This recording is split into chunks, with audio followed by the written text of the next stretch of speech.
Why is that so loud? What the frick? It's so bright. So bright.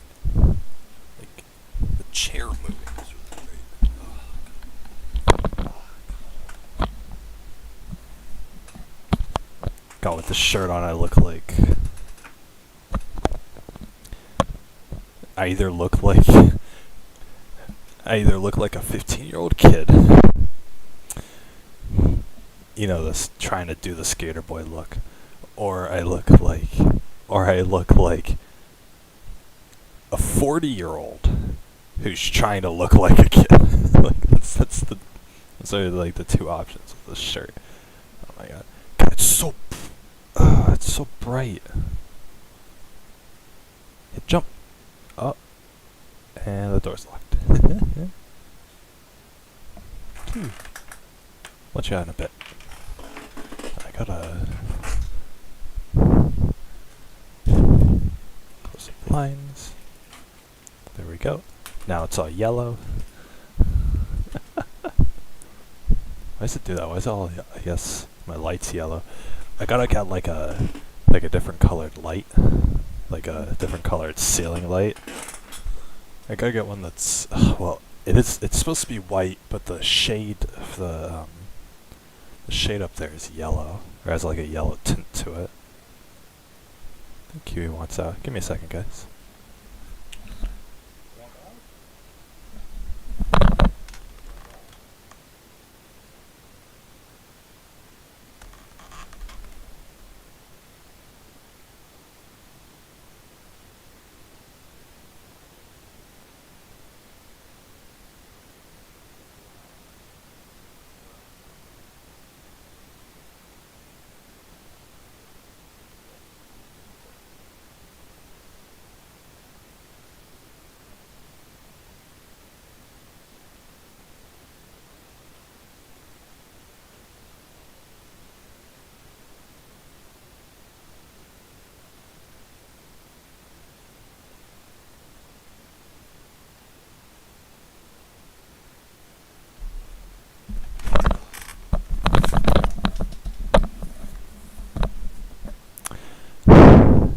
Anyway, what's up everybody? Welcome back to BigPasta Gaming. I'm your host, and today my glasses still show the reflection of the computer screen.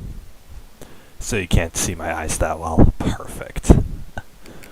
Might as well just wear it like this. I'm not doing anything. For my purposes, I don't necessarily need the glasses. It is blurry. I can't read like any of the small text on my TV screen here, even though it's like 5 feet away, but yeah, whatever. Oh my god, okay. What am I doing today?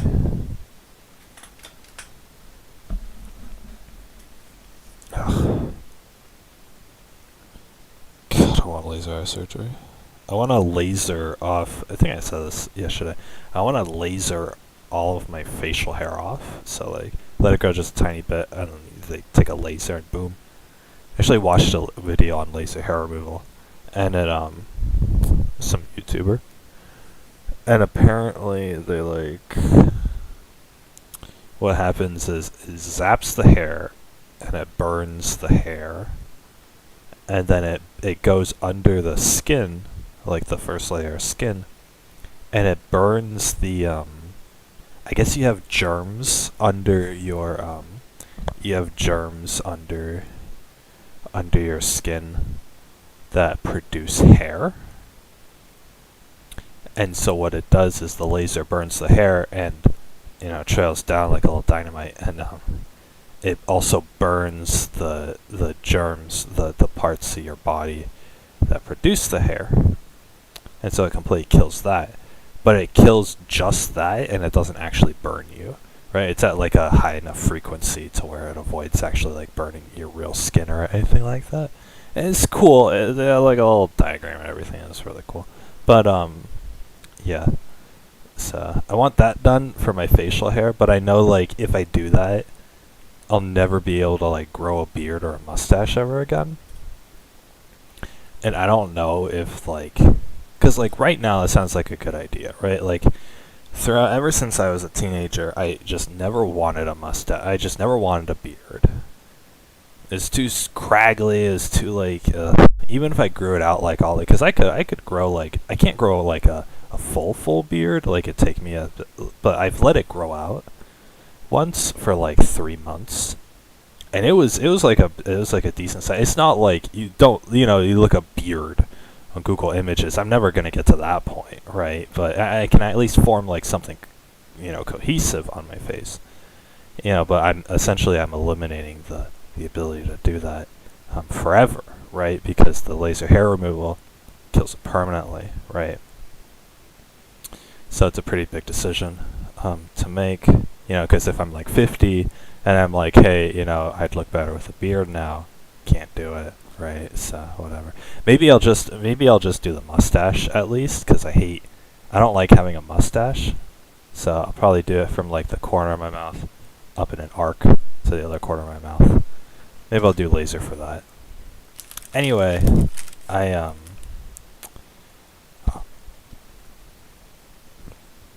that's pretty decent.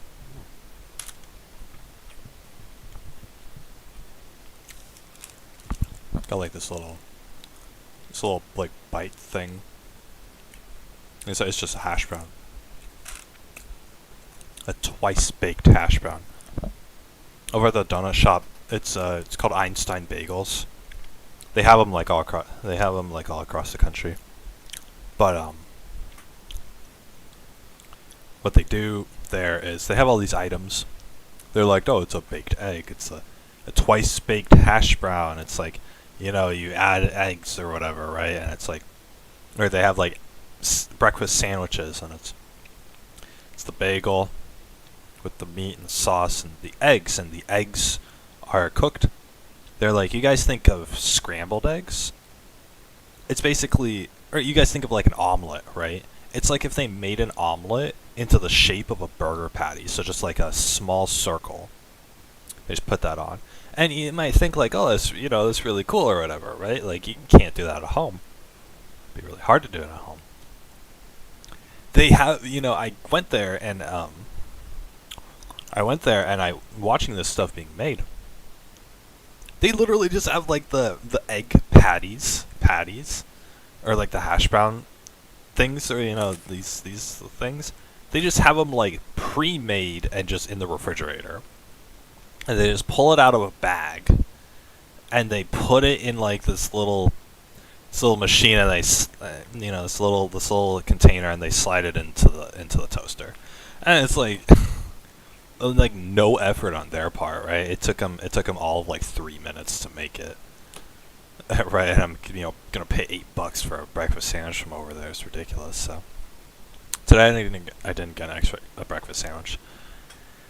I had a coupon for free bagels with any purchase, but I didn't know I wanted to know okay, what can I purchase with the bagels to save a lot of money?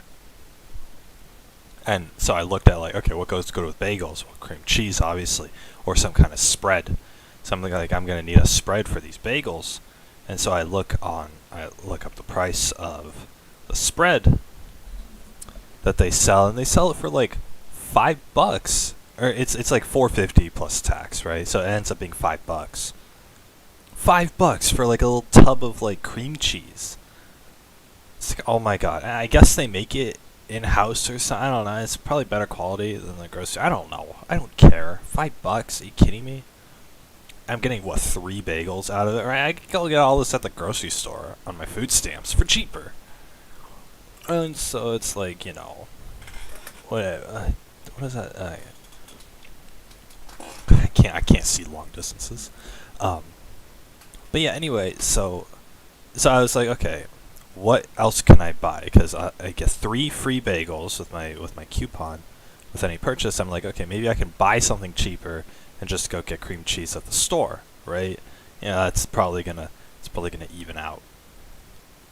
And so then I have to to check their prices, right? You guys think of you guys know Yelp, right? Normally when I want to go to a restaurant or a new place or anything, a new food place, I go on Yelp. I go on Yelp and people have taken pictures, And some people, God bless them, they've taken pictures of the menus on they've taken pictures of the menus at the restaurants or the stores, or they've taken a picture of like the menu that's on the top or whatever, if it's like a bakery or something like that. Like, thank goodness. I really appreciate that, right? And so when I look at a place, I'll try to find the most recent picture of a menu. It'll list what they have, and it'll list the prices. And that's what's really important to me, because I'm such a Karen, right? I'm so frugal with like my money that that it's like, okay, if I'm going to a place and they're charging like $4 for a sandwich, I'm fine with that. But if they're charging $8 for a sandwich, I'm not okay. I'll walk out the door, right? And I've done this before, and it's like, it's humiliating to me or whatever, right? But it's like, you know, to save money, I've gone to a place and I've ordered something, and then, you know, they'll tell me the price, and I'll tell them like, hey, that doesn't sound right. Isn't it supposed to be this price and this price? And I factor in like discounts and price adjustments and all this sort of stuff, and they'll say something like, oh yeah, but that promotion expired, now it's the regular price. Or they'll say like, oh, you know, we had to raise our prices because of this or whatever, so, you know, last week's menu is invalid. Or, oh, we don't have this item. You know, more commonly it's, oh, we don't have this special item anymore, you have to buy the alternate version that's, you know, double the price or something like that, right? And so whenever there's a problem with that, to where they don't have the special item that I want, or like, you know, oh my god, you know, the bite of this, I hope this doesn't have cheese in it. Man, I don't care if it has cheese in it, it's so good.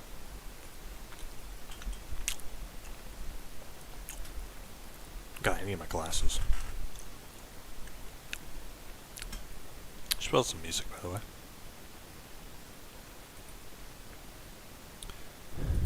Music.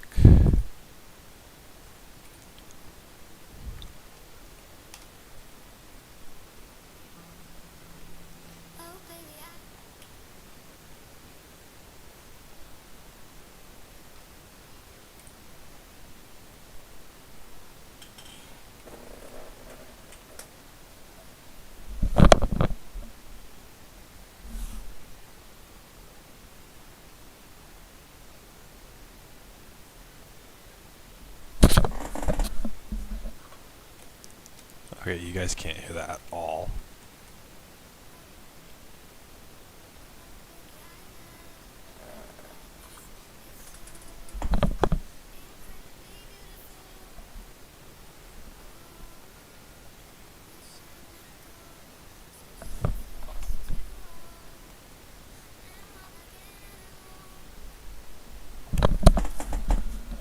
You guys can't hear that either. What the hell?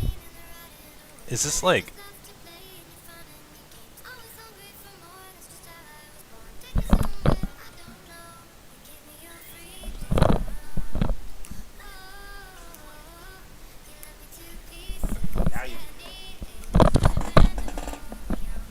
Now you can hear it. Whoa, whoa.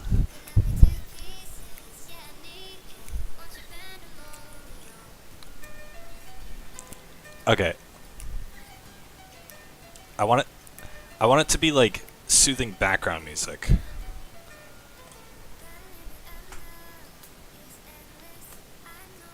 You know, whatever. Anyway, so I want it to be like soothing background music, but like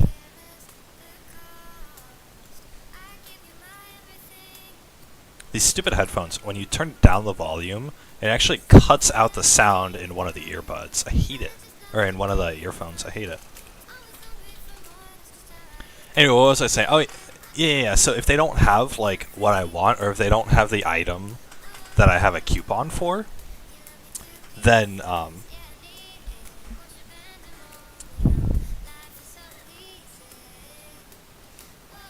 if they don't have the item that I have a coupon for, then I'll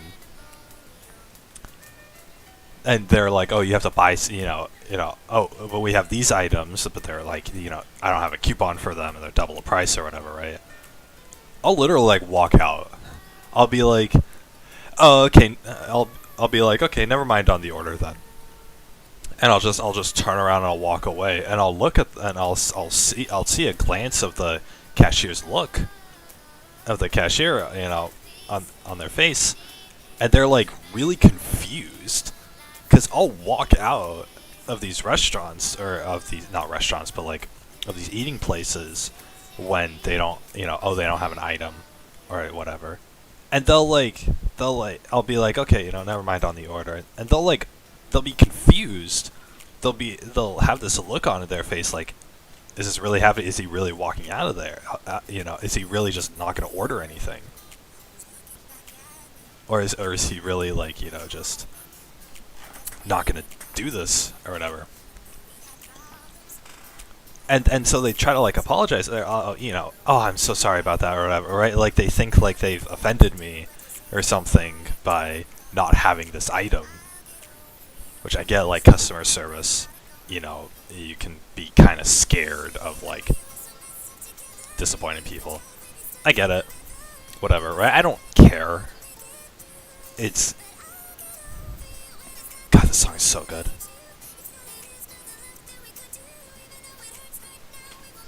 Through, I'll get over you. I'll get over you. God, I love this song.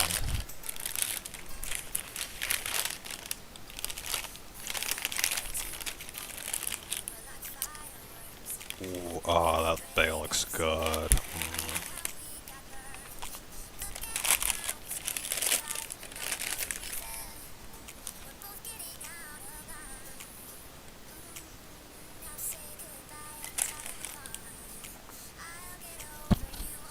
I want to take a picture.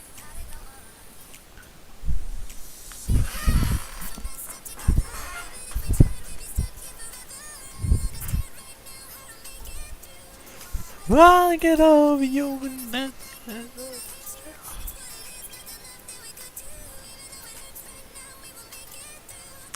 I'll get over you. Can I like... There we go. I don't want the phone shadow though.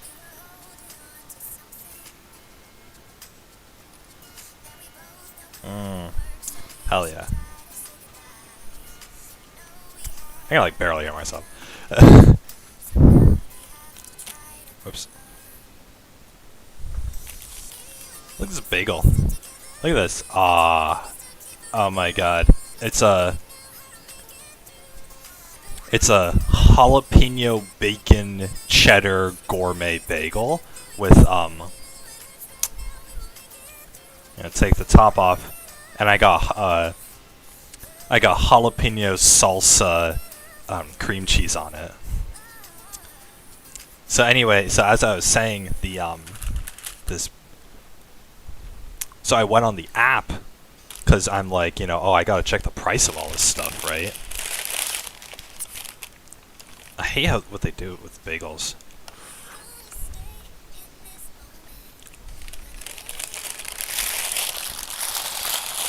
They put this bagel, like they put the cream cheese on and they closed it. Try to distract the fact that whenever I get these specialty bagels, right, this half has the good stuff on it, right? This half is just plain. I hate it. I hate it. Like, what is this inequality here, right? And I don't want to sandwich it together and eat the whole, take a big old bite, right? I'm not eating like a triple-decker cheeseburger or anything when freaking bagel. Like, come on, man.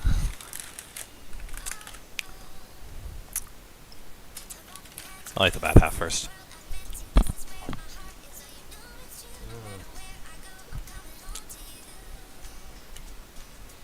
Oh, so good.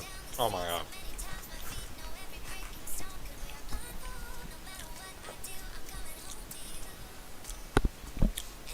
Ooh, that salsa cream cheese is so good. What the heck? Why is that so good? Oh.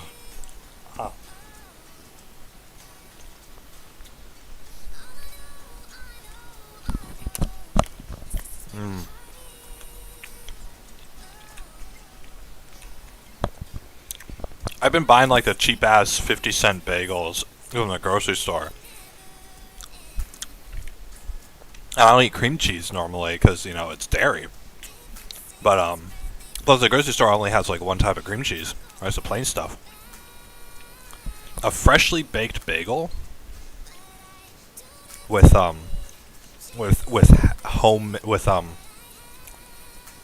specialty cream cheese on it. Fantastic. Oh man.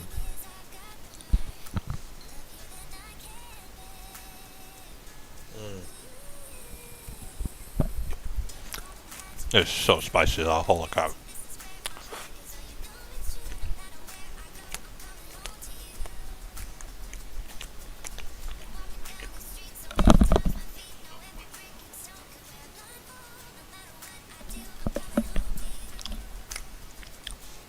You guys still can't hear the music that much.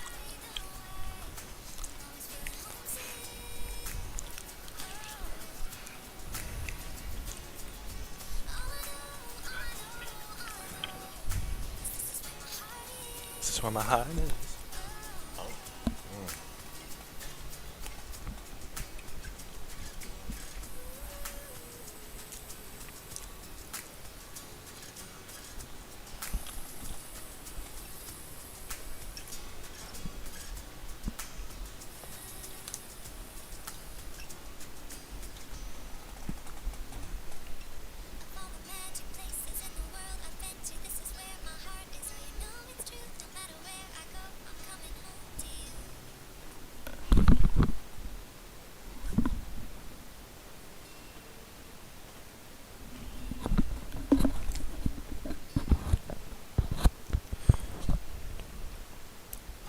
I wonder if I change the audio. It's already at 100%. Okay. Well, I wonder if I decrease it, but then increase it on here.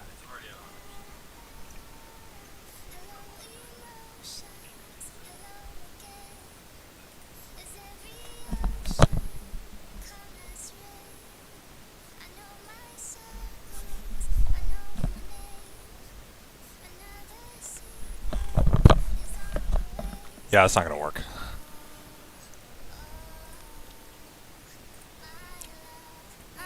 My headphones are just...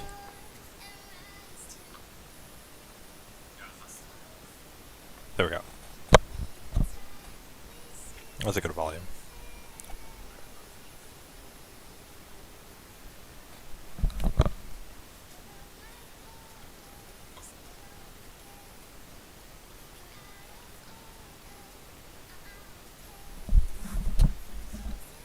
Okay, this isn't gonna work.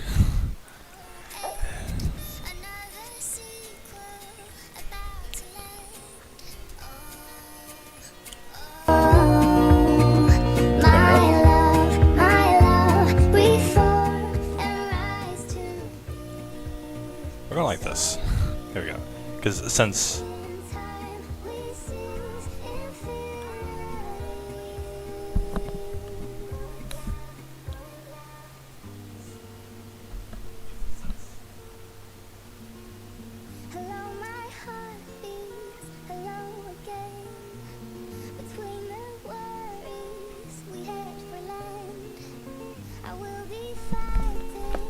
Oh yeah, that's pretty decent. Just hope that there's not like an echo or anything.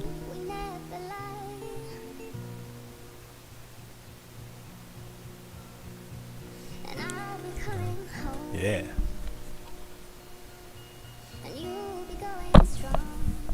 I think that's the perfect volume. Finally! I got something. Phone guys in the chat.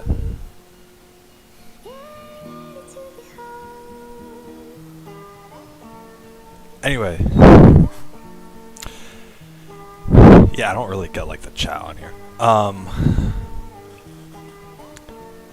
Yeah, so anyway, I signed up for the phone app to make sure like I could find something that was like a good price for I signed up for the phone app for the bagel place, you know, so that I could find something cheap to go with my coupon. And it ended up that as a reward for signing up for the app, they gave me a coupon that was better than the one I already had. So I just used that. Because instead of getting 3 plain bagels, I could get 1 bagel with the cream cheese spread for free. And I was just like, okay, you know, I'd rather just have that, right? I'd rather just have 1 bagel toasted with that. That way I don't have to choose 3 different bagels and all this sort of stuff, right? Anyways, very good choice. And that way I don't have to pay $5 for a freaking spread, right? I mean, obviously I'd get more mileage for my money because the spread would last more than the 3 bagels, but you know whatever. Okay. All I'm thinking about is that $5 can get me a cheesy garlic bread from my favorite pizza place, and I freaking love that cheesy garlic bread. Oh my god, their cheesy garlic, it's so good. Look at this. Look at this.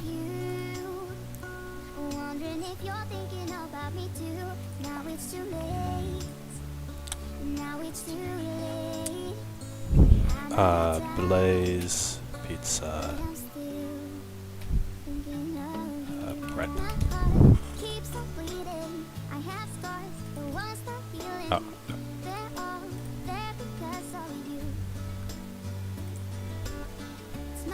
Oh my god.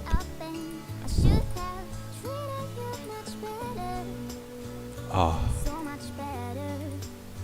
Oh, let's look at that. Oh my god, it's so good. Oh.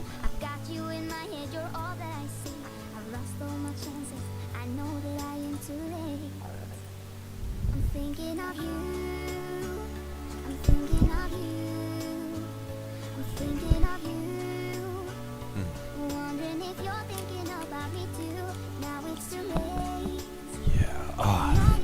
That cheesy bread looks so good. Oh my god. You get sauce cups to dip it in. Amazing. It's so good. You get all that is a cheesy bread, and the new one that they have, they put pesto sauce on it. And oregano. Oh man, it's just the bread is so fluffy. The breadsticks are so fluffy. You dip it in. $5. $5 for this whole box of breadsticks. Oh. And yeah, it looks small in the picture, obviously. But in real life, it's, you know, it's like, it's big. Oh my god, it's so good. I love it. I've probably taken pictures of the last time I got it.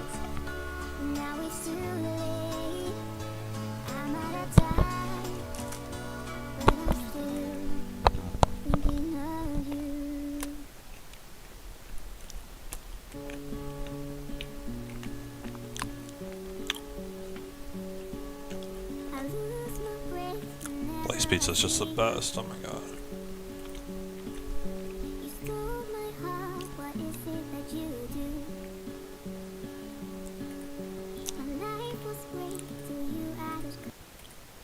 Oh boy. Welcome to Keep This Out Reviews with Ian K.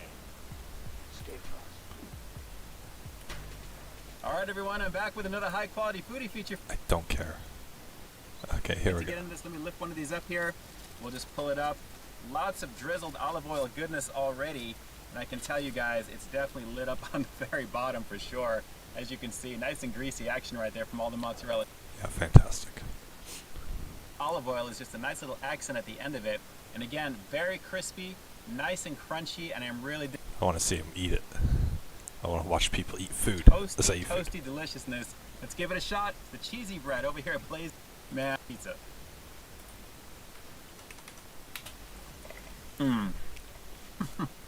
Man, come on now. That is really tasty. I mean, it's a basic recipe, but sometimes simplicity, like I usually say, is the best way to go because that's all you really need. I mean, guys, high quality mozzarella cheese and some of their standard pizza dough, which is a lovely situation, nice and toasty. A little bit of the oregano in there as well, and of course a little bit of the saltiness that I'm getting from everything in general there. But that virgin olive oil is just a nice little accent at the end of it. And again, very crispy, nice and crunchy, and I'm really digging the overall quality. And they make this for you fresh, obviously, guys, so definitely a bomb situation. Let's keep going in. Cheese, bread, I'm in heaven already. And obviously the fact that they make this fresh in front of you is really kind of one of the highlights there. I love the process and how this is put together. And like I explained during that initial close-up, they take a half of one of their standard pizza crusts and pretty much light it up with a whole bunch of mozzarella cheese because, guys, you want that gooey factor, right? You got to have a decent amount on there. It's then simply sprinkled with a little bit of oregano and then dropped into the oven where it does its thing for about maybe 3 or 4 minutes or so. After that, it's simply removed from the oven and then dropped off onto the counter before it's cut into 8 pieces before being drizzled with a little bit of that extra virgin olive oil goodness, guys. And I got to say, that's really the nice finisher with this one. It's a very simple recipe, but it works amazingly well. So it's simple, but definitely effective. So let me go for one more quick bite of this one, and we're definitely going to be getting into some of that marinara sauce. Let's do it. So good. You know, I'd even be down for a little bit of ranch with this, but obviously with the marinara, this is really the classic pairing here, guys. Nice and rich smelling, along with being nice and thick. Let's give this a go. It's so good. It's so worth the money. Because obviously I don't have the ability to make dough, and I don't have the kind of like wood fire oven to cook it in. It's just so delicious. Oh my gosh.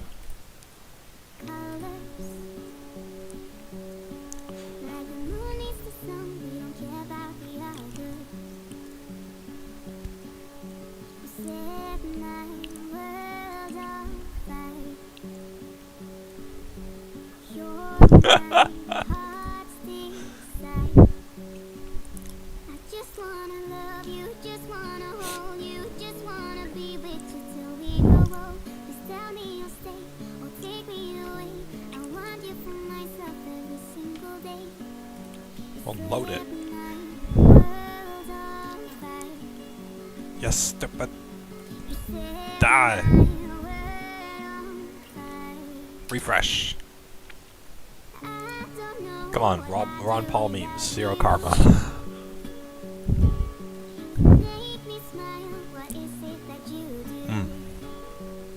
Pickle's so good. Spicy though. Jalapeno salsa, cream cheese, definitely spicy.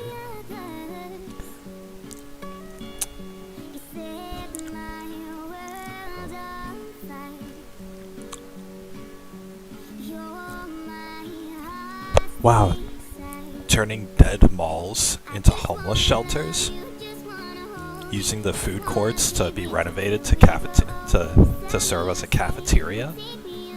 Stores can be converted to rooms, food banks, daycares, classrooms, clinics. Oh my gosh.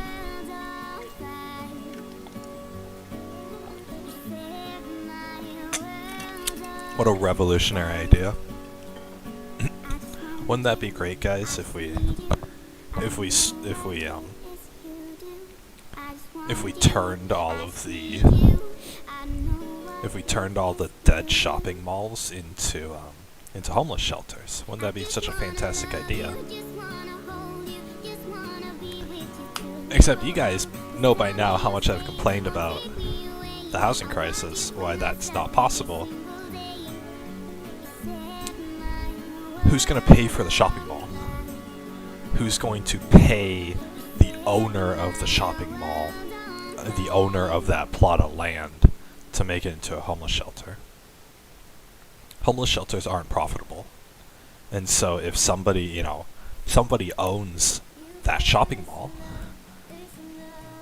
and they want money for that shopping mall, and America says that you can own a piece of land and have it be empty and dead, but you can still legally not allow people to be on it and not have to use it for anything. In fact, if some rich trillionaire just simply bought all the land in the country, he could, that person could theoretically kick everybody out of America. If somebody literally bought a country with money, they could kick off, they can say who can and can't stay there. They could kick everybody out of that country, basically.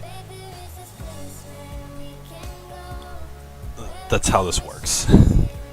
So there's no way that anyone who owns a shopping mall, even if it's dead, even if it costs them money just to keep it there, there's no way they're going to turn it into a homeless shelter. Never. Because guess what? It doesn't make them money. And if the rich can't get richer, then they're not gonna lift a finger, right? That's why shopping malls will never be turned into homeless shelters. So.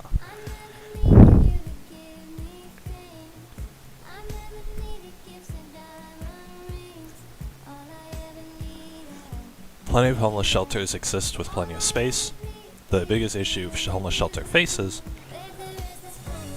is getting people to come in because they usually don't tolerate drugs or alcohol.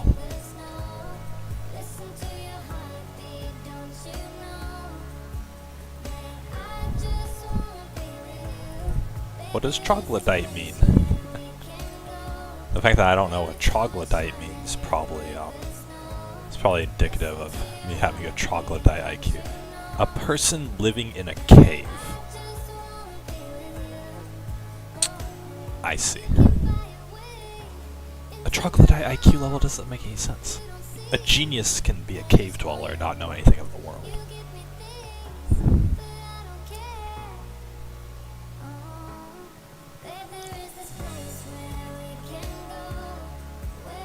It's like when little kids talk about solving world hunger. It's cute, but not realistic. I like how, because the whole joke of this post is the reply of Lou, you know, what if we made them look like homeless shelters, but then gassed all the homeless people? That's the joke. And that's why it has 3,000 upvotes. But everybody here in the comments is actually debating the original post of turning shopping malls into homeless shelters.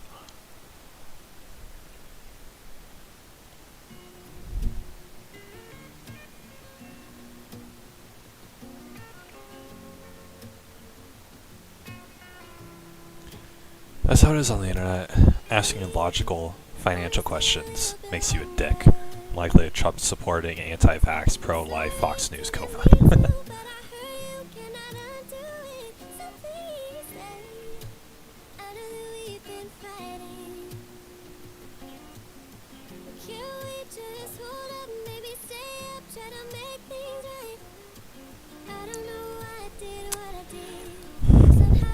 U.S.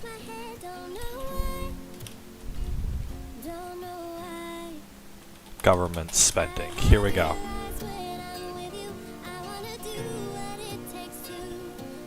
In 2019, we spent $7 trillion.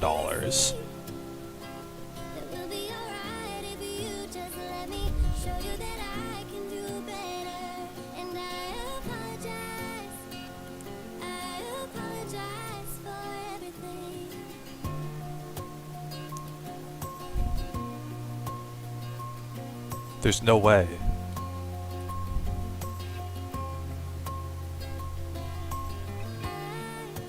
Okay, this image is it's pretty bad. This image is skewed. Oh my god.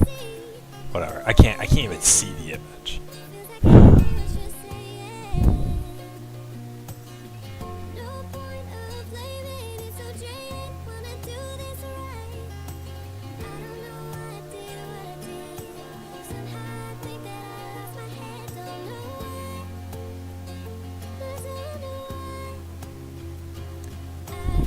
Okay, this graph says, and I know it's too small to actually read. 2019, this graph says we spent half of our money on defense, which if you guys don't know, defense is military, right? That means making fighter jets and keeping military bases open and all that stuff, right? In 2019, it was apparently half of our spending. In 2020, it's 10%. There's no way there's that huge of a drop.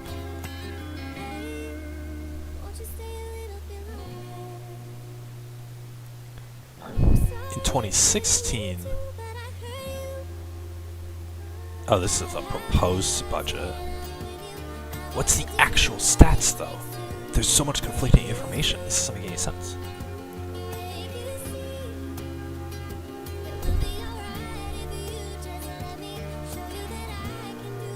Okay, this is mandatory spending. Is this the total government spending or what, man?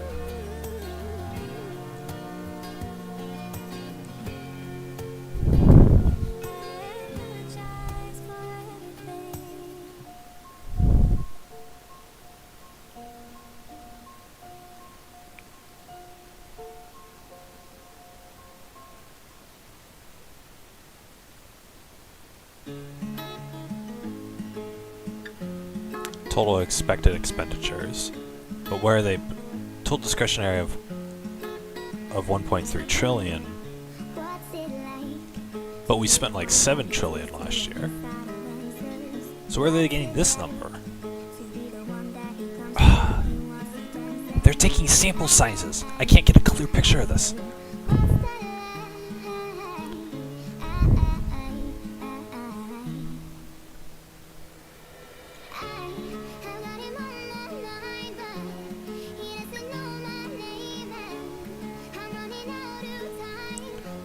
California spends more on healthcare than education.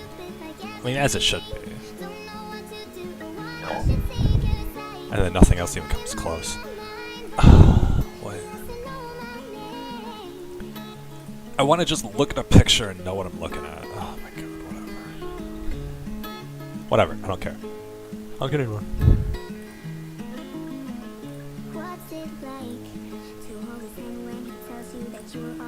Wikipedia, where's your... Why do I need to log in?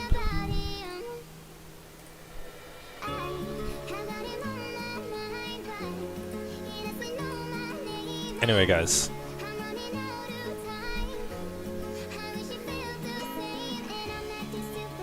This gets a downvote. I am logged in. Still gets a downvote. It's old. It's from January.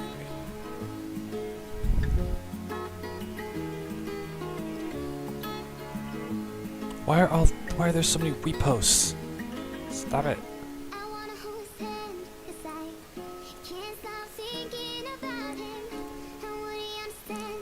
At least this one was from yesterday. Come on. Die. Go away.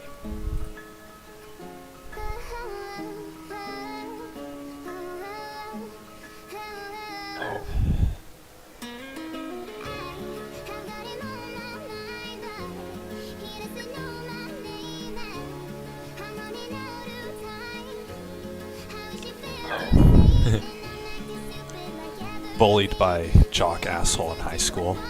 He was 6'4", 9 out of 10 looks, great shape, captain of the basketball team, slept with all the girls, 4.0 GPA, got a 33 on his ACT. He was better than me in every way, I had nothing over him and he knew it. He went to Yale after high school. I was bored and looking at Normie Book on my phone. My face when he has a brain tumor that's probably inoperable. I literally jumped for joy in the middle of Cold Stone. People glared at me, but for the first time I could not care less. I'll never bang a 10 out of 10 like he did, but I'll be vapping and playing video when he's in the freaking dirt. Nice. This guy's vindictive.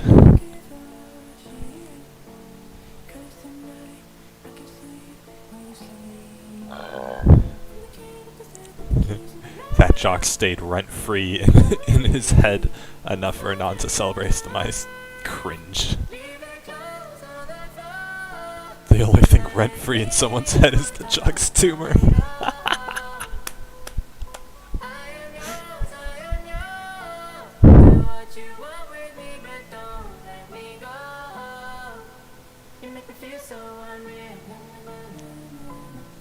Why would a grade A man like that bother bullying some nobody unless that nobody himself is a terrible excuse for a human being that went out of his way to make everyone around him miserable out of some unfounded sense of victimhood? Maybe the real asshole wasn't the bully, but the guy who grew up to be the kind of person that jumps for joy when he finds out someone who is happier than him is dying.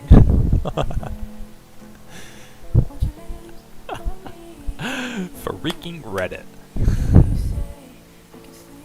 I'm gonna go out on a limb here and say this is a made-up story.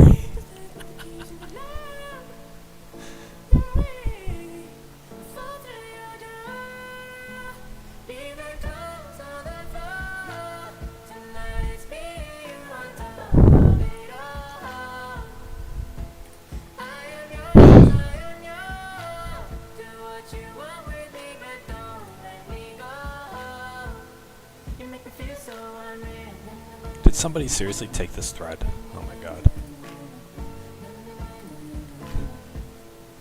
I replied to this thread last night. I'm surprised to see it on Reddit. Easy times make weak men. This thread, it was talking about this guy's 36-year-old, and he's like a total loser or whatever, right? So to sum it up, but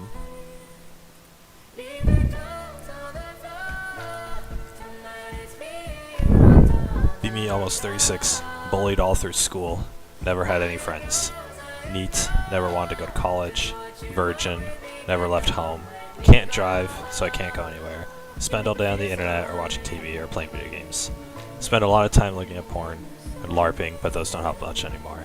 Parents are getting older and will eventually die, and I'll be completely screwed since I have no life skills. Get completely attached to and fall in love with a female, brunette, fictional character to the point I can't stop thinking about her. Oh, this guy likes brunettes.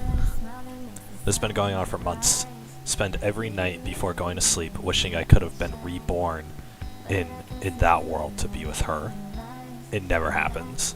Feeling weaker and more lethargic every day, and have no desire to do anything. Snapping at family, and I'm this close to telling them how much I despise them for not raising me like they should have.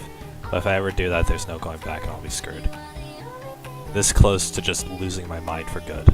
Even if even one more horrible thing happens, that's it. So people in the thread were, so this guy lives with his parents, he's 36, he's never worked. And he's basically just wasting away. And he hates himself. And he has a waifu. So, basically, so people in the thread were debating about whether this dude could, like, turn his life around. And some people were saying, yeah. And other people were saying, oh, he's 36, and he's been unemployed all this time, it's pretty much too late for him, yada yada. And so I go in there, I'm devil's advocate, right? I replied with something like, if the dude starts now, then he could work his way up. He could even get like a college education or whatever, if he wants to. And even after that, like, once he's 36 right now, right?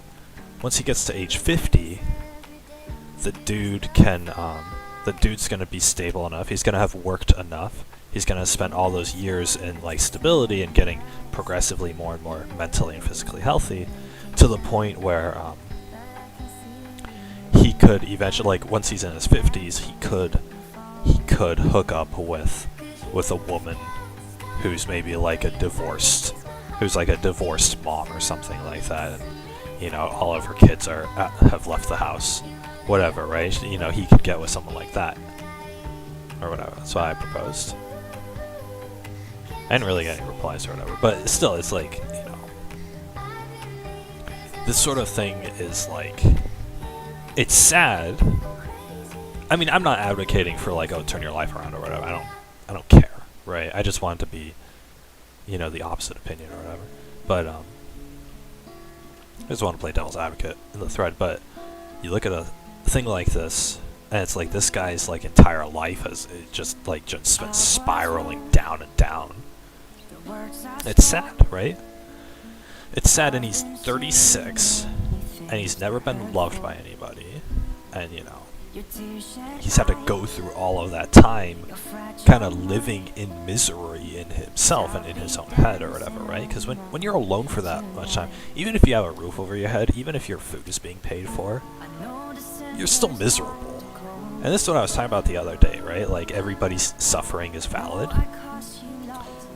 This guy's been suffering. And he's been suffering because he's been alone this whole time. He's been alone for 36 years. He was rejected and bullied as a child. And then once he left school, he's just wasted away in his room for decades, right? You can assume that, okay, he graduated high school at age 18, and he's going to be 36. He has spent half of his entire existence in his bedroom trying to cope with life and trying to cope with himself, and it just gets worse and worse and worse, right? And I can share, like, from being being unloved, no friends, unemployed, no affection in your life, all this sort of stuff. It makes you hate life, and it makes you hate yourself and whatnot, right? And to be every day it's just a struggle, right? It's empty. If you guys have gone through anything similar, then you'll understand. But life just feels meaningless, and yes, life is meaningless, but in general. But you really feel it. You really feel the emptiness. It's a tangible feeling. It's like you can feel it in the air around you. You wake up and you go on your computer, and just it's boring, and then you close out a Reddit, or you close out a 4chan, or you put down your video games or whatever, and it's just there's this air, there's this aura that emanates around you that's just this pure sense of meaninglessness. And it goes into that whole thing of human beings want to be accepted by others, right? We're social animals or whatever, right? If this guy had been born like a wolf or a bear, if this guy had been born as a brown bear, then he would not care, and he wouldn't be suffering from any of this, right? He would go to the river and pick up some fish and eat it, and then he would drink the water, and that's it, right? That would be his whole life, and he doesn't care about that. But since he was born human, he is suffering because human beings need to be included. We instinctually want others to accept us and others to love us, and he's not getting any of that, right? So, and it's very sad. But it not only is it sad though, but it's this pure point of suffering, and you're not suffering as in oh, I'm in pain every day. It's not that kind of suffering. It's the kind of suffering where you wake up and you still exist and you don't know why. You don't know why, and you have to live every single second continuing to exist, and you don't understand why. Right? It's this continual suffering, whatever, and it sucks. And it's honestly it's a mind numbing way to live, right? And so of course this dude, he's tried to find hope. He's fallen in love with an anime character, right?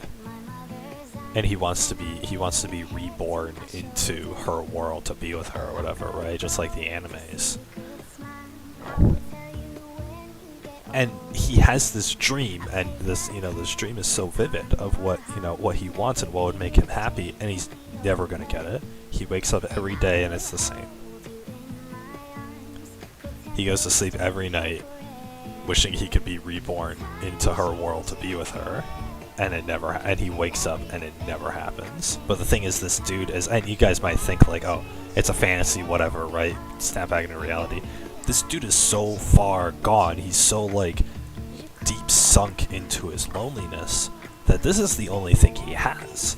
And to wake up every morning and to realize that he's not getting it, it's just, it's rubbing salt into the wound. Here's this thing that could make him happy, and he's not. And he will never get it, right? And of course he's not going to get it. You can't be reborn into an anime world, right? That doesn't happen. But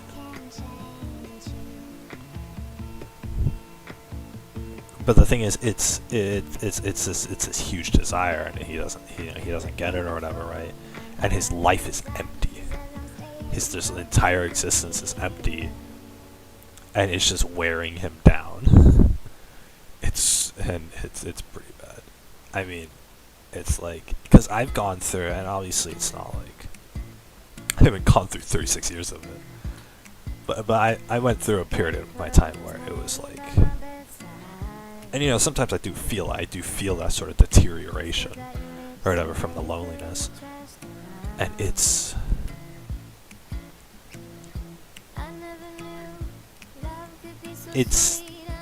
exhausting. Living is exhausting. Living like this is exhausting. when there's no meaning to your existence, what are you supposed to do? If you didn't wake up tomorrow, it wouldn't matter. And so why do you keep waking up tomorrow? Right? It's this sort of thing. And I'm not saying this dude has an existential crisis or whatever, but every day, but and everybody on Reddit's making fun of him for it.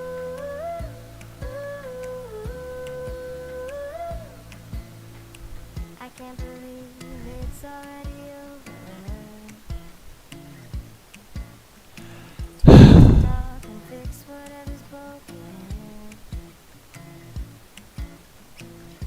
I always thought love like ours would last. I never knew love could go. Tomorrow comes and you are not around. Feels uneasy. Oh, Emily, when did you fall right out of love? Oh, Emily, when did the magic start for us? Oh, but Emily, you are the part of me I fear. It will kill me when you leave and close my door. Oh, Emily, I wish that it'd be easy to be in love. Wish that the Thing is, at that point, because all these people on Reddit are like, oh, I'm not who you really just do something, right? Just go out, get a basic job, and then boom, you have a social life. No, you don't have a social life. If you've been bullied and rejected all your life, and you spent all your time in your room, if you go out if you're like that and you've been a complete hermit your whole life, and then you go work at a warehouse with a bunch of dude bros, what the hell are you gonna talk about with them? This guy in this post, the reason why this is so sad for him is because it's so hard to recover from this, because you don't have social capabilities. If this dude's 36 and he hasn't talked to somebody who's not his parents in the last 2 decades, then the dude's not socially capable. I doubt that if he, if a stranger started talking to him, that he could even form a complete sentence. I highly doubt that. And not because he doesn't know English, but because he doesn't have the social capability to do that or whatever, right? Even with me, because I'm not social with people, right? I don't have friends.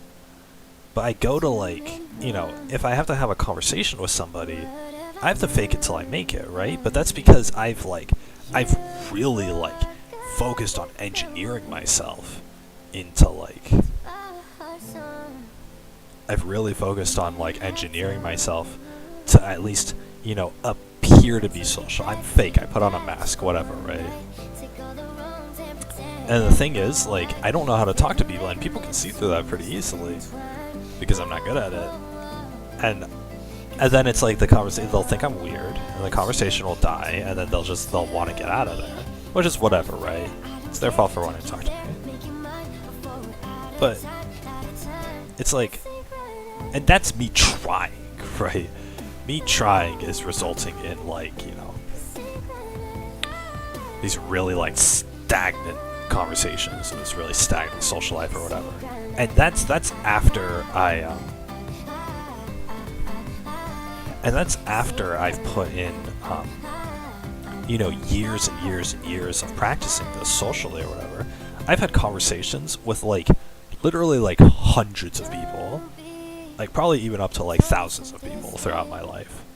Do I remember any of them? No, I don't. But it's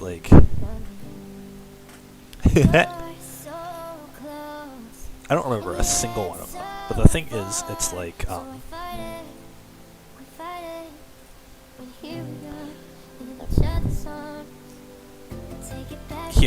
still have to try. I still have to keep my mouth moving. Because if I stop, then I'm not going to know how to interact with people. And this whole streaming business, you know, it's like, it's good and it's bad. Because I'm keeping my mouth moving, but I've kind of realized that,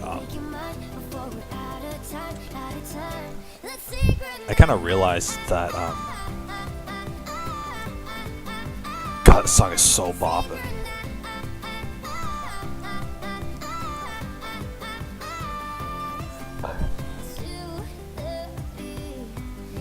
Yeah. Okay.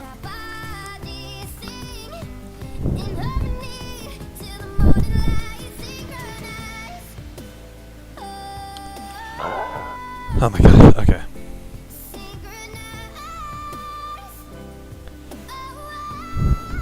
But yeah, you know, I've realized my conversations with people, because I've been doing this for a few months, right? My conversations with people are very, like, one-sided. I'll just want to keep going on and on and on about, you know, whatever I'm about. And then people, and then, you know, it's not like people don't get their turn, because, you know, I'm trying to, you know, I'm doing that or whatever, but it's like, I'm not, I don't know how to phrase it. I don't want to say I'm not being considerate of other people, because I am, but I talk like a streamer. That's what it is. I talk like a streamer. And it's not the best. It's not the worst. It's better than keeping my mouth shut. It's not the best either. And so whenever I'm out and I have to have real conversations with people, I gotta train myself. I gotta, like, consciously, like, adjust. So, like, okay, it's time to converse with human beings, not converse with a camera, right? Because, you know, if somebody sits in front of me, you know, I can just talk their ear off or whatever about whatever, as long as they're interested, right? But I'm not, you know, and with streaming too, it's like, you guys look at, like, you know, things like Twitch chat or whatever, right? Somebody says something, and now the streamer has to reply to it and build upon it, right? For every one sentence that someone in chat says, the streamer's gotta say like 4 or 5 sentences, right? Even that, because I think I mentioned on stream a while ago, you know, this, what was it? I went to this dude's stream, and I said, Link is your my favorite. and I said, you know, even this is a good example of it. I said, you know, oh, Linkus, you're my favorite streamer to watch while, you know, Small Ants is offline, whatever, right? I was making a joke, but the thing is, I said a one-liner. I said a one sentence joke, and Linkus, and then the streamer, he had to build upon it, and he had to expand upon it and, like, give, like, a real world comparison to it or whatever, right? I said that one line, right? The Linkus, you're my favorite streamer to watch while Small Ant's offline, or while waiting for Small Ant to get online. I said that one sentence, and he continues to speak for, like, you know, that took what, 2 seconds to say? He continues to speak for the next 30, right? So there's a huge disparity there, and I do want to rewatch this clip because I love this clip. So. Link is your my favorite streamer to watch while I wait for Small Ant to go live. Thanks, dude. Real compliment. I'm glad I can be, you know, like when you go to, like, the hospital and there's, like, the TV just, like, constantly playing in the background and you don't really want to watch it, but it's just the only form of entertainment. No! Who did that combo? Raph, why? That's basically my stream, I guess. I'm just the waiting room TV, dude. Link is...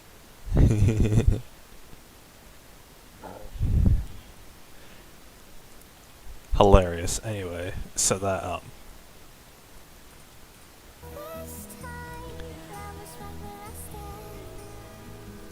so it's like, but yeah, no, that's an example of it. It's like, Because if I go into if I go into a conversation with somebody, if I'm talking one-on-one with another human being, and they say one sentence, and I reply with with 2 paragraphs at them, it's not a good conversation, right? If I'm replying to their one sentence with 2 paragraphs, it better be a pretty dang interesting 2 paragraphs. But you guys know me. I'm not saying anything interesting on here. I just talk to talk, right? I'm not like, I'm just expressing my thoughts or whatever, right? And unless you like really agree with what I'm saying, it's not that interesting. And so even the art of having a back and forth conversation is kind of lost upon me or whatever, right? And it's this constant struggle of like,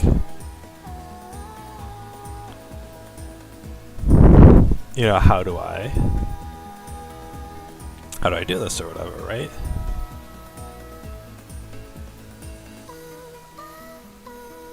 What is this? Are you Mr. Cho Sung-woo's mother?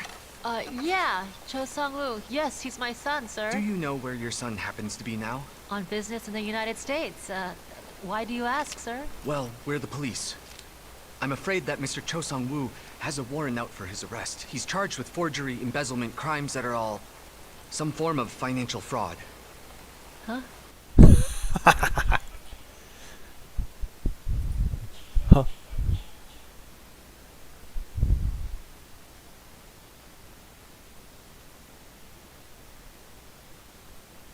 Is Squid Game, is it a Japanese show? Is it a Japanese show? Zheng Huiyan. Sei Byuk.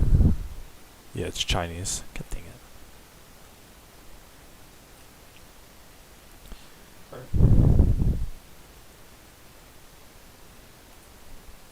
Was that what you heard?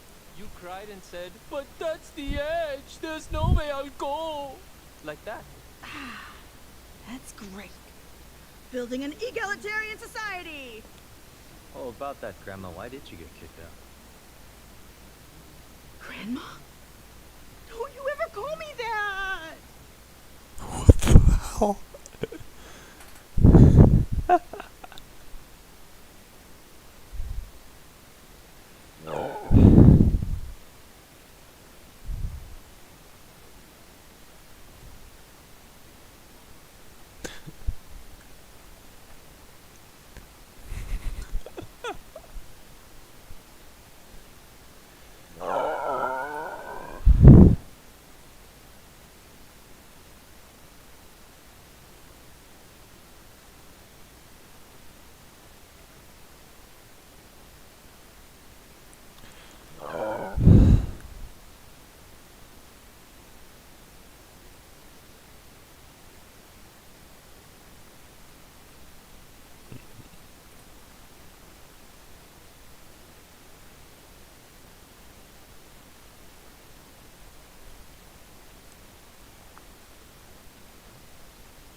The city is doomed, Commander Fistfight. I've poisoned the water supply. Actually, because you poisoned the water supply, we discovered that the city's pipe infrastructure is really severely outdated. So thank you for bringing our attention to that. Millions of people could have gotten really sick over the next few years. Secondly, because you snuck past the security system so easily, we found out that funds specifically for that security system were being embezzled by government officials, so we've busted a major fraud ring. And finally, the pathogen you unleashed does give people mild diarrhea, but we found it also is a great source of vitamin C. Okay, whatever. Take this! You fixed my shoulder. God damn it!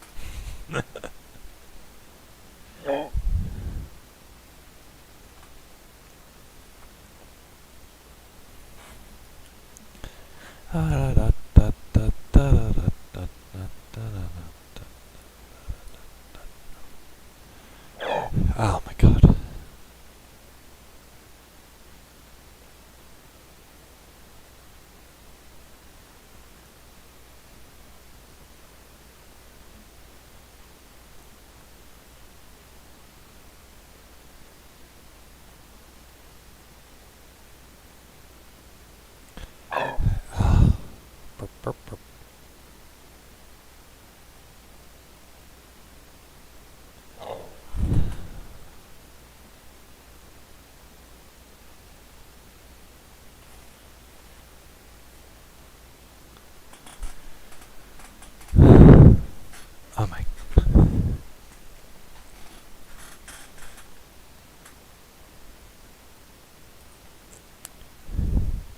Your account has been suspended.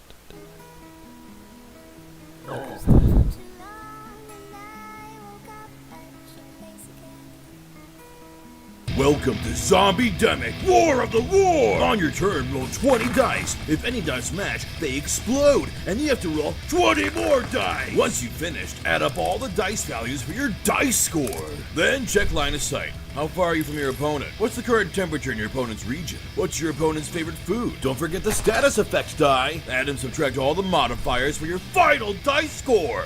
That tells you how many dice you roll in the first combat phase of 8. Hello, and welcome to the fascinating, historically accurate world of Jamestown. In Jamestown, your objective is to achieve victory through victory points. At the beginning of each round, 5 building tiles will be placed on the board. Through a series of 36 auction rounds, the tiles will be drafted to each player. There will be no dice required for this phase. Buildings will generate resources throughout the game. If you collect sets of resources, you will receive victory points. You may also use the resources to feed your workers, who will go do various unrelated little tasks and minigames, and then you will receive victory points. There will be no dice required for this phase. You may negotiate using timber and iron, but not fish. Fish is only allowed during the sea phase unless you are aligned with the British or Hessian armies. If you would like to know why, you may read this 800-page educational pamphlet provided with the game. There will be no dice required for this pamphlet. After 19 actual real-time hours have passed, the winner is whoever received the most victory points. Now you may take your dice and mark whoever is first place by setting it at a 1. What? If you have enjoyed Jamestown, please try our expansions, including Jamestown, now with wheat, and Jamestown, the racist parts that nobody asked for. Thank you, EA, for sponsoring this video. Lost in Random is a single-player action-adventure game by the award-winning studio Zoink, where you play as Even, who is on a journey with her sentient dice companion Dicey to save her sister Odd. Set in a gothic fairy tale world, your journey will take you through the kingdom of Random, a beautiful, highly visual world. With a unique blend of explosive dice battles, time-freezing tactics, and card collection, you'll quickly learn to adapt or perish as you battle inside giant board game arenas that change with each dice throw. Lost in Random comes out on Friday, September 10th. Download the game using the link in the description below.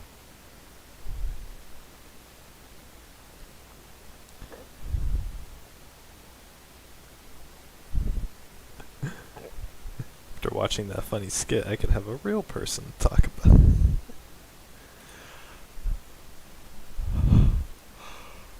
Oh my god. Pathetic. Senpai, what are you saying? Pathetic. What the hell?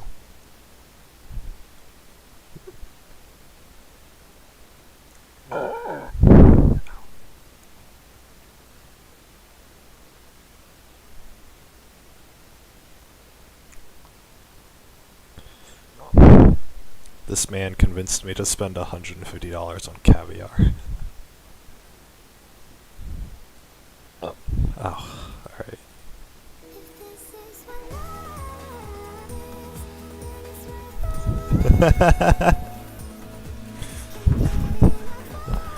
Wet the bed next to my boyfriend. Expect him to make some joke about me needing diapers. Says if I do that again, he'll kill me.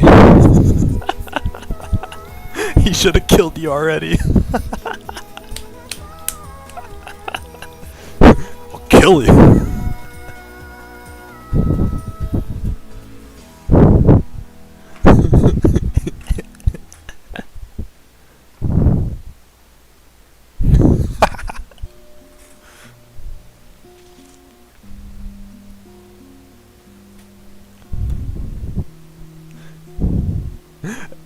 Imagine pissing in someone's bed and only expecting them to crack a joke about eating diapers.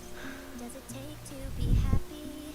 How many times do you have to feel lonely before you get the chance to meet someone like you?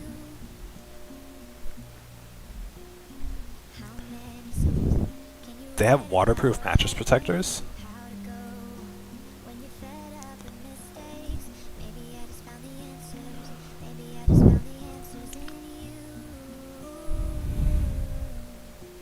Safe rest. Give me all your Safe rest for when you sleep when you share a bed with your entire family.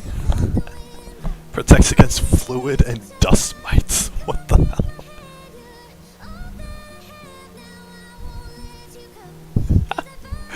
This kid is just... he's literally jumping up and down on the bed with an open cup. Why would you do this? Got $40, really?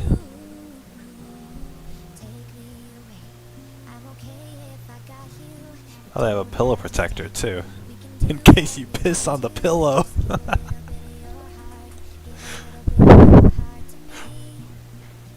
the frick?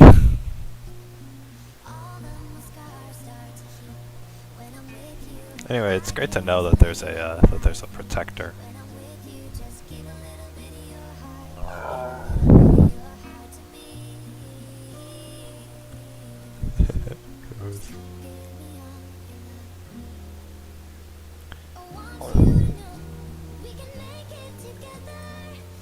I never figured out the government spending.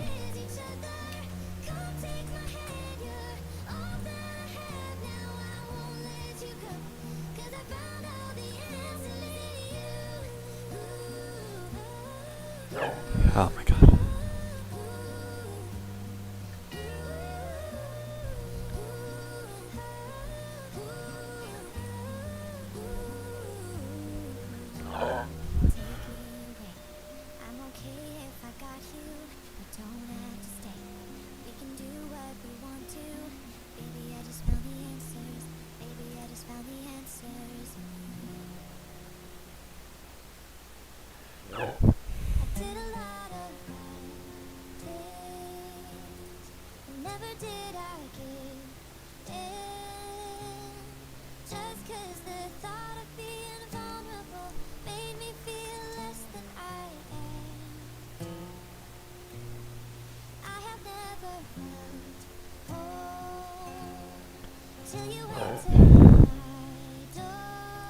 Who's paying $1,000 for a plane ticket? Oh my god.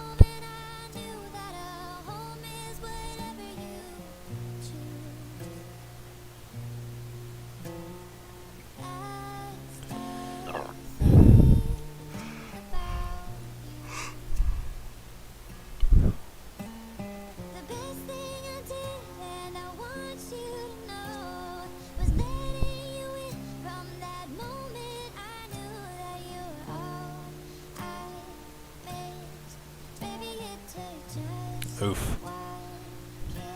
White male, Asian female relationships are natural, and they're God ordained, whereas Asian male, white female relationships are the work of the devil. Oof.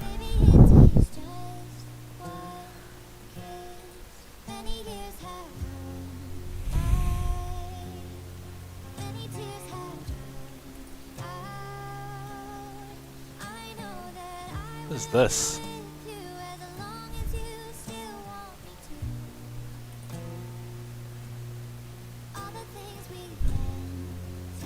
Oof, it's not safe for work. Gotta see if...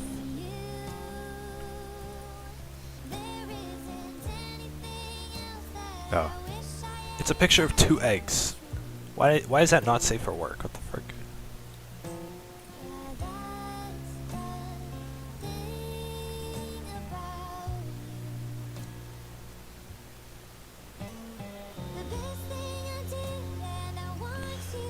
It's not even a funny meme. What the hell?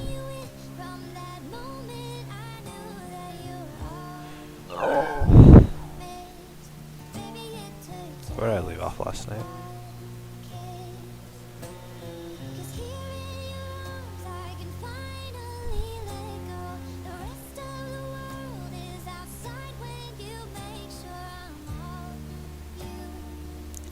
Ah, this is nice. Oh god.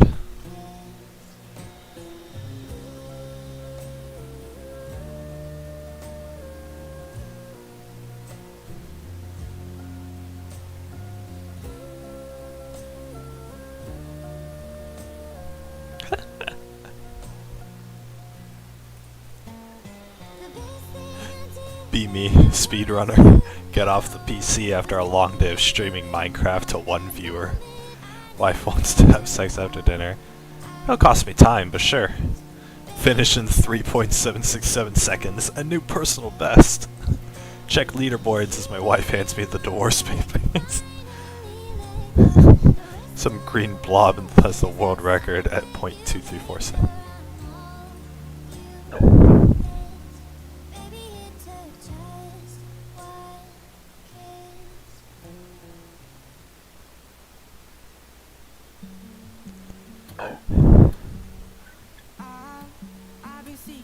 Dang, 3 seconds? That's pretty fast. Hard to beat that time.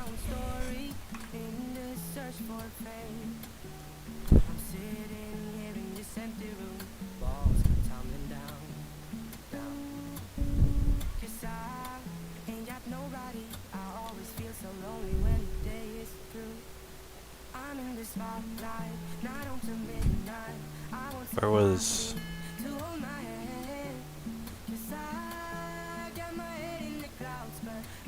There was a, I left off somewhere last night. Here it is.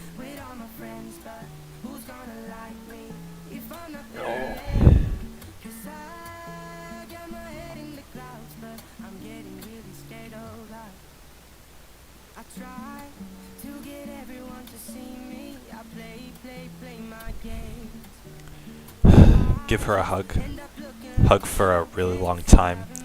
Where I am hugging for too long. Do you want me to let go? She squeezes me tighter. Aww.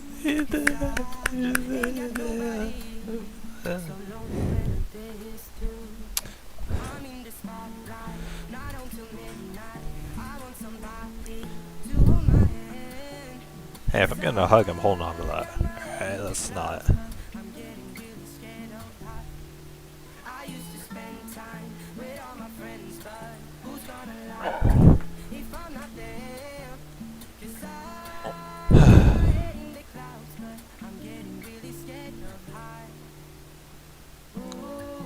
Anyway, this is where I left off last night. I came up with a story, and it's a romance story, and I wanted to add a scene where the girl hugs the guy for like a really long time like this. And I was getting distracted and I couldn't, I like kind of half thought, like half conceptualized it. Anyway, I need to...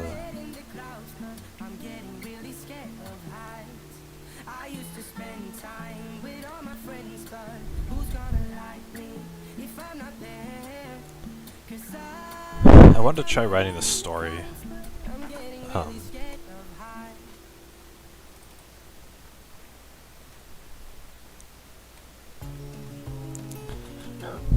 Where is it? I think it starts with E.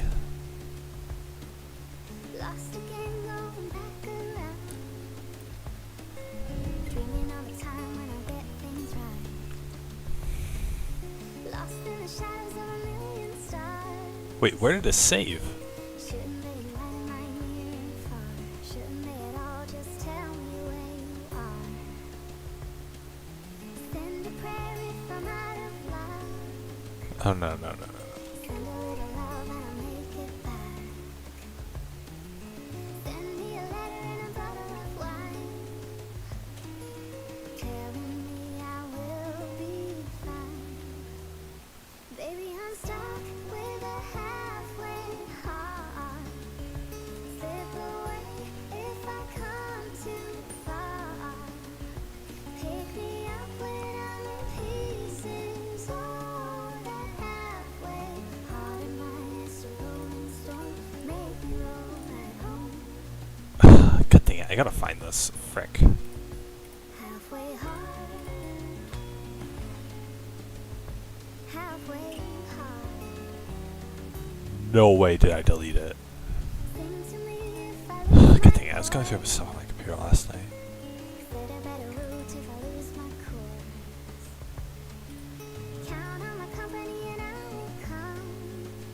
Okay, you know what a good idea is gonna be if I open up. Yeah, where did I save this? File location. Oh, it's under my documents, okay. This needs to be on the desktop.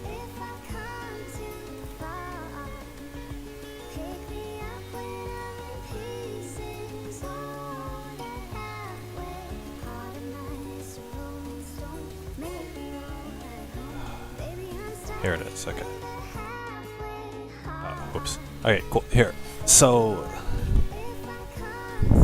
I wrote this,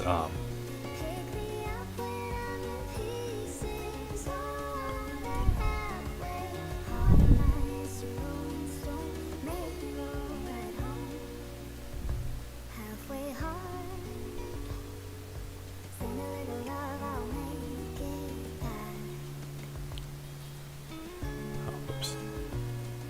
I can't, like...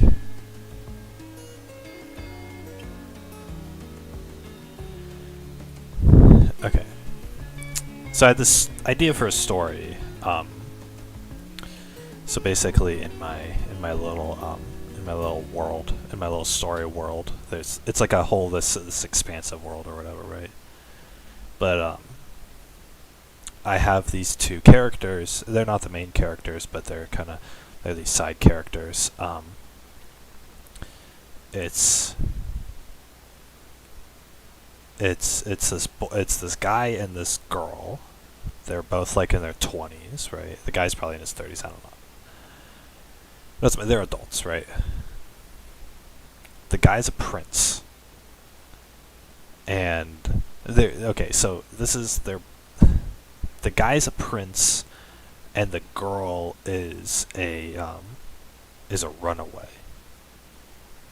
So basically, there's two factions. There's in the Earth Kingdom, there's two factions, and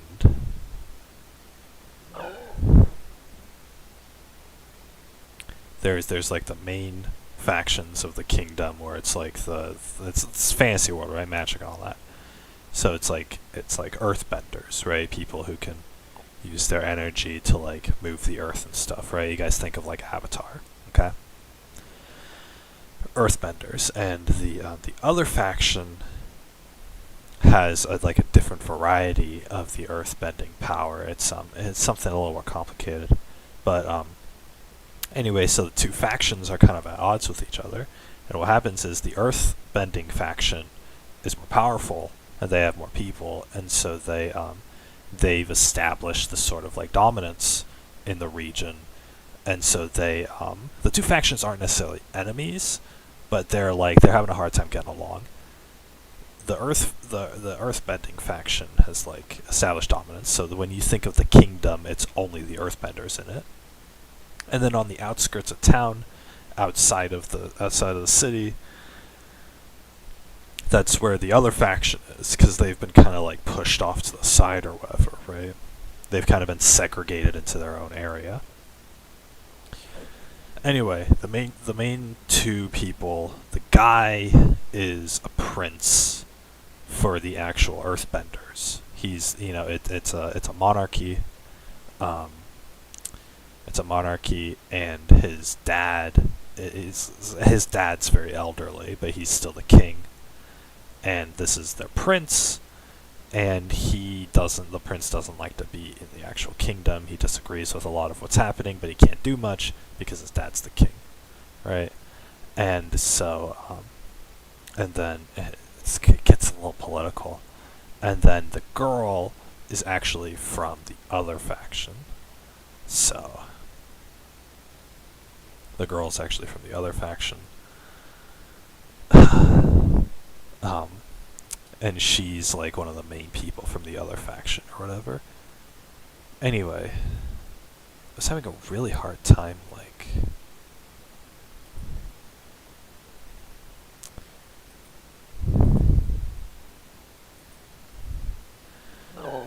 Is there another song?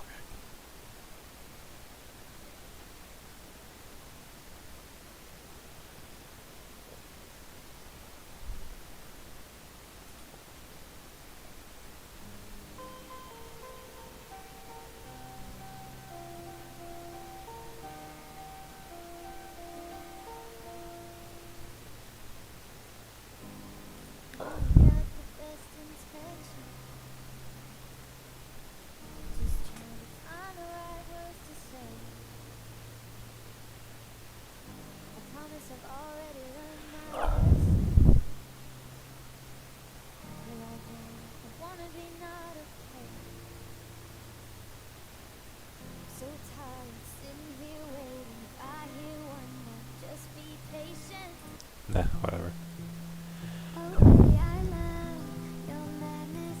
It's so incredibly beautiful. Oh, you shine like gold, so selfless to all, and wild like an animal.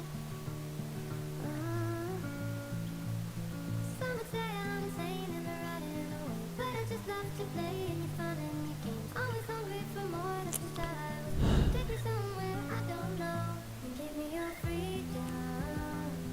Oh, you love me to pieces, yeah, I need it.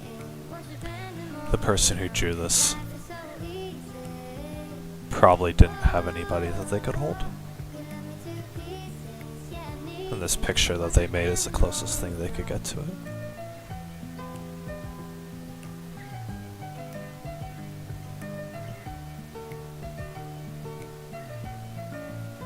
The limit of love is endless, I know. Just do what you want with me. To get to the good times, we have to suffer, I suppose. Could care less Oh well. What am I doing? everything. Some would say I'm insane in the right and Anyway, so I wanted in my main book, the guy and the girl are like together. They're a couple. They're a couple of runaways. So the girl is running away from being taken advantage of by her faction for her powers, and the guy is the prince, is running away from his responsibilities as the prince. He doesn't agree what's happening in the kingdom, and he can't, as much as he tries to be compassionate and help, he can't stand. He can't take that he has to stand around and watch things unfold that he disagrees with.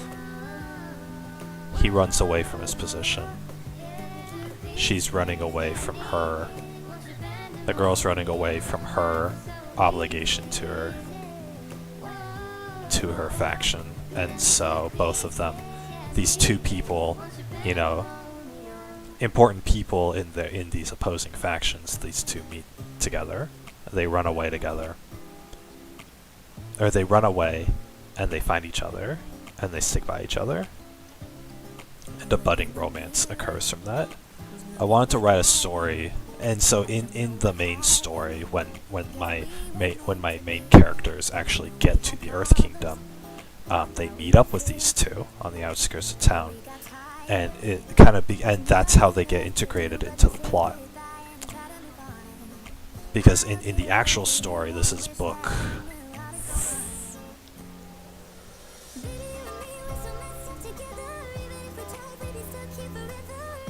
Fire Kingdom, Wind, Water, Earth. This is book 4. This is book 4. God, okay, the Fire Kingdom is the first. Fire, Wind, Water, Earth, Desolate, Lightning, Holy Kingdom, and then the Underworld. Okay, I have 8. The Underworld one is probably going to need to be split. It's probably going to be a longer story. Okay, so I have 8 installments of this stupid. There's no way I'm writing 8 freaking books. Holy crap! I want it to be like,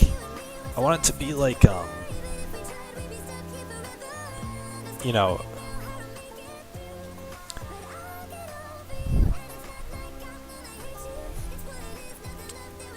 I want it to be like One Piece, right?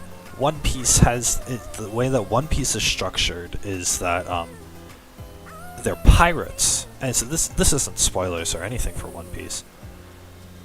One Piece is structured where they're pirates, and so they go from Luffy and his crew goes from island to island, and at each island, they go to an island, they sail off to an island, and they dock their ship, and then this entire storyline plays out on the island, and then the rest of the island, the storyline resolves itself, and then Luffy and crew go off to the next island where another story takes place. And the stories are a little disjointed in that they happen independently on each of these islands, but at the same time, they're still part of this single one world or whatever, right? And characters from previous islands can show up at the further islands, or this and that or whatever, right? You can do it any which way, but the main structure of One Piece is that they go to a place, and something happens at that place. It's exclusive to that place. That's how I wanted my story to be structured. Ever since I conceived this idea, I conceived this idea wanting to follow One Piece. Except instead of islands, it would be kingdoms, right? It would be these countries of people. Well, that's what I wanted. And I have a main storyline, created for every single kingdom that they can go to or whatever. I have this. I have the really rough skeleton of it. It's just, that's the easy part. 10 years of thinking of this idea, and I've gotten the easy part down, right?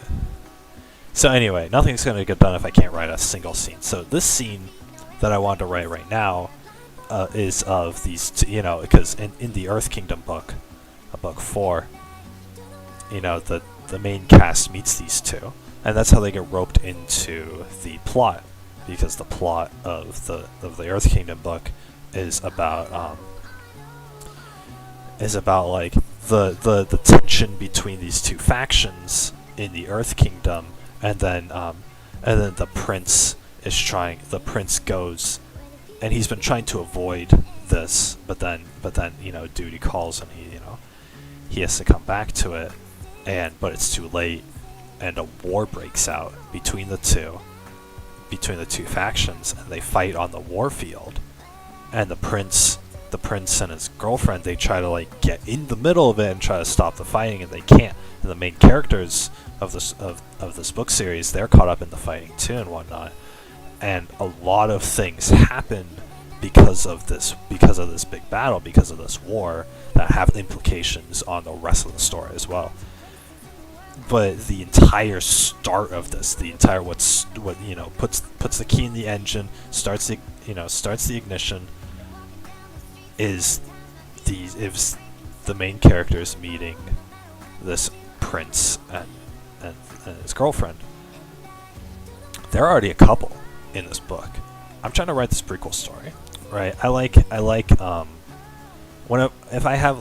have this giant idea, right, of this whole world. I want to write these prequel stories, right? I have a prequel story up for I have a prequel story half written for 2 of the side characters, right? Or for I have 2 prequel stories written for a couple of the side characters, halfway or whatever, right? So I wanted to do this one, and I had as I was listening to this acoustic guitar album last night, I was conceptualizing this idea, and I was trying to craft this sort of short story in my head and whatever, and I came up with this really rough outline. This outline is not complete. I'm trying to do as far as being kind of an architect, kind of trying to create things or create the story. I'm trying to do a play-by-play. I'm trying to say okay, each event is happening like this. It starts off at the tavern, and the guy's collecting a bounty, and then he reads a list of bounties, and then he takes one, and then another group interjects, and blah blah blah, right? Going piece by piece, right? Whereas it's a full summary, right? If I turn these into sentences, it would be a full summary of the short story. Obviously, this is just an outline. I did this last night, by the way, in 20 minutes, but I can, if I have the outline, that this isn't the story, or this isn't like the written story or whatever, right? This isn't interesting to read, right? Nobody, whatever, right? You can't even decipher this. But I want to be able to actually, you know, piece it together like this. What is today? It's Thursday. Today's the 14th. Ugh. My life's gonna start soon.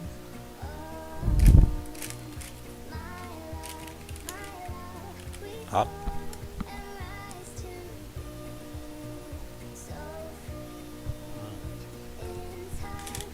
Ooh.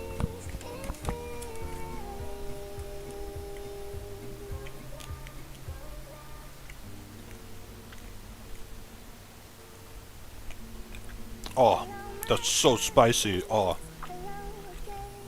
The jalapeno on the bagel and the jalapeno on the cream cheese. Oh my god. It's so spicy. Oh, I love it.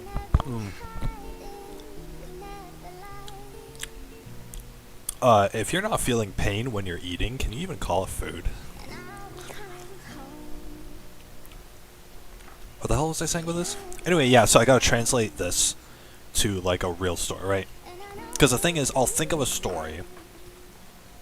This is what's happened before with me. Yeah, this is the first time I'm actually doing something like this. So, what's happened before is that oh my god, that's so spicy. Oh, it's like in the back of my throat. It's like my Adam's apple is on fire. Oh my god. Anyway, this story. What's happened before when I write scenes is that what happens when I write scenes is I'll think of an idea from beginning to end. I'll sit there, I'll be jamming out to, you know, I'll be listening to music, and that's when I daydream about the scene. And so the scene will play out in my head start to finish, right? It's like I have an anime playing in my head of whatever scene that I'm trying to do. And I have most of the bits and pieces of the scene, you know, just going along, right? I play it beginning to end. It's fantastic. And I love the scene, and, you know, I want to immortalize this scene by putting it down on paper, obviously, right? So you know, that I can relive it and that other people can experience it, whatever, right? But that's what writing's about. But the thing is, I imagine the scene, I craft it, I edit it in my head, and then it all comes together, and it's all this complete scene, right? It's this complete scene, but it's this very fragile, wonky idea. It's like if you guys can imagine, like when you have a dream, a really good dream, and you wake up. There's like a 1 minute period after you open your eyes in the morning where you still remember the dream, but then after that 1 minute, you forget it all, and you can't for the life of you remember what the heck you were dreaming about, even though it was so good, even though it left this huge impact on you. You can't remember what the dream is.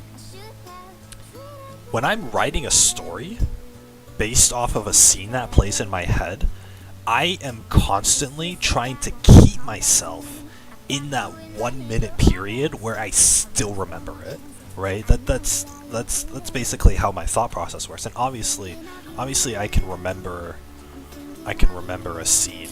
I can remember a scene that I've thought of for more than a minute, but it's still like there's this limbo there, right? You guys know, obviously there's this limbo of having to, of like, I could lose the idea at any moment, right? And so because I can lose the idea at any moment, I gotta, when I start writing, it's like since I could lose the idea at any moment, when I start writing, I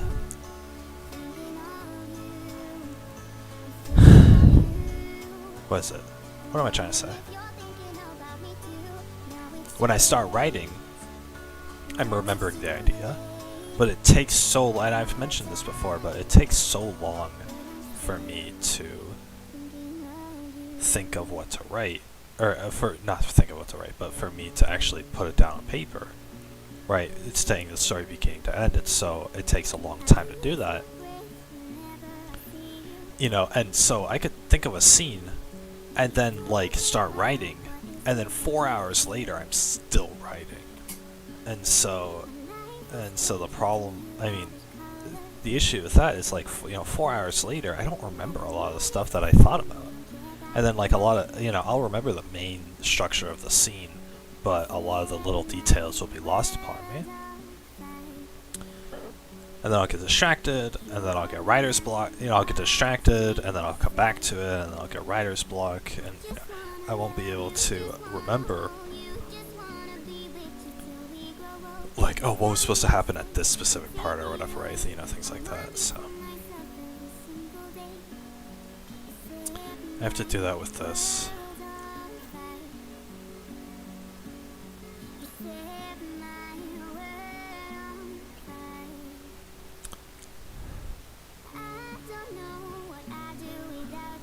Anyway, so I couldn't think of much. I started like to make in this scene to have things make sense. I started getting like I started like delving into like the political side of it. And then I have to assign names to everything. Ugh. Bleh. Anyway, so I want to do this, and then I can't, like, there's a lot of details that I'm missing here. I have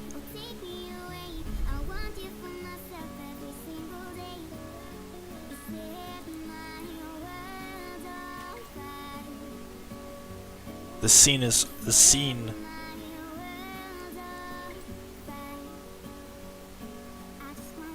This short story is basically 4 parts.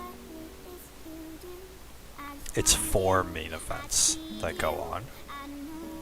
I have the entire first part. I have most of the second part. And then it's bits and pieces of parts 3 and 4. It's really... because I was running out of ideas as to what to do. And this is such a basic story. This is such a basic story. But, whatever. I don't care. Whatever, right? It's beginner's writing class, whatever. Writing 101. Creative writing 101, whatever, right? I'm not going to college. So, I want to take this, and I want to be able to write. So the thing is, I came up with this much last night. I didn't know how to really structure this. I figure, like, okay, I gotta write something. I gotta jot something down. But this is the problem that I have, is that I have I'll have the entire scene. I'll have the beginning to end, because typically, right? I've told you guys before. I write every story of mine needs to have an emotional climax. The only reason I care about writing is because I want to see the characters feel like these intense emotions and whatnot as they go through this world. And so I write that first, and that typically comes towards the end. And I want this emotional, like, satisfaction there. And so I write that in first. So that's the ending. And then I go backwards in the scene all the way to the beginning, and then I structure an entire, like, plot line based off of that. I have the rough outline of the plot, but I'm able to take. So I start writing the story, and the beginning is pretty good. I have a really good idea of how to structure the beginning and make it at least a little bit interesting, and interesting to me, whatever, right? And then about halfway through, I start running out of ideas. I'm like, okay. I come to a point where it's like, what am I supposed to do next?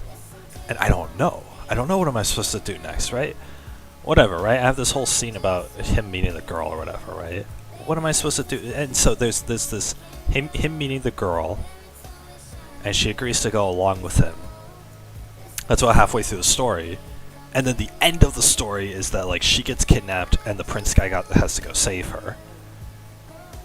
And between the two of them meeting together and her getting kidnapped, I have nothing. There's this giant block of where a story is supposed to be, and I have nothing for it.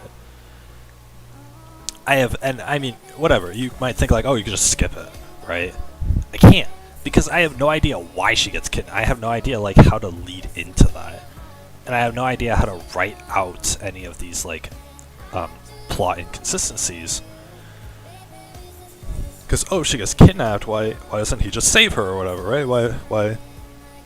Why does he let her get kidnapped? I'm starting to ask myself all these questions.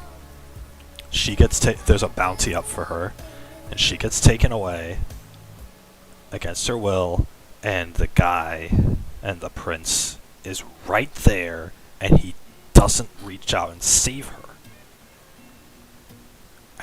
And I don't know why. I don't have an answer for that question. Why doesn't he reach out and save her? I don't know. This is my story. I don't know why he doesn't do that. But the thing is, the scene is more meaningful if she gets taken away, he hesitates, and she gets taken away, and then he goes and rescues the princess, right? You know. And so that's... And so I have no idea how to, like, transition into that. I was thinking of having this whole political thing about, like, how, oh, the prince himself is getting called back to the kingdom, and he's told not to interfere, and blah, blah, blah. And then he says, you know,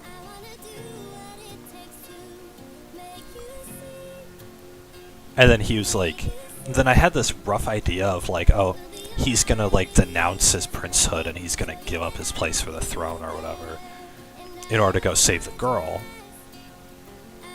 You know, so he can save the girl without any, like, political consequences or whatever. But that's too much. It's too much.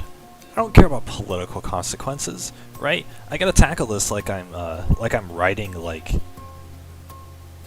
I gotta tackle this like I'm writing, like, a young adult novel, right? It's like, I don't need political whatever, right? Because the thing is, it's one thing to have politics in your book, in your story, but it's another thing to have politics that prevent the characters from doing otherwise normal actions. Because the thing is, if you add politics in your book, I'm just gonna skip over it, right? I don't care about the relationships between families or kingdoms or what. I don't care. But the thing is, if the politics all of a sudden they're like, oh, because you know the Montagues can't, because the Montagues hate the whatever the Juliet's family, Romeo and Juliet can't talk to each other. It's like now you have to, now you're forced to understand the politics in order to understand why things are happening in the story. Why are you forcing me to understand politics of a fictional world, right? And so that's kind of the gripe that I have with it. And so it's like, yeah, to me, you know, if I write a story with politics in it, to me it makes sense. It's not gonna make sense to anybody else, right? Who's gonna sit there and be like, oh yeah, I remember the conflict, you know, the political tension between the two factions. Like, who cares?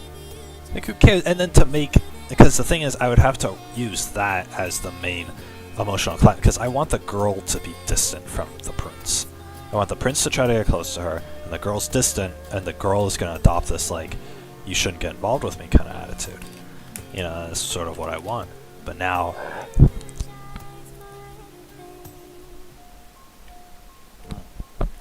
I'm just loving this bagel.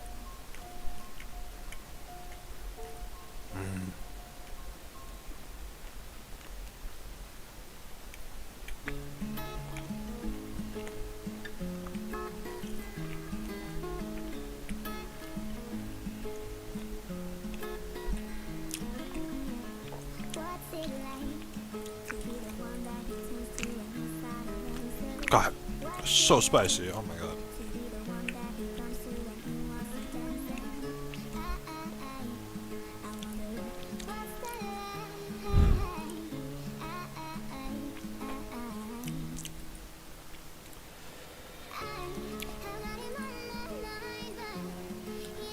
Anyway, I have no idea. But the thing is, if I don't have a clear idea of how to work in this romance, then I'm gonna be missing a lot of things in the scene. I'm gonna have to go and rewrite a lot of different scenes, which I'm gonna have to anyway.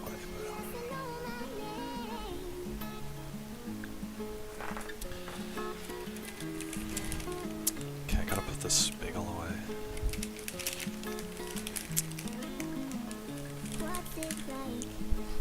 Ah, spicy. Okay, there we go. Oh, whoops.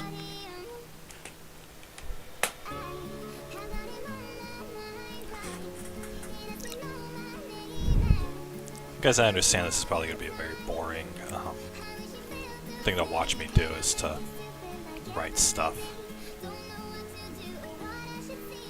Now, I should probably have this part open in a notepad.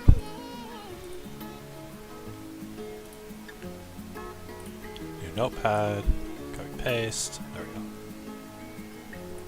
Now I can do this. Just kind of have this over here.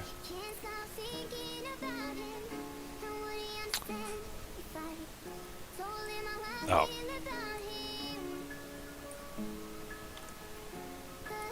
Okay. There we go.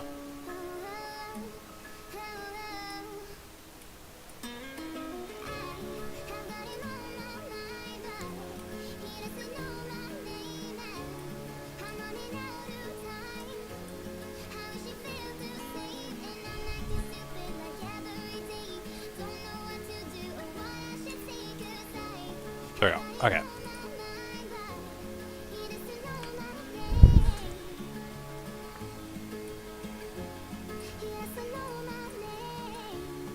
He doesn't know my name, is that what she's saying? Okay. I keep seeing the word acoustic, and I keep reading it as autistic. The best nightcore autistic mix. Like what this music's good for, like autistic people.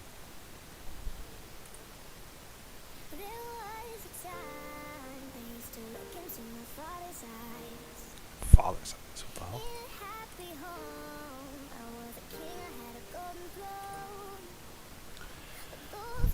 Oh god. Okay.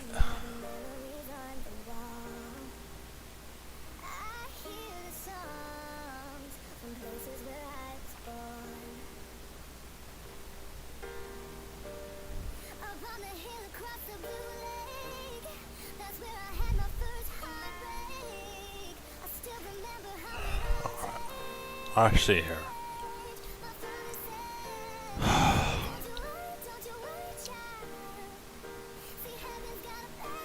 What time is it?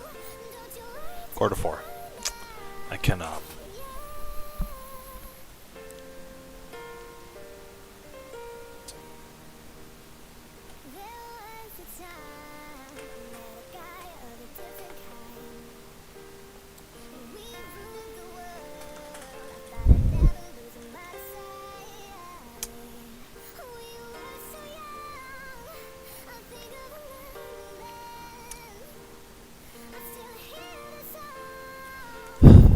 This picture is very distracting. I need something inspirational.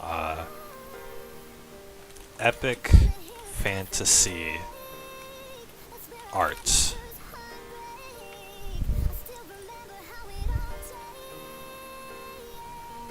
I need something that's like Earth, that says like Earth Kingdom. Perfect. Oh no, that's too epic. I need something a little more tame. Epic fantasy earth bending. Let's see if this actually gets anything.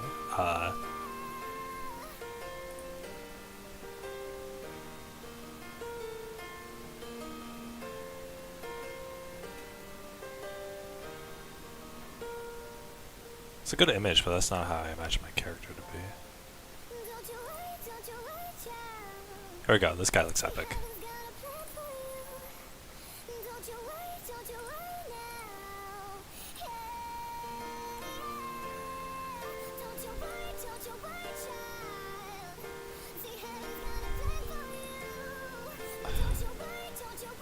Don't make it that small, you plebeian.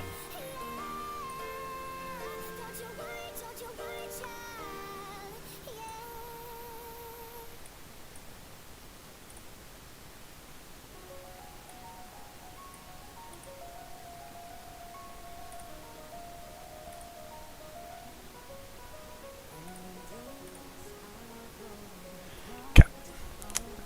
Here we go.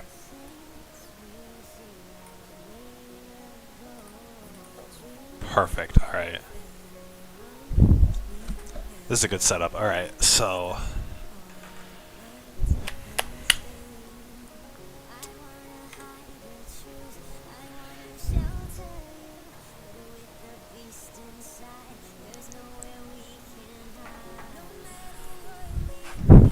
okay.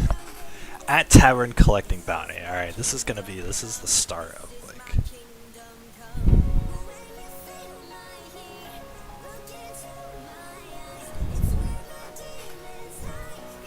So another challenge is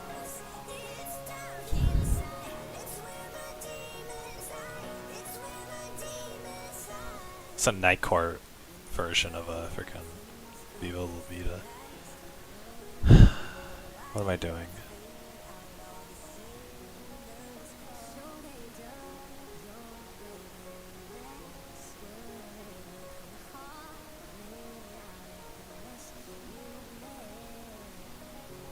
It's a cool picture. They always have like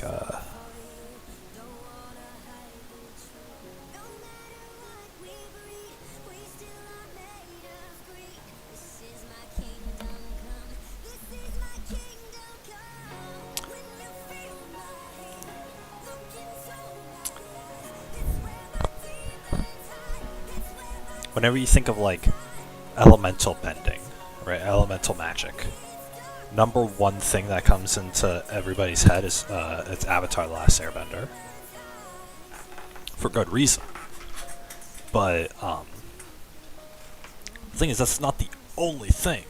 That's not the only thing in existence.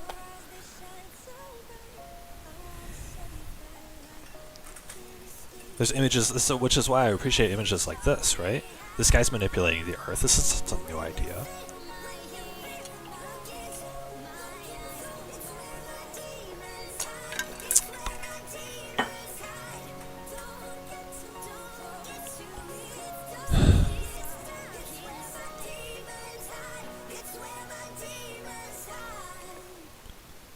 The tavern collecting bounty.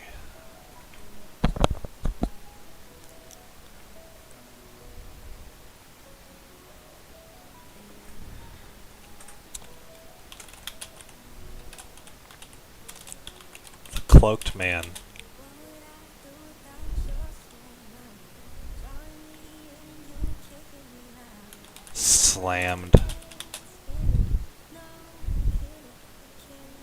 Slammed the beast's head on the counter and was greeted with a bag of coins in return. There we go. I don't know how to write first sentences. There's this whole video on like what makes a good first sentence of a what makes for a good first sentence in a book, right? Because you open a book, chapter 1, first sentence. Some people are gonna drop the book. They're gonna read the first sentence, say I'm not that interested, close the book, put it back, right? I don't know how to make a good first sentence, whatever, right? You guys are in it with a long haul with me, but I'm not doing first sentence right now. I just gotta get words on paper. Biggest struggle for any like speaking or writer is getting words on paper. And I've spent like years watching like these or I've spent like the last year or two watching these videos on like writing tips and whatnot, right? How to be a good writer, how to write scenes, how to write beginning sentences, introductions, how to write characters well, blah blah blah, right? Emotional climaxes. My problem is I have all this advice in my head, but I don't know how to get words on paper, right? And without without actually physically writing this, I'm not ever gonna,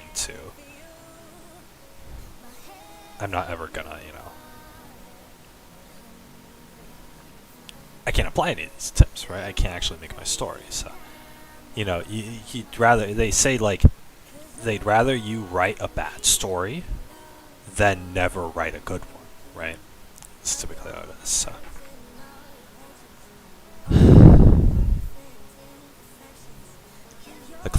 The cloaked man slammed the beast's head on the counter and was greeted with a bag of coins in return. Can I like... There's way too many words in these freaking songs. Epic Nightcore mix. Here we go.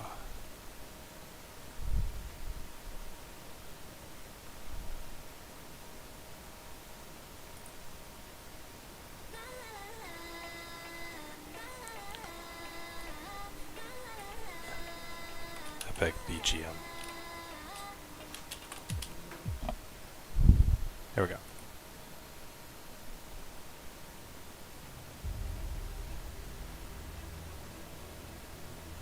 That might be a little too epic.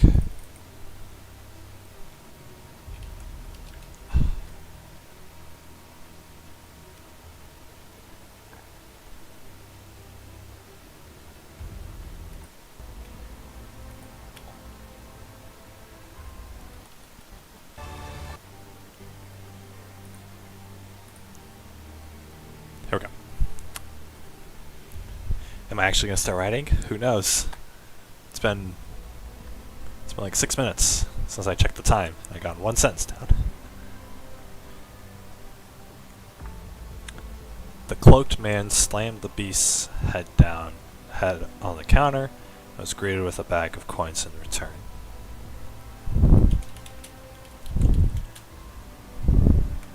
The tavern owner, still holding the bag,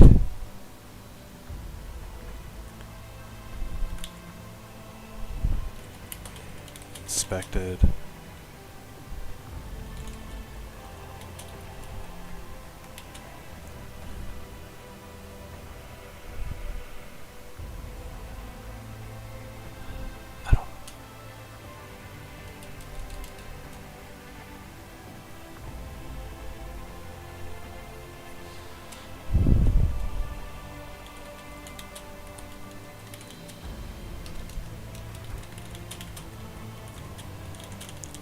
this is, by the way guys, this is gonna be like terrible because I don't know how to like word things or make things sound good or anything like that, so I'm still very amateur writer-ish.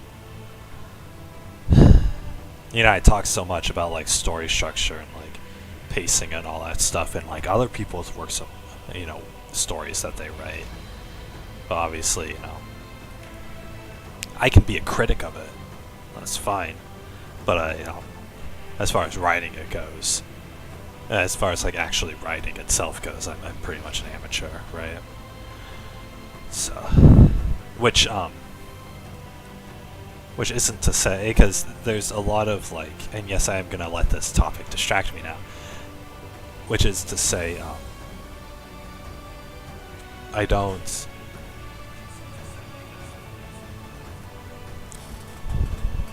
Whatchamacallit? I want, or some people will say like, like you'll criticize something, right? And then like I'll criticize a video game. Oh, this video game's not fun. This video game, has poor mechanics, blah blah blah, right? And then somebody, posts that online. Somebody will reply saying, "Oh well, you know, if you hate it so much, you know, why don't you do better? Why don't you see, you know, if you can do better or whatever? At least this person's, you know, out there spending years of their life making this game. You know, why don't, you know, and you're sitting here complaining about it. It's, you know, why don't you go do something better, right? If you're so good, if you know so much about making a good video game. You know, they'll say that with stories, with movies, TV, you know, anime, stuff like that too. It's an invalid argument. It sounds valid at a glance, but it's an invalid argument because being a critic of something doesn't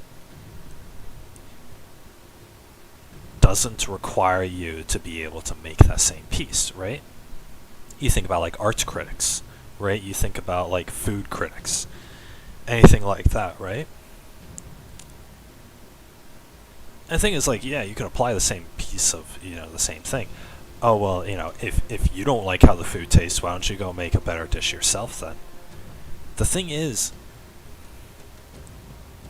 are you, you know, it begs the question, are you not allowed to dislike something if you're not able to do it?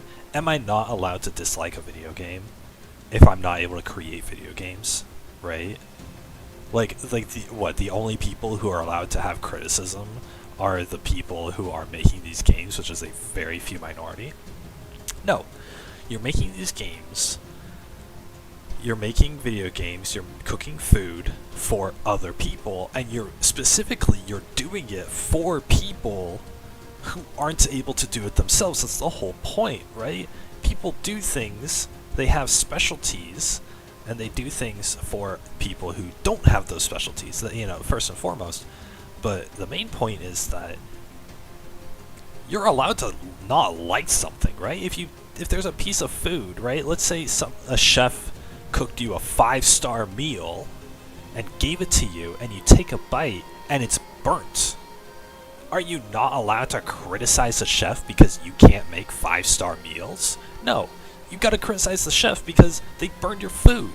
They burned your food and now it doesn't taste good and you've wasted your money on it, right? It's like, you know, people have things that they enjoy and they don't enjoy, and they can point those out and they can say, hey, I did not enjoy this because of these reasons. They don't need to be able to make a better thing. In fact, the whole point of criticizing something is because they can't make a better thing, right? I can't make a video game, and so therefore I want, you know, when I pay money for a video game, I want the people who can make video games to make good ones, right? I want to get my money's worth out of that. If you're putting in all these years and all this time and money into creating something, why not make it good? And so that's where criticism comes in, right? Because if Tales of Arise sucked, then I'm gonna say, you know, why did you waste my time with this?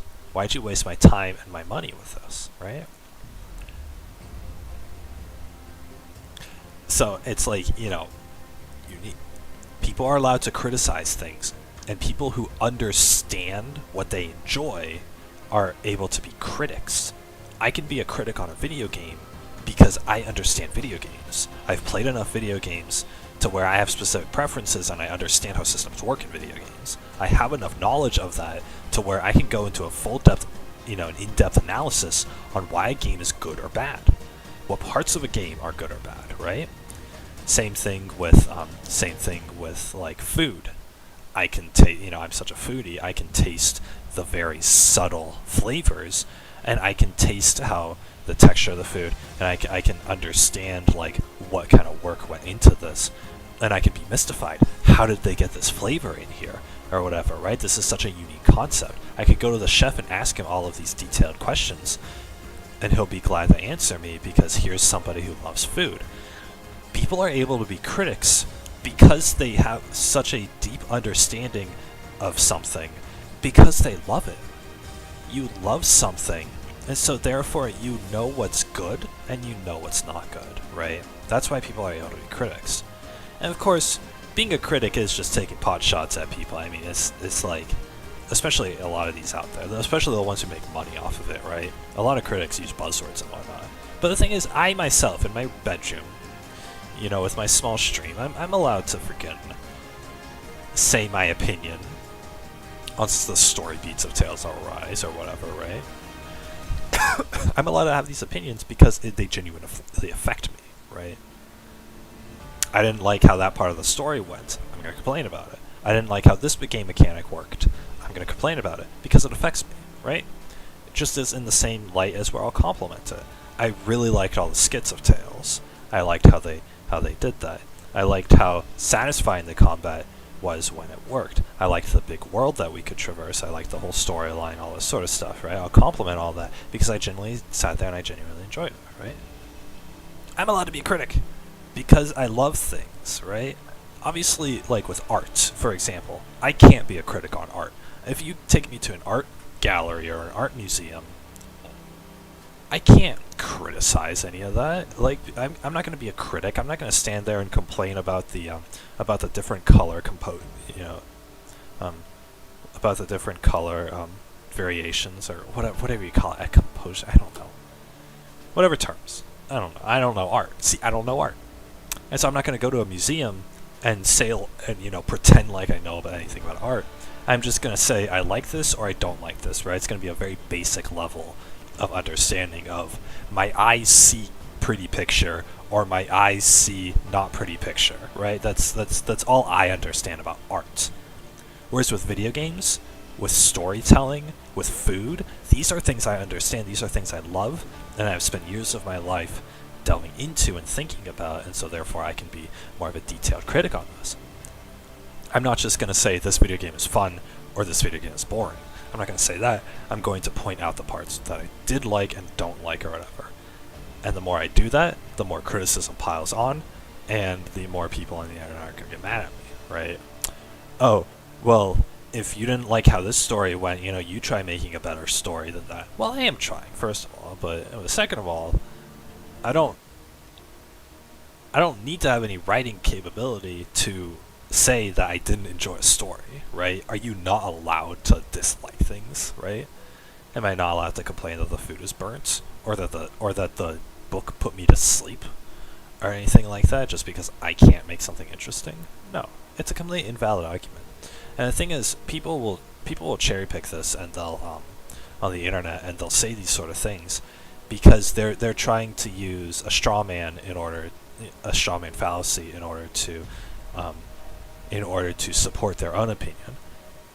I say this part of the game is bad, and somebody who loved the game and who doesn't want anybody to criticize it is going to say something like, "Oh well, I'd like to see you try to do it better." That's what they're gonna do because that's the only way that they can defend their game. They can't accept the criticism that somebody else sees. Whereas I'll have my favorite video game. Right? I love one of my favorite video games is Unepic. You guys ever hear of Unepic?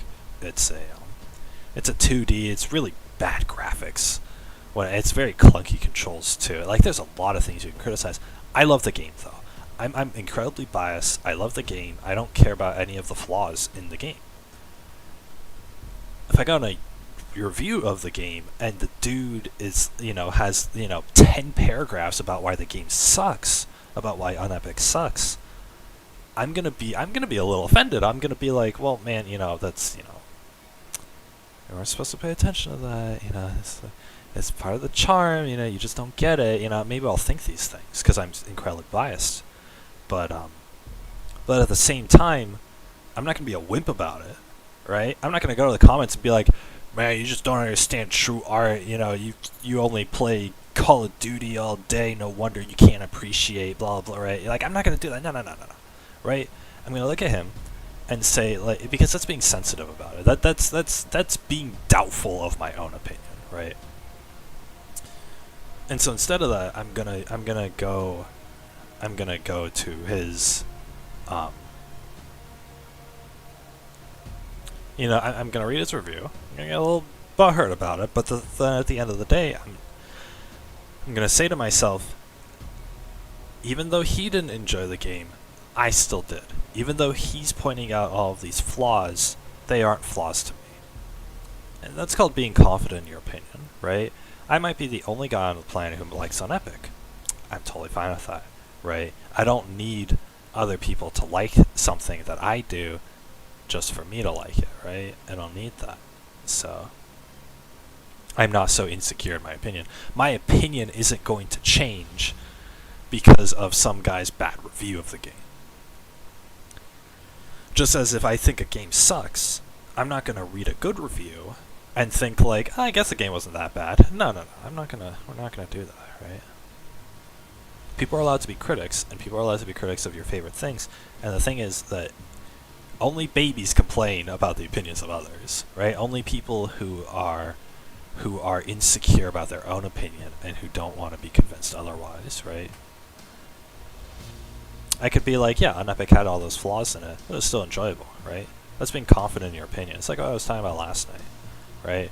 You gotta, if you're like a certain way, you can't be a certain way out of insecurity. You can't have an opinion out of be insecure about it, right? The best thing to do is to have an opinion and be confident about it and be able to say like, you know, this is my opinion, this is how I live my life or whatever, and I would love for somebody to agree with me, and I'm just not going to listen to people who don't agree with me, right? It's like, you know, whatever, right? So everyone does. Everyone surrounds themselves with people of like-mindedness or whatever.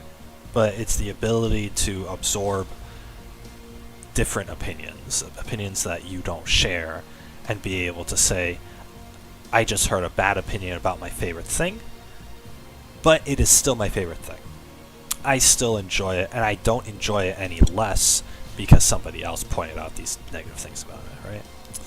And it's a lot about that. But again, people aren't that mature, and so they're gonna be, I mean, there are people older than me, there are especially people who are older than me, who get offended when you disagree with them. And that's very bad, I think. It shows that you've been living in your own bubble for too long. Whatever. Anyway, so the whole reason that topic even brought up is because even though I can go off and I can criticize the structure of stories and how stories are paced and all these little details, right? Even though I can take a really well-written story like Tales and still find flaws in it, doesn't necessarily mean that I'm going to be a good writer myself, right? And that's why my writing sucks, and that's why I'm sitting here right now, you know, going to improve it. I only spent 10 minutes ranting about that. Fantastic. Not a lot of time wasted. Here we go. Tavern owner, still holding the bag, tried sneaking a look of the man's face under the cloak, but couldn't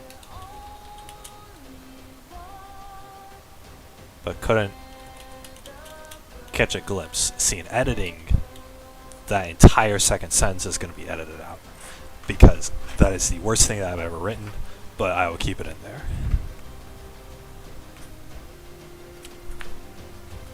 Stupid flying spiders. Alright. Here we go. They cut off that song halfway.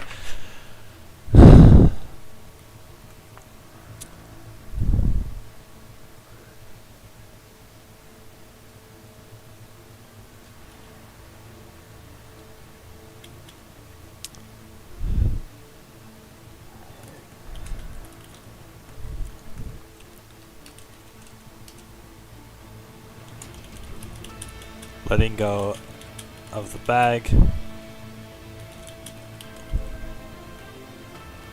The tavern owner put the beast head under the counter and crossed off the bounty on the wall behind him.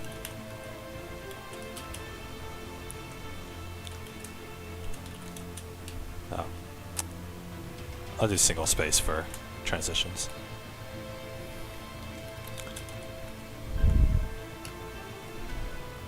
Have any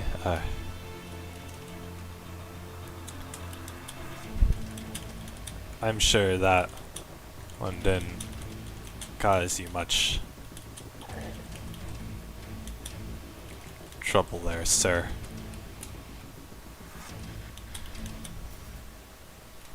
He said as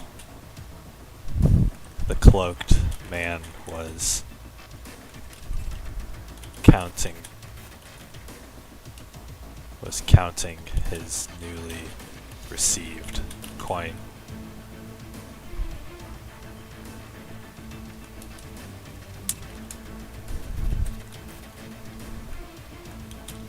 Never much of a problem. These monsters don't put up much of a fight.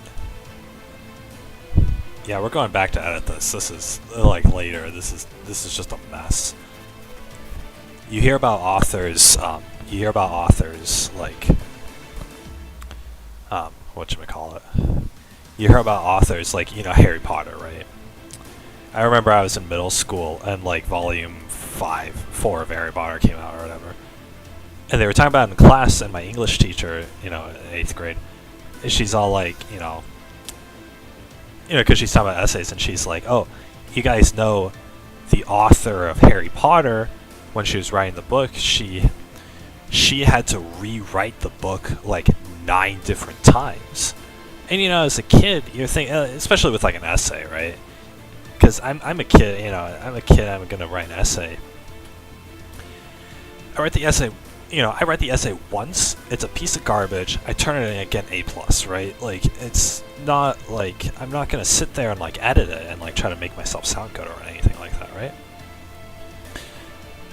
Or like, no, it wasn't that, it was whatever I wrote initially was, whatever I wrote on my essays initially, or in my short stories initially, was the best that I could do. That was like, I was satisfied with that, and that's what I was going to turn in or whatever. There's no need to edit it or anything like that. And so, as a kid, I never understood why, when they say something like that, when they say like, oh, your, you know, J.K. Rowling rewrote Harry Potter 9 times. She rewrote the whole book 9 times. You know, I'm sitting there, we're all sitting there thinking like, what the hell? Like, why, first of all, why would you put in that much effort? That's a lot of work to rewrite the same. So why wouldn't you just go with version number 1? But second of all, how do you even rewrite something? I think of the story, I write it down, I turn it in. It's a best-selling book, right? Isn't that how it's supposed to work, right? Now, when I'm an adult, you know, I'm an adult now, and I'm writing my own stories, I understand.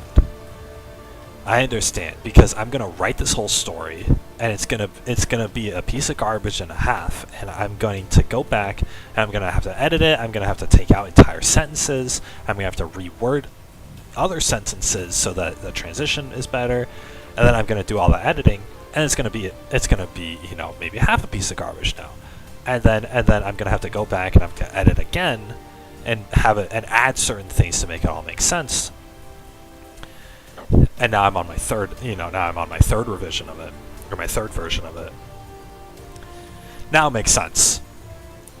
Except the entire scene doesn't make sense when added to the canon of the rest of the story, right? It seems inconsistent, and we don't really need the scene. It's kind of boring. It breaks pace from the rest of the story. Delete it. Boom, delete it. Days of work gone, because nobody wants it, right? You know, it's not that nobody wants it, it's that it doesn't make sense in the context of the rest of the book. It seems really like, it seems like you had a book and then you dragged and dropped this extra scene in the middle of it, and it doesn't make any sense. It breaks the pacing and all that sort of stuff. So, and you get rid of that. But then you delete that, and that story, it didn't belong, but it's still a little important. We still needed some of the information from that story. So now we're going to take some of the important stuff from that story, maybe a couple sentences, and we're going to try to weave it into the main book, right? And we're gonna try to weave it in naturally, and then I'm gonna have to readjust and rewrite whole sections of the rest of the book in order to fit in these little bits of information. Such a pain. Now I'm on my 6th revision, right? And and chances are, by the time I'm done with all of that, it's probably still not gonna sound good. There you go, right? That's why J.K. Rowling probably rewrote Harry Potter a bunch of times, right?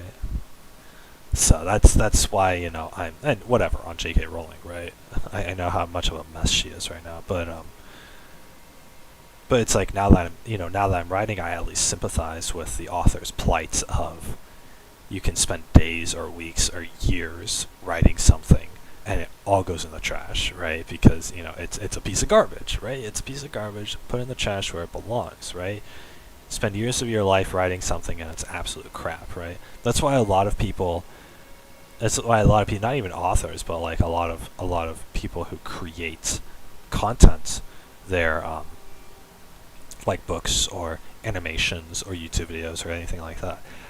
They'll do early work and then they'll delete it, or they'll keep it up private or whatever, right?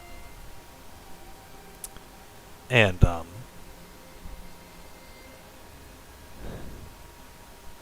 they'll say like you're never gonna see it, right? Because you don't want people to see it. It's terrible, right? You'd have to edit it 10 different times in order to actually make it sound good or whatever, right? So I have this book, it's in a pile there, called Elantris.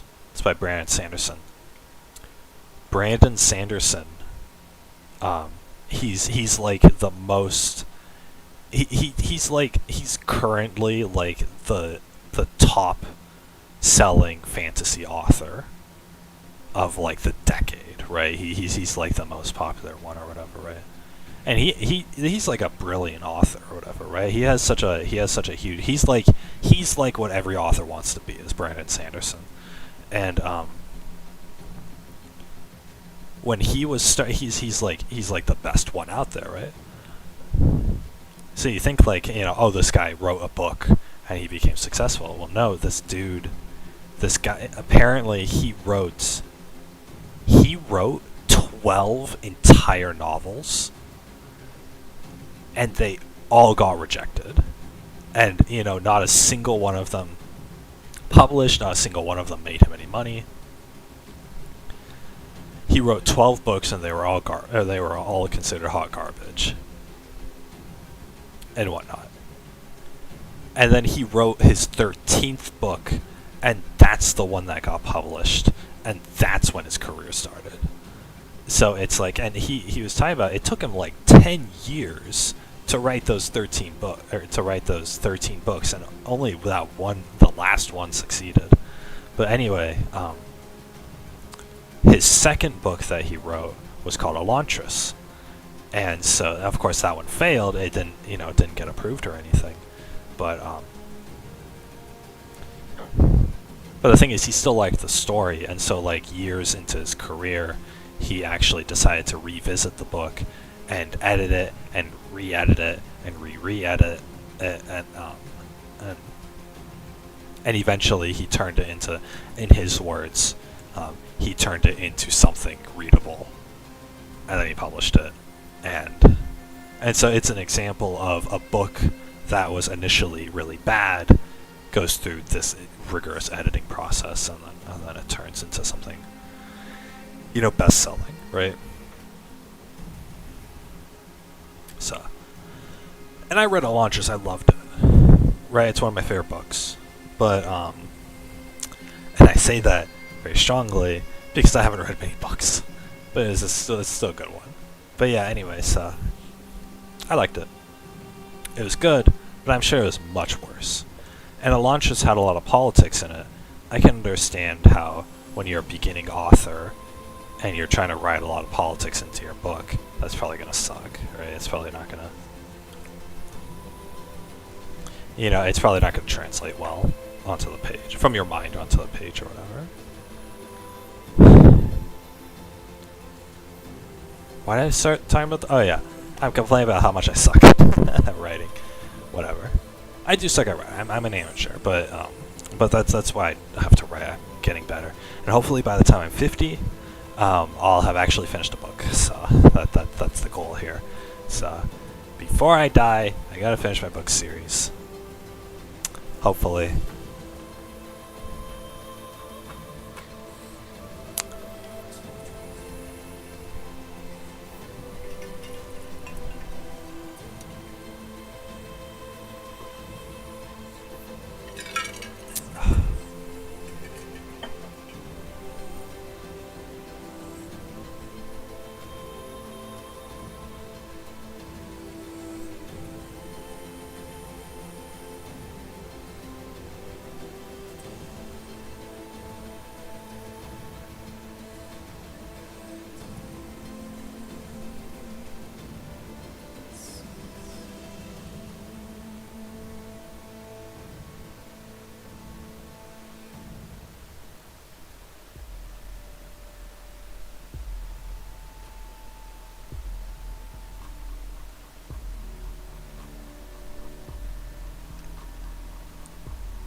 Where am I going? Never much of a problem.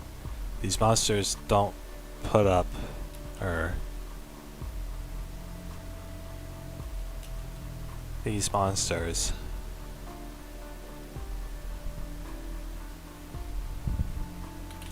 aren't that much of a challenge.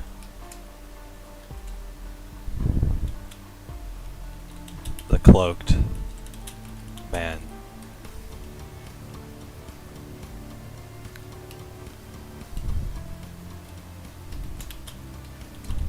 The cloaked man kept his face hidden.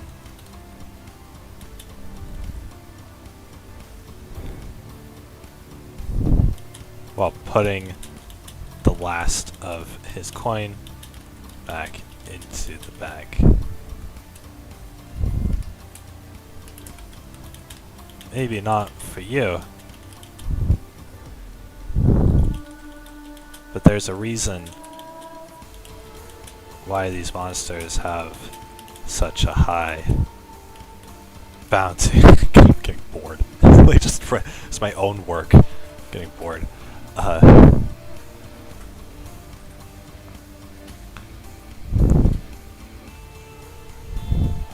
There's a reason these monsters have such a high bounty on them. Ignore it. Just go away. I don't care about, no one cares about fragments. Maybe not for you is totally a complete sentence, don't worry guys.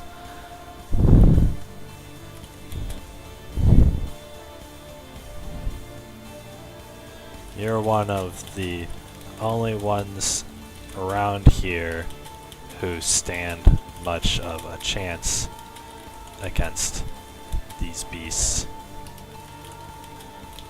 even among the other I don't want to call them earthbenders. I'll call them earthbenders, whatever. Earthbenders. It sounds like I'm doing a rip-off of Avatar. Which I'm not really. I'm like, I mean, kind of. Avatar's good, okay?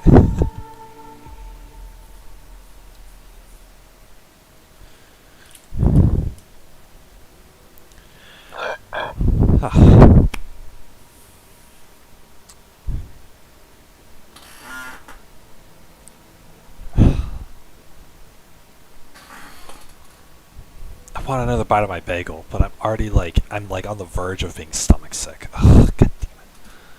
Whatever.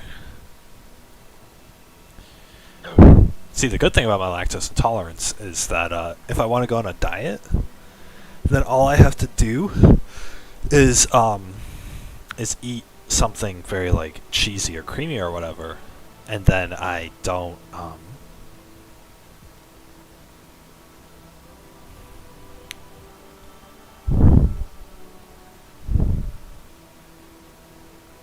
and then I'll get a little stomach sick and I won't be able to eat anymore. Therefore, I won't be hungry. Therefore, I won't have to eat as much.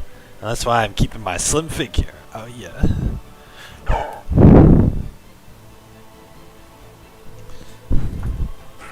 Plus, the sicker I get, the more naps I need.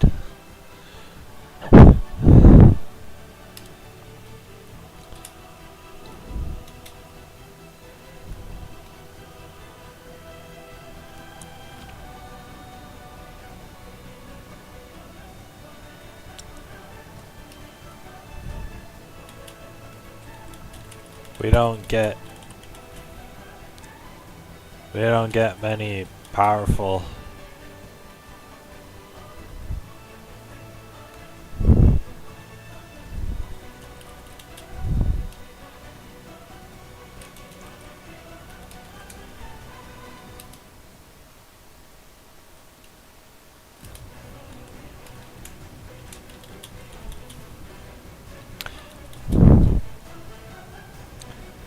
I'm sure the soul is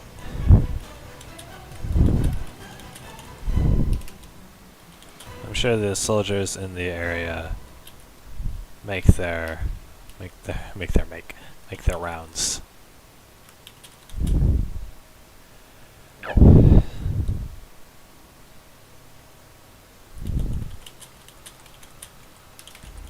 What they can.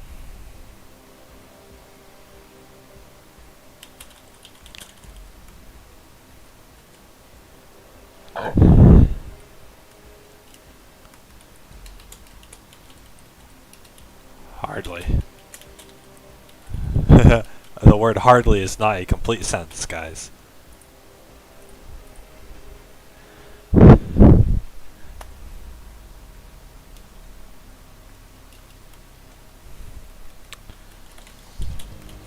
small town like ours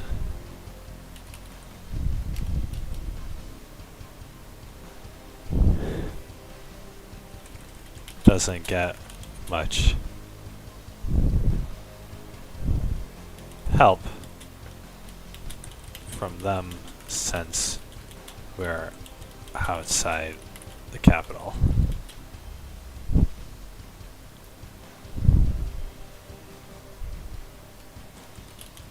We're only barely able to hold our own out here thanks to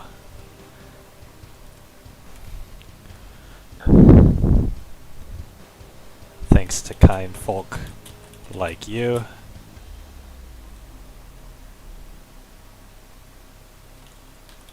Who'll clean up our troubles.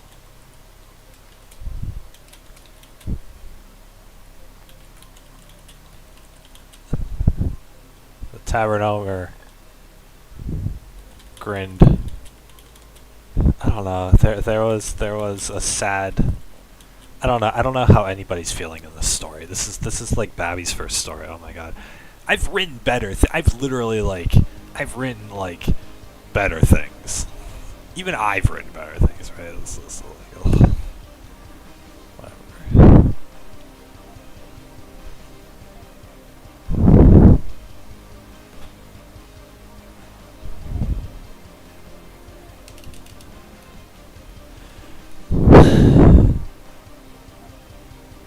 But there was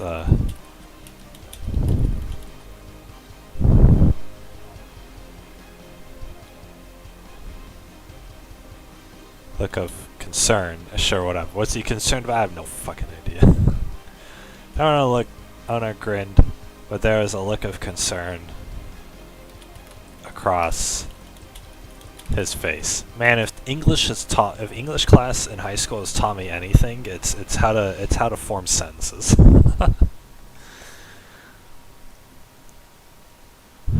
I say that only half seriously.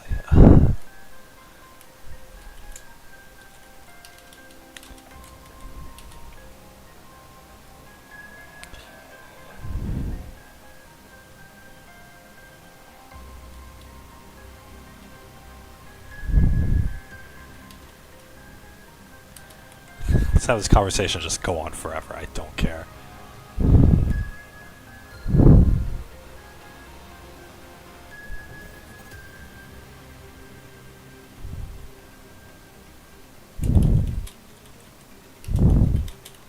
Kind folk, huh?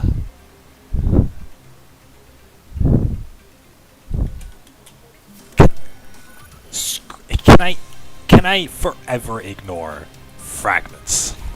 Swear to God.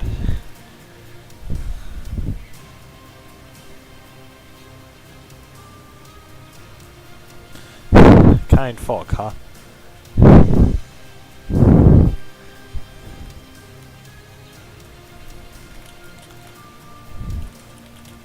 If it wasn't for the hefty reward, these bounties, I doubt anyone would stick their neck out to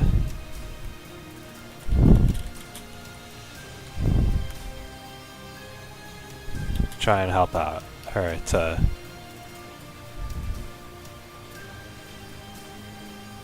would stick their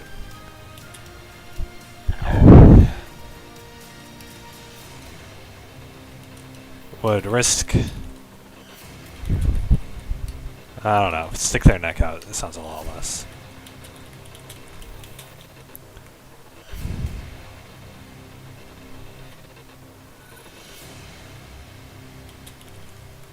Stick their neck out here, whatever. The cloaked man chuckled a little. The first time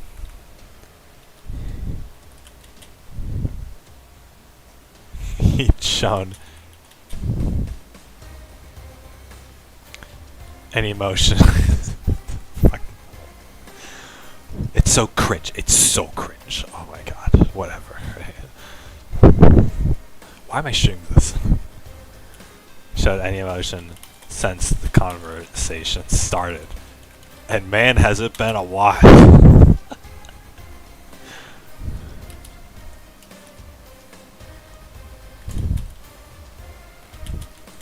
I don't know, lad.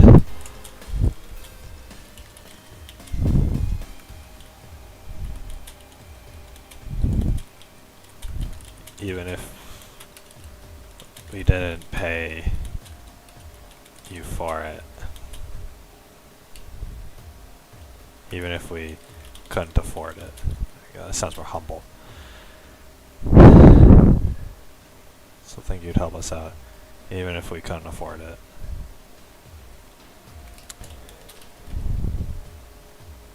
You don't strike me the type to abandon people in need. Even with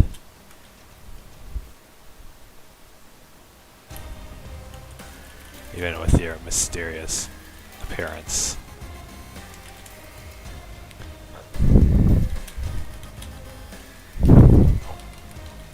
The tavern owner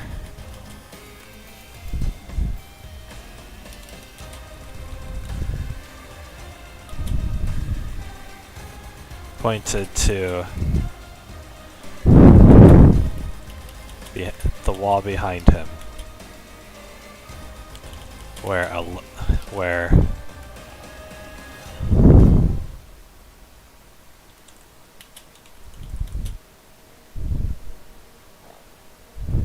a few papers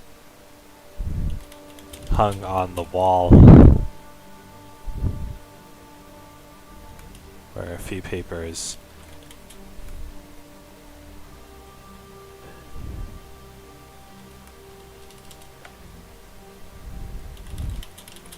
the wall. How about it? How about it is a sentence, you piece of poop. Want to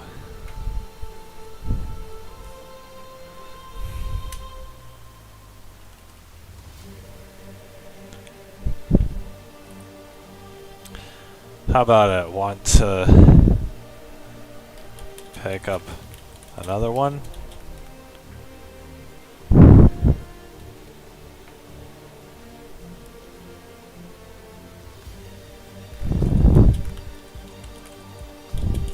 villagers around here, or the townsfolk here appreciate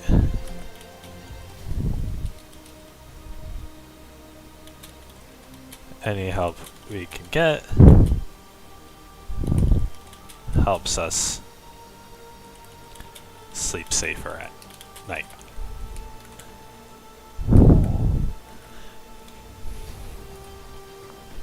Grammar. Ignore the rule. Good.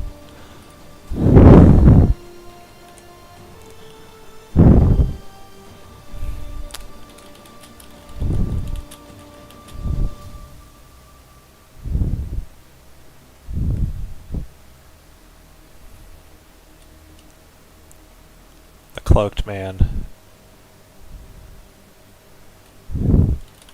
put away his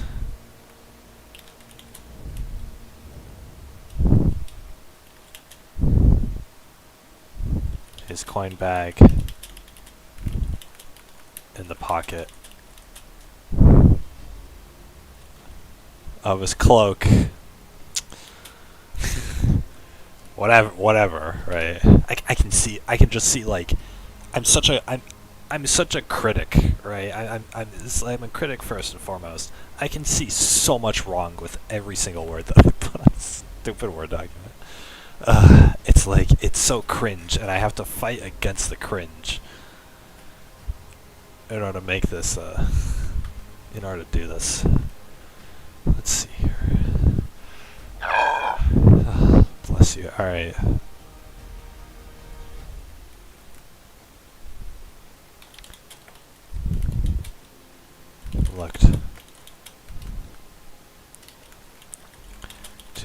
Look over tavern owner's shoulder.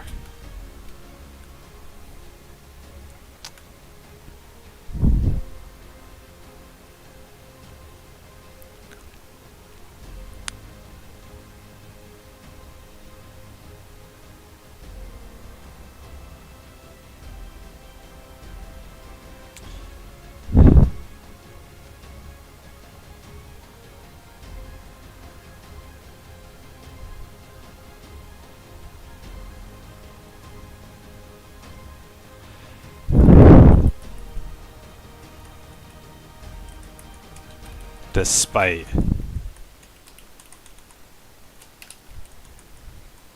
your suspicious appearance. There we go. This is what I do. This is what I do when I write.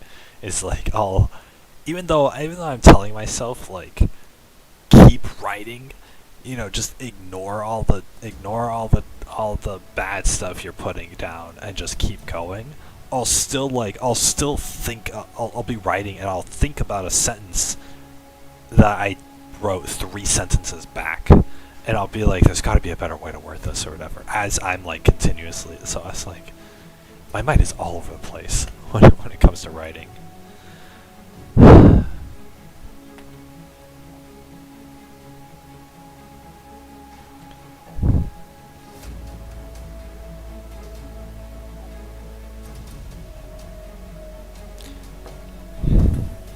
Cloaked man put away his coin bag in the pocket of his cloak and tried to look over the tavern owner's shoulder.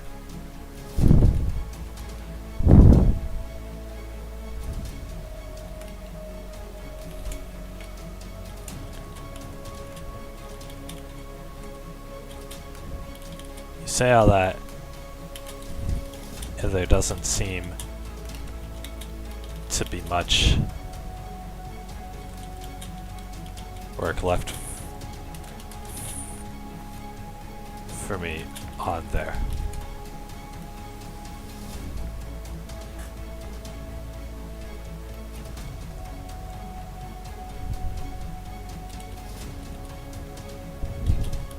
In way of monster slaying, whatever. Monster slaying, sure, whatever. We're the Witcher. Let's see here.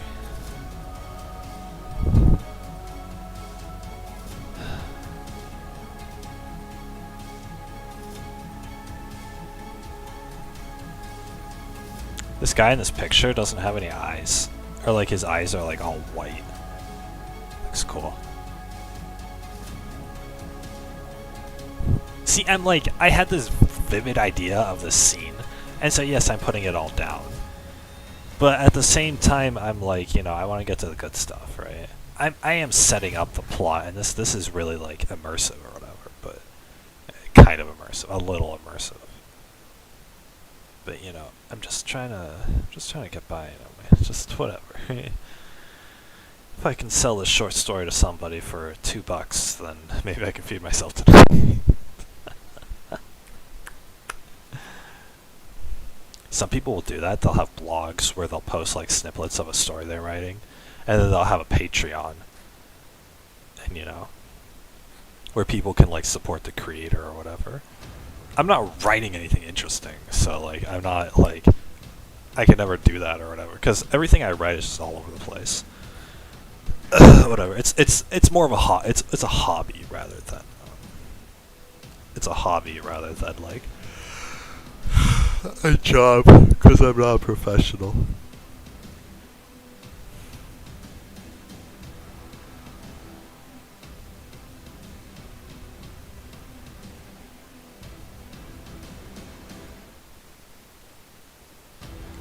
I haven't even finished this conversation with this tavern owner. I need to... I'm already thinking about going to the coloring book. I need to do this. When are we meeting the girl, guys? When are we getting into the romance? When is my main character gonna take off the cloak?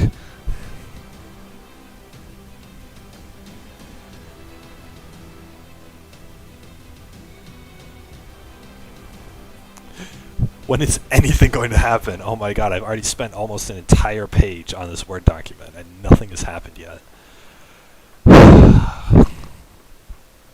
Whatever, I'm writing. 520 words. I'm doing it. I'm doing my job. Whatever. It's so...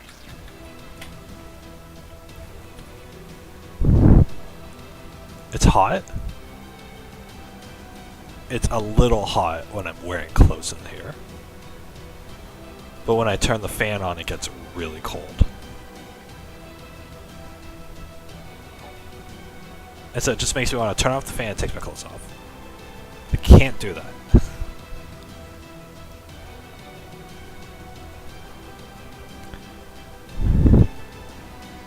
I want to bring. I have this like single seat. It's like a leather seat that you put in like a living room, and it's a recliner, right? So you can push back, and then like a footrest comes up or whatever, right? It's very comfy. It has both armrests, but it's like all leather. It's all connected together, so you can sit any which way. And it's all soft and stuff. But it's out there, and it doesn't fit through doors. It's because it's too wide, so it's like this wide. So, and I want it in my room. I think it'd be good in my room. Just because, like, if I'm watching anime or whatever, I can just, like, sit on it in, like, a comfy position or whatever. But I want it, but I would have to figure out how to disassemble it in order to transfer each part through the hallway, because the only reason we were able to get it in the house in the first place is because my front door is like a giant door. It's not like a traditional door. My front door is like this giant thing with the stick for a handle. And you unlock it and then you just push, and it's this like it's like one of those giant like mansion doors or whatever, right? But of course, I live in a basic house. I don't know why this door is here, and no one else has this kind of door in my neighborhood. But anyway, so yeah, it fit there, and then it's just a straight path to the living room where it is right now.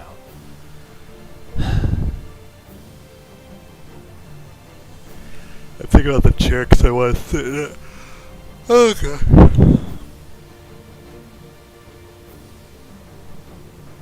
I was supposed to do work today. I need to renew my food stamps, apply for Section 8 housing, get my SAT scores from my high school, and do research on my mom's birthday present. And A couple of those things are kind of due this week. But I don't have.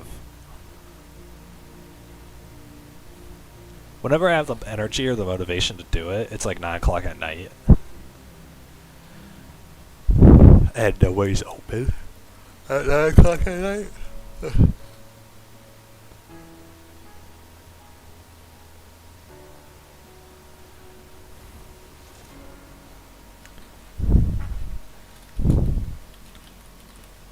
Nonsense. Here. Take a look. Tavern owner.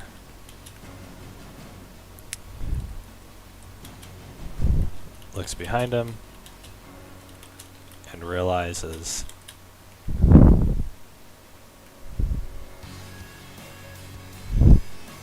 that there weren't as many bounty listings up as he previously thought.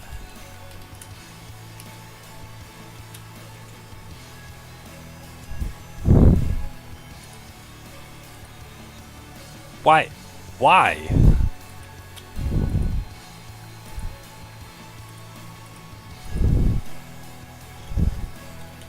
Well, I'll be. Well, I'll be. You sure darn ain't a Kit Kat criminal over here. Well, I'll be. Looks like you've been busier than I expected. Here.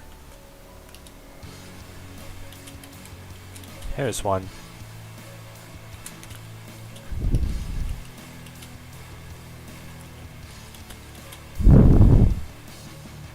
A pack of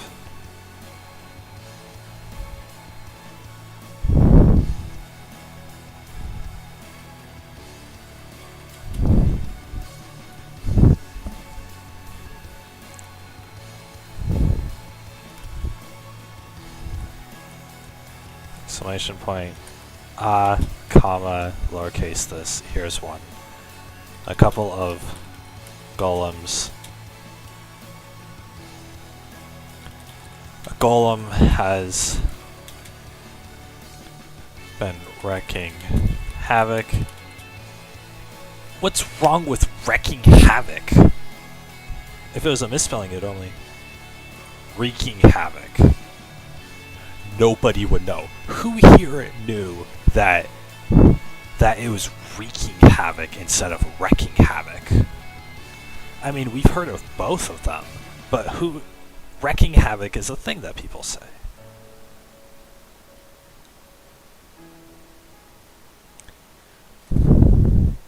A golem has been wrecking havoc in the nearby forest.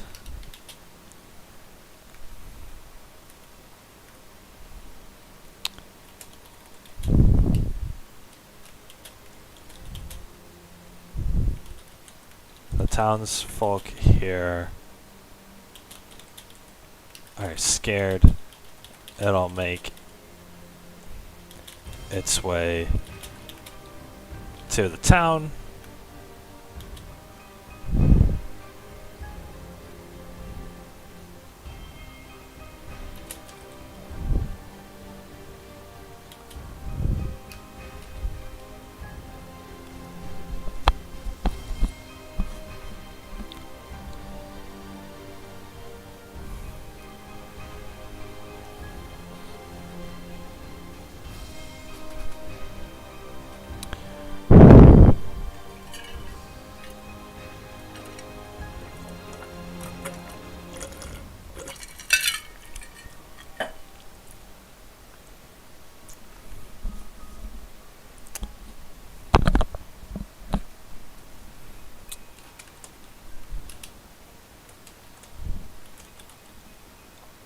Also, the tavern owner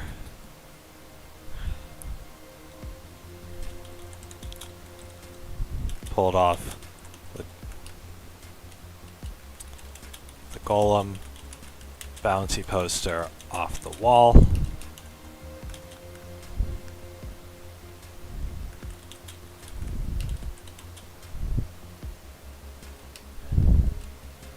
And put it on the counter.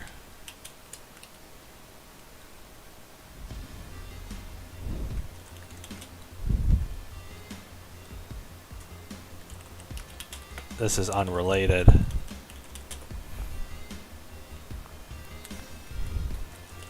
But there's also been a request for any information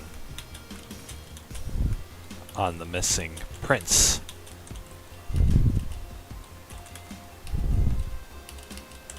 From the king himself.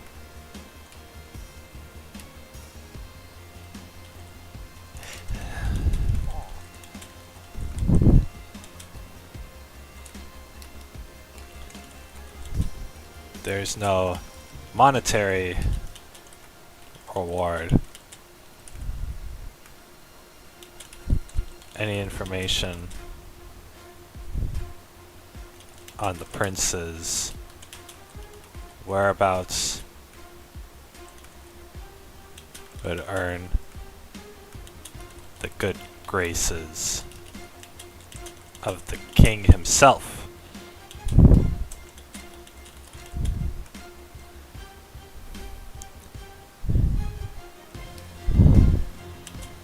Do you happen to have any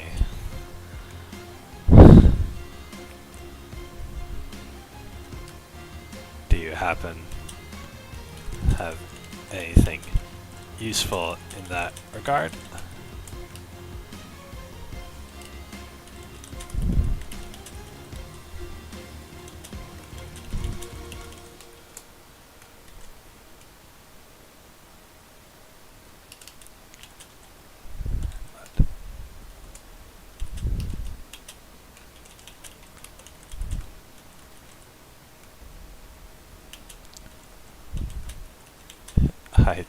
The cloaked man.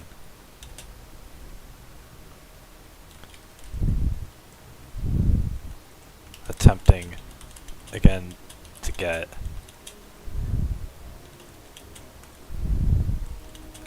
at a good look at the face underneath the hood.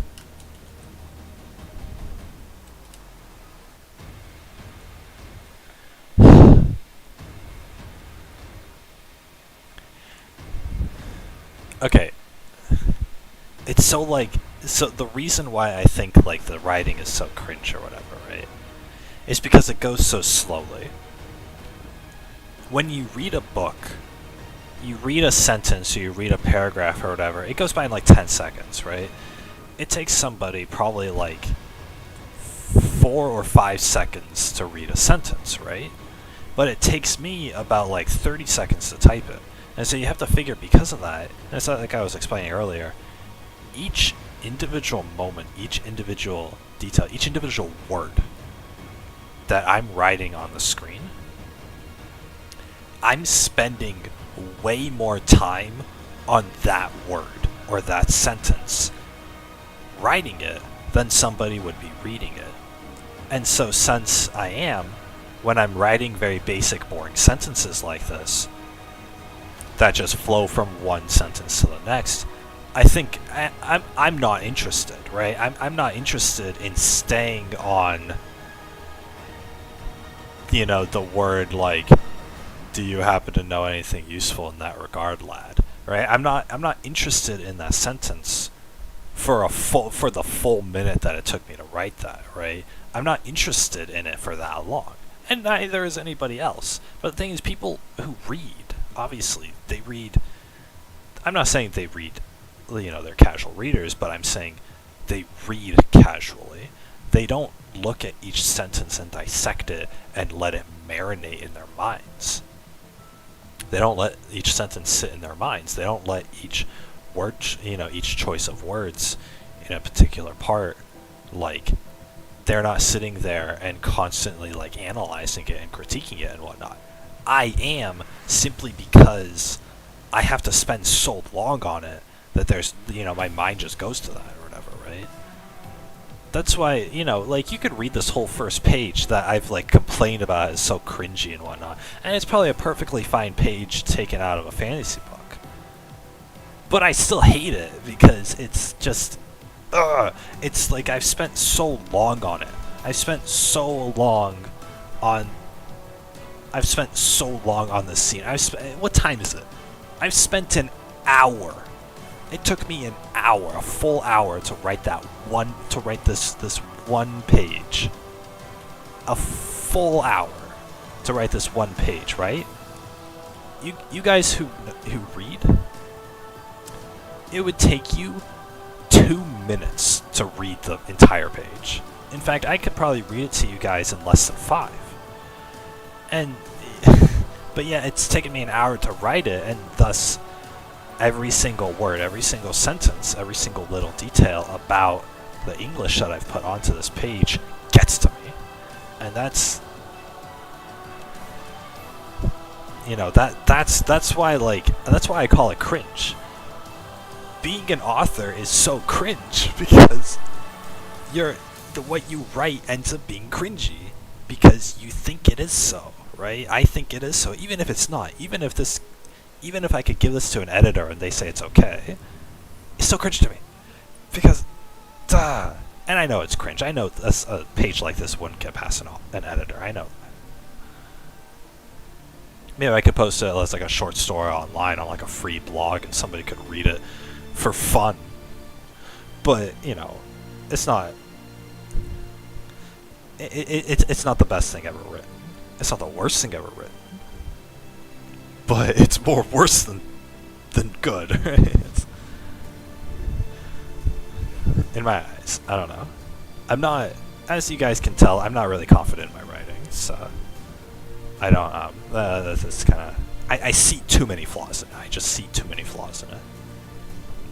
This is why I can never be an artist or anything like that, right? I'm gonna see where I screw up, and I'm not gonna want to finish the rest of the painting, right? If I was an artist and I was drawing pictures, right?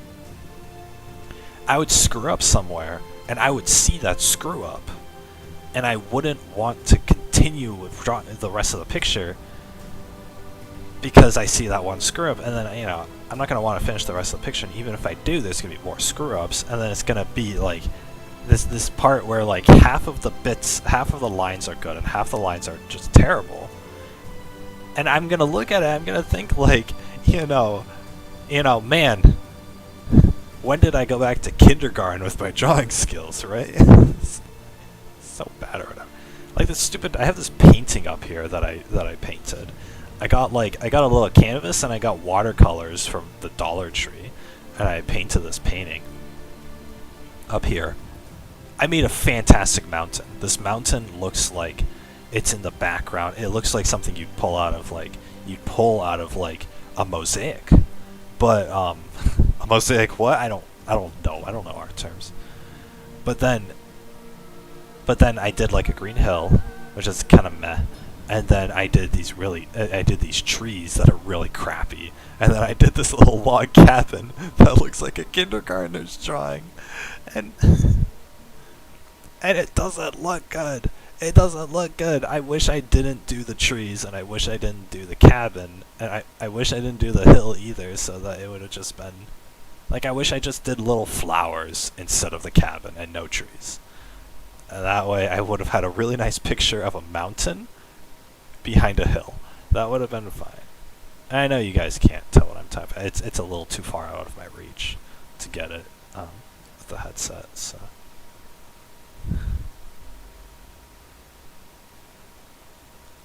And then I had a buddy draw another picture, or draw the same picture, right? We were following along with the Bob Ross video, and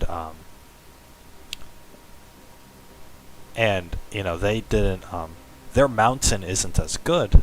They even commented, so their mountain isn't as good, but the hill looks very nice, and the trees that they did are very vibrant and full-bodied, and the cabin that they did is very square. It's very square and it's very like, you know, it's full bodied or whatever, and they put a little fence in front of it, and they put little flowers at the base of the tree. And it's like, you know, it looks a lot better, even if though the mountain isn't as good. Even if, you know, you could say, oh, whose mountain is better, you'd say mine, right? The rest of but whose picture is objectively better, theirs is, right? Because because they did everything else good, and you know what's important, it's the stuff at the front, right? You know, I could, you know, they could have drawn a dick in the background instead of a mountain for all anybody cares, and you know, it still would have been a better picture than mine, that's for sure. So it's like, I don't know. It sucks. I suck. My writing sucks. This is the conclusion that I got. I have all these ideas in my head. I have all these scenes that just play, and I love it, and I love how they look, and I love how they play, and I just want to get this out to the world. But being imaginative and being artistic are two completely different things.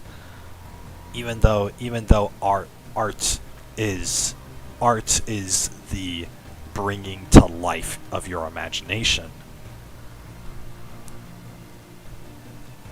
I'm a good imaginer, not a good artist, right? And when I say artist in this context, I mean the ability to create a creative work. In this case, it would be with writing a story. So, anyway, I'm gonna keep complaining about my sucky art, you know, my sucky writing. As soon as I finish, I have just a couple more paragraphs here, and then I'll be able to read the whole thing out loud to see how it actually sounds. I'm not going to go and edit it or anything, unless there's something obvious, but because I do want to continue on with it, but it's so, this is difficult.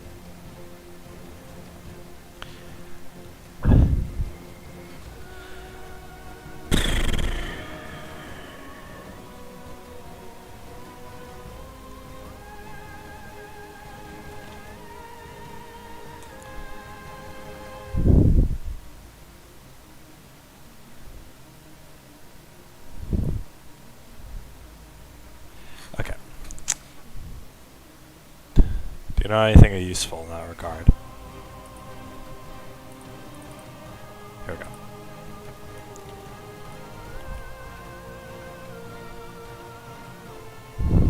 Oh, that's a lot better.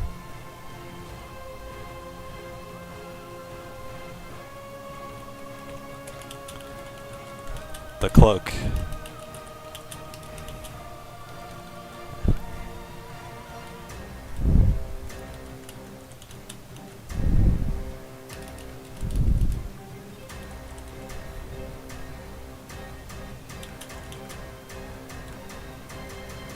Dude, I just hear that dun dun dun dun dun dun dun dun dun dun of the music.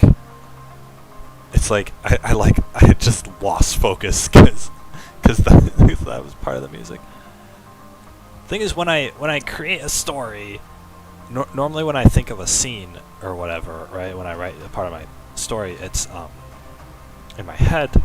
It's because I'm listening to a certain music. I'm listening to a certain soundtrack or something. And so, and the music, you know, provides me with that feeling that creates the scene. And so what I do is when I write, I have the song on loop so that, you know, and I'm listening to the song in the background so that I can remember the scene and I can let the entire scene that I have kind of settle and marinate in my mind like a good chicken. And as I'm writing, that way I keep it consistent and I keep the flow of it or whatever, right? But the thing is, like, last night when I created this scene, I was listening to that the acoustic guitars soundtrack, and I'm like already sick of it, right? Because I've had it going on stream for the past couple hours. So I changed to something else, but now like the mood is completely different. This epic music doesn't fit talking to a tavern keep in a low population town, right? This epic music that's going on in the background fits like this picture, right? The picture of the dude who's going like that or whatever, right? Who's going like that, and he's like bringing up the earth. Like this is music for like fighting, and you know, when I get to the fight scene, like I could go on to a really big fight scene or whatever, right? You know, with this kind of music or whatever, right? The picture gives it to me, but you know, it sort of helps me keep focus. This is where I'm going, because it's hard to keep focus. It's definitely hard to it's hard to, because I've been writing about I've been writing about a conversation with a tavern, with you know, with a shopkeep for, you know, for an hour now, and it's like, and so it's so hard to lose focus. Like what am I doing? Like, okay, here's on the left here. Here's what I've completed so far. At the tavern, collecting bounty, list bounties, and I'm about to complete takes monster group bounty. Whatever, right? Monster group, it's a golem, whatever, right? I just made it up. This is what I've completed. I've completed 3 little details. I have like 20 more to go. This scene is going to take me. This scene is going to take me until next Monday to finish. Right? So this isn't good. It's so long. It's so long. It takes so long. Oh my god. It's like fine, whatever, right? If I'm forcing myself to do it, then practice makes perfect. I'm getting better. Whatever, right? You know, no one starts off strong. You know, the more I force myself, the faster I'll be able to go eventually, right?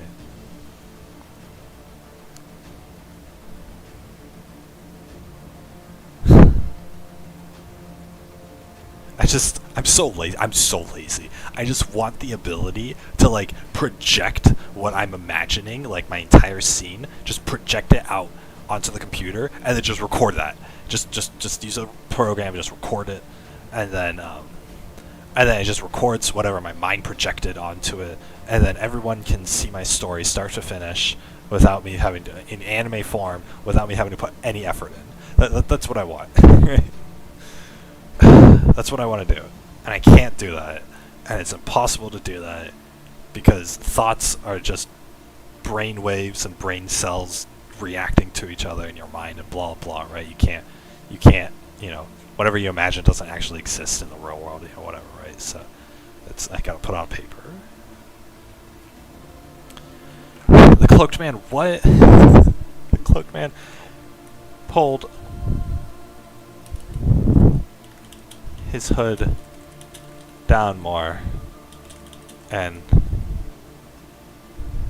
looked to the side, trying to further hide his face. Whatever, that sentence can get workshopped later. Can't say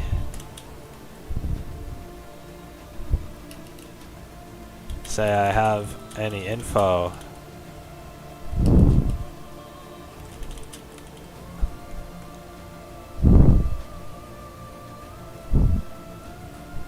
Didn't I have it? The tavern keep called him Sir in the beginning, and then called him Lad later on. So we're gonna change that to Lad.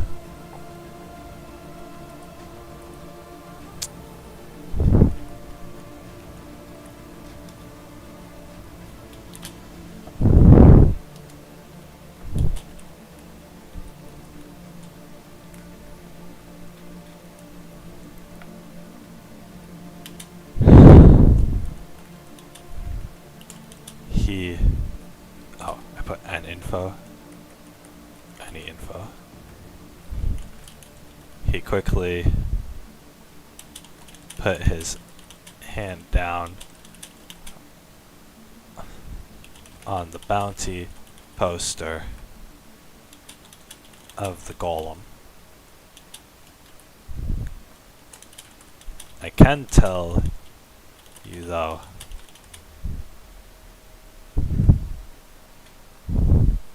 that I'll be taking this one.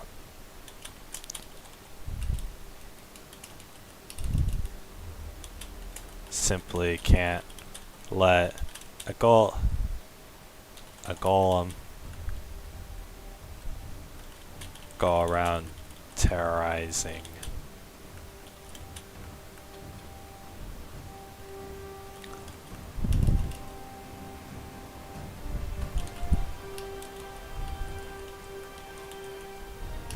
the townspeople.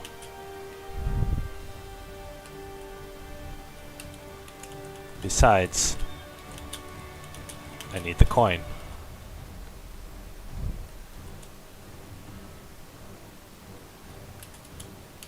There we go.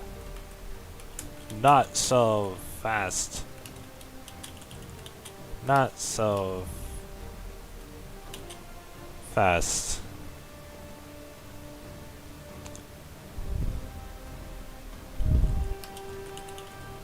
Not so fast, outsider.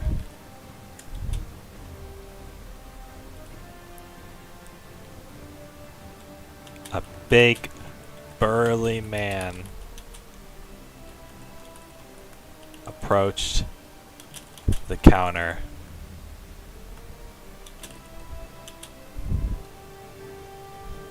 and slammed his hand down on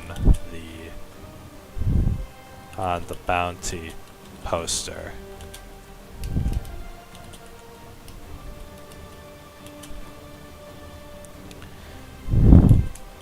My men and I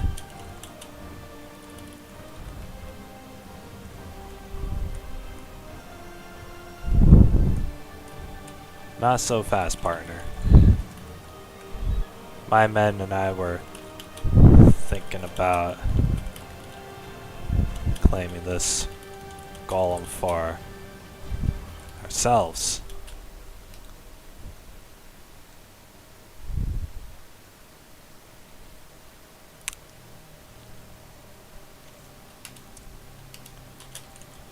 See, God, everyone talks like a Westerner, or like a not a Westerner, like like a cowboy. Everyone talks like a cowboy. Not so fast, there, partner. My man and I were thinking about claiming this golem for ourselves. See, can't say I have, sir. You won't have known anything about the missing prince there, would you, would you, lad? It's not consistent. I'm not writing consistent. Are you a cowboy? Are you a medieval fantasy character? Are you a tavern keeper? I don't know. I don't know.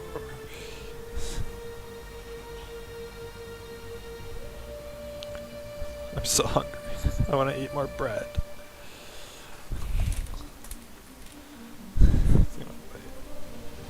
Just got really hungry all of a sudden.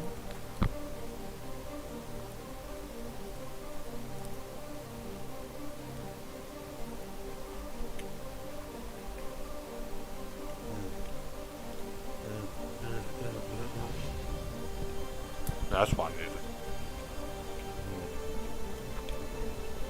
Cold bagel, delicious.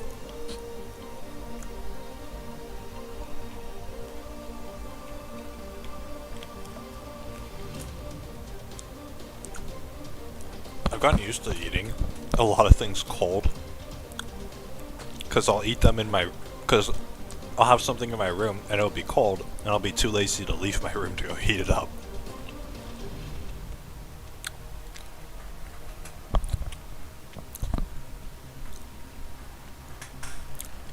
God, I probably sound so unappealing. Oh, I'm too lazy to write. I'm too lazy to leave my room. I'm too lazy to clean up. I'm too lazy to blah blah blah, right?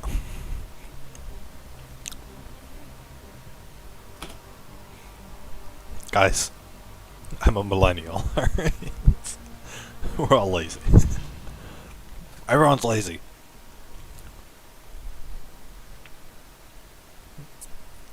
Imagine not being lazy.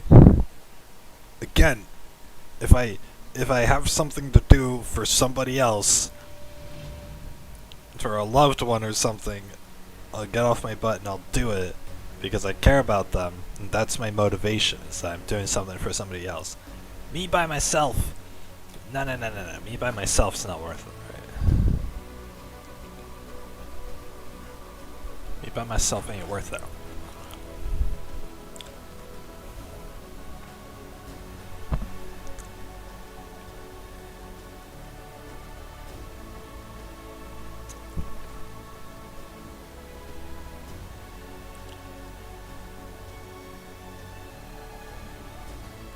I need another.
The word gauntlets isn't a freaking word.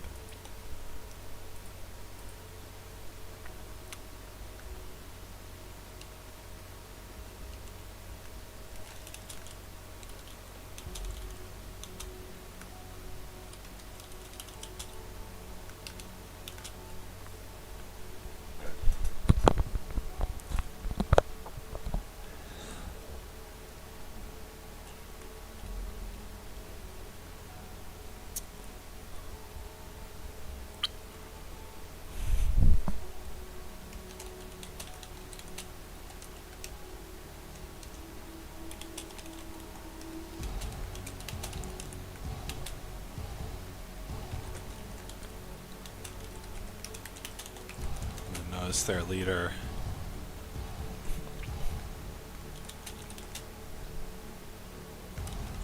At the counter.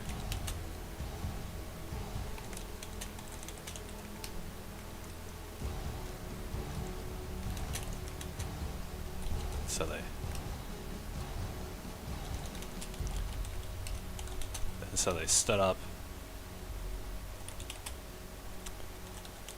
slowly walked.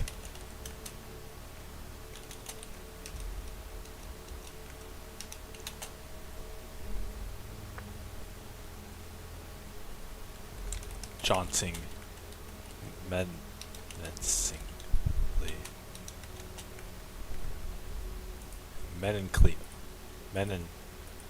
Menacling.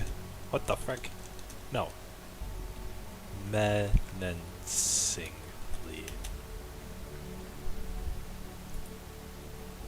Menacingly. Yeah, there we go. Menacingly. Noticed their leader at the counter, so they stood up and slowly walked over.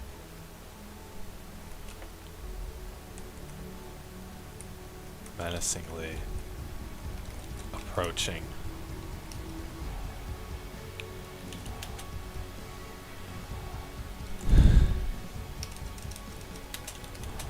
The cloaked man.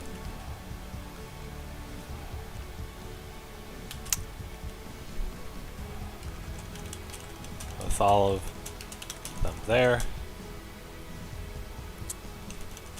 they stared down the cloaked man, but he didn't falter. Instead, addressed them respectfully.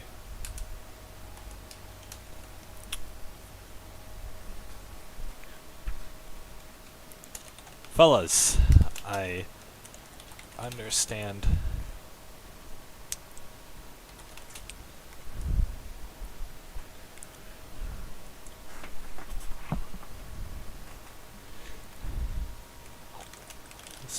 I understand predicament here. Your hobby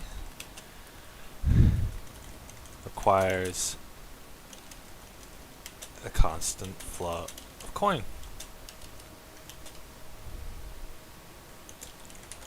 However, I myself need this coin too. How about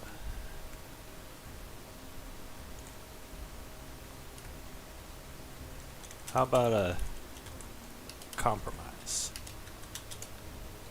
We work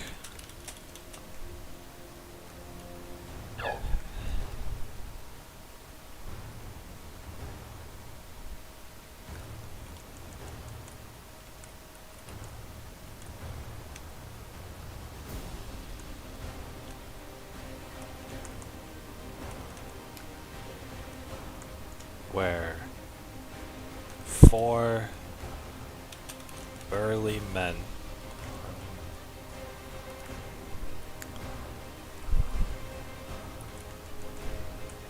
we'll make it 3.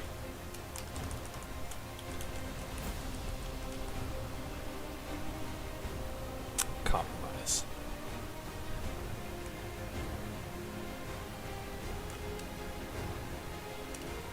We work together.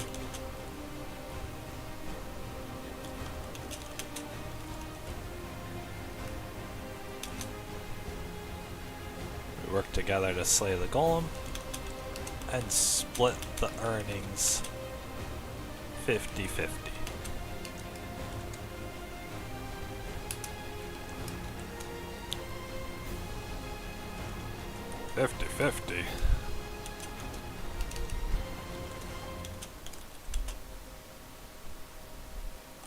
The leader of the group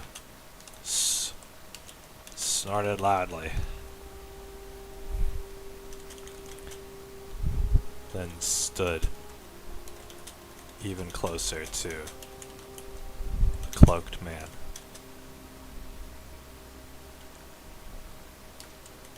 Staring him down. What do you mean? No. Doesn't sound good. Start.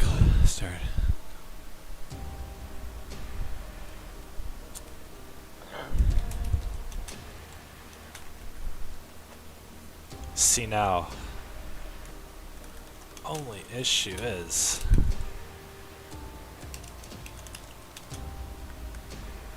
Issue being, there's 5 of us, and only 1 of you.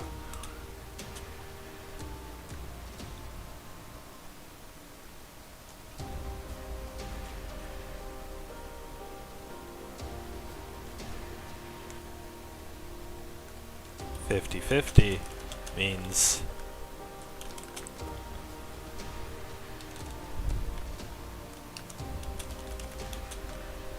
you think you're just as good as the 5 of us combined, unless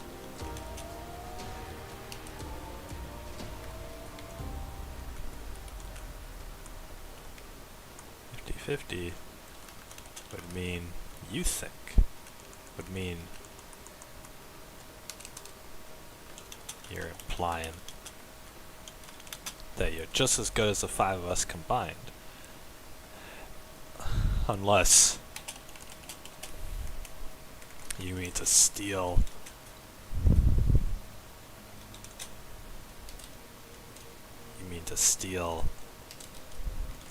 all the glory of our hard-earned effort.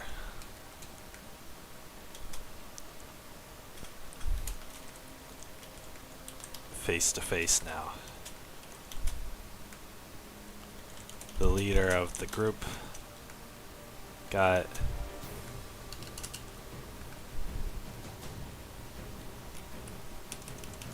kick it over.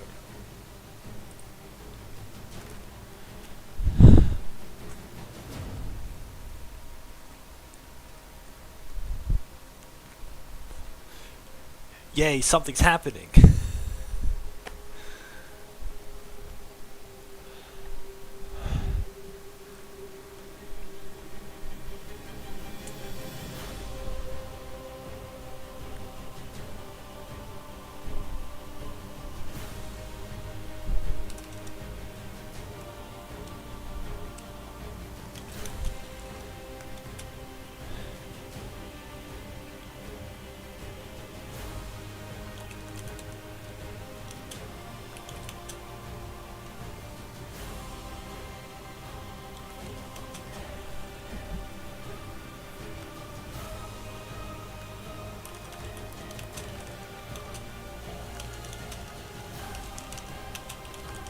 Breaking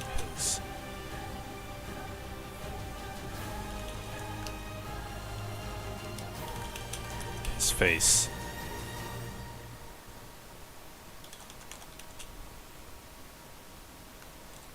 Twisting into that of anger.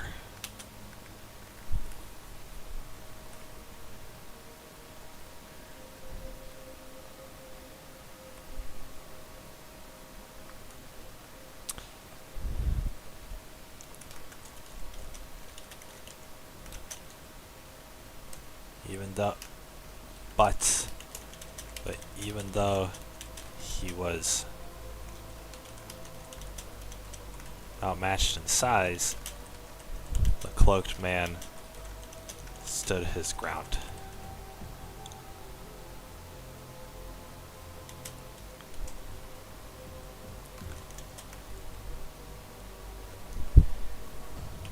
Beneath him,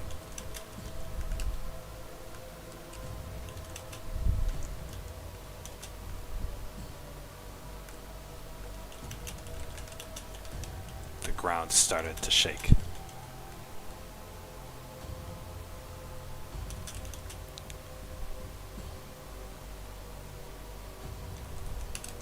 And the walls, but even though he was outmatched in size, the cloaked man stood his ground.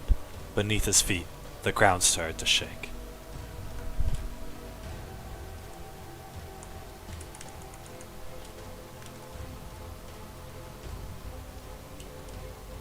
Now we'll leave it. Beneath his feet, the ground started to shake, and the walls of the tavern began to sway.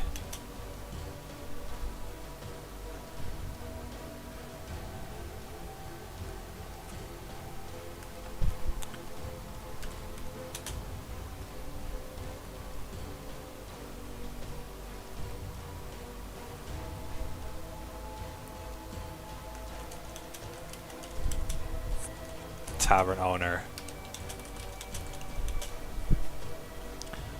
along with the 4 men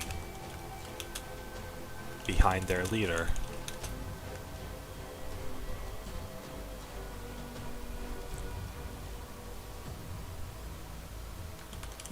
started to lose their balance. Ooh, now something's happening. Oh boy, guys. Started to lose their balance.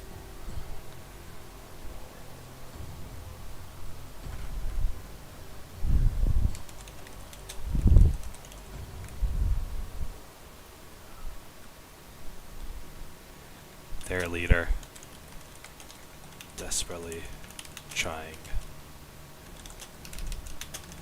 not to flinch at the trembling. How do you spell tremors? Tremors, okay. Desperately trying not to flinch at the tremors.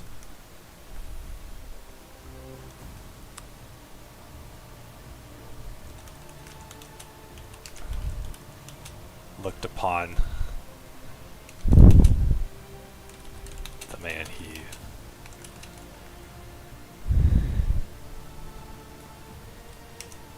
was facing. But to his surprise, the cloaked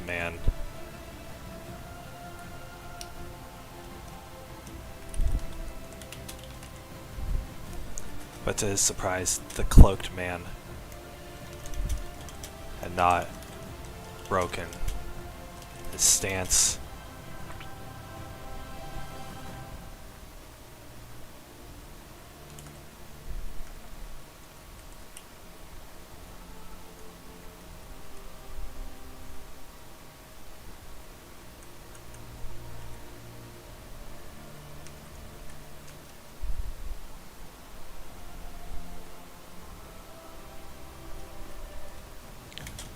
As the very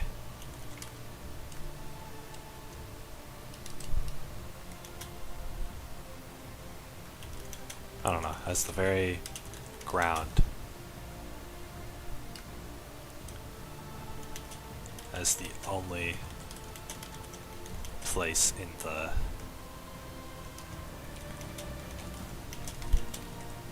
that wasn't shaking. I don't know if this game is gonna make sense.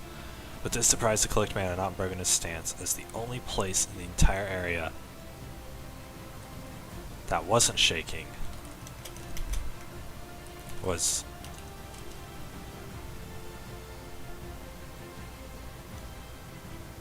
the patch of ground that he was standing on. I'm trying to communicate that the ground beneath the cloaked man wasn't moving, but everywhere else was. Upon realizing this, the leader of the armed men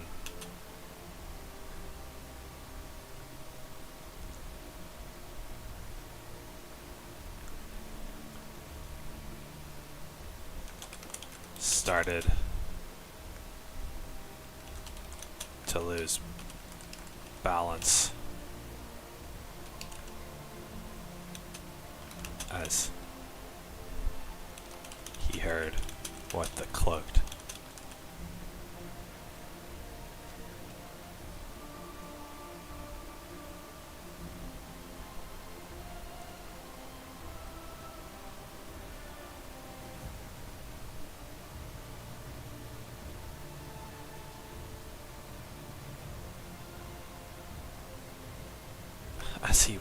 as he heard what the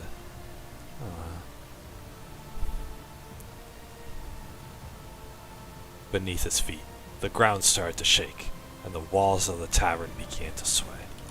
The tavern owner, along with the 4 men behind their leader, started to lose their balance Their leader, desperately trying not to flinch at the tremors, looked upon the man he was facing, but to his surprise the cloaked man had not broken his stance.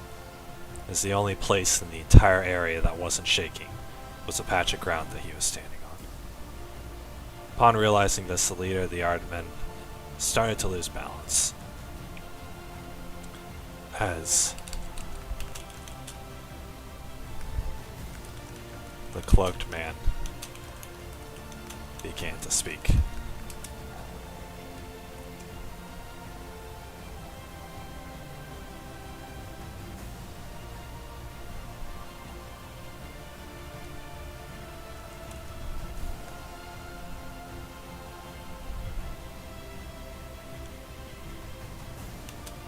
"50-50.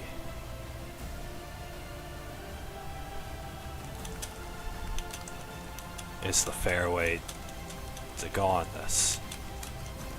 Unless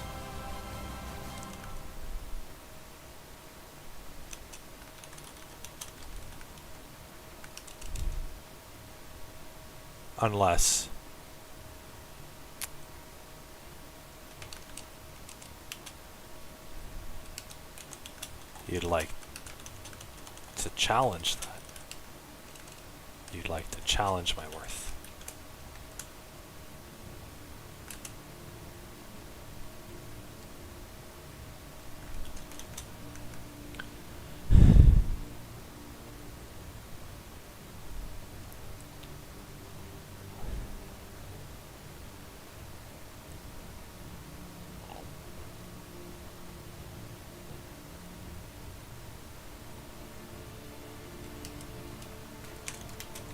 The leader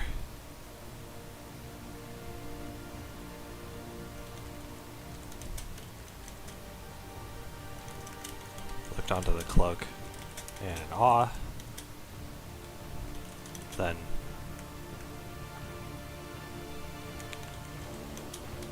broke into a grin. "Alright, boy.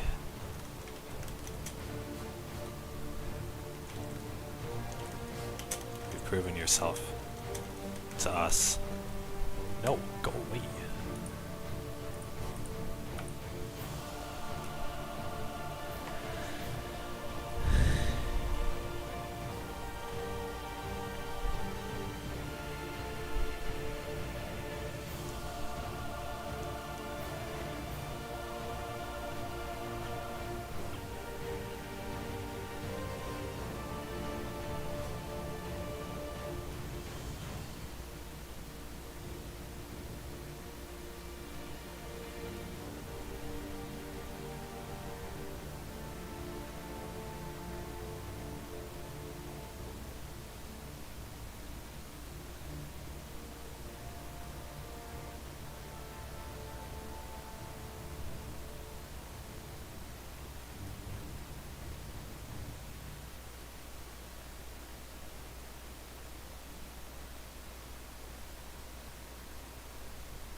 "50-50. It is."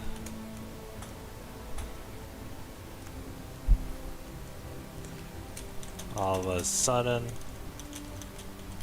the trembling stopped.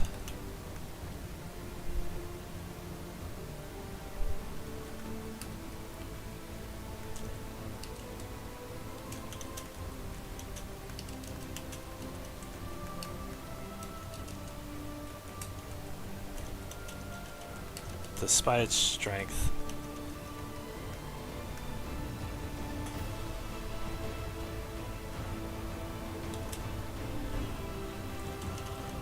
seemingly few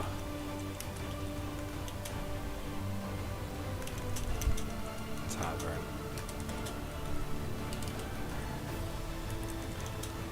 Knocked down. Tavern owner and of the armed men picked themselves off the floor.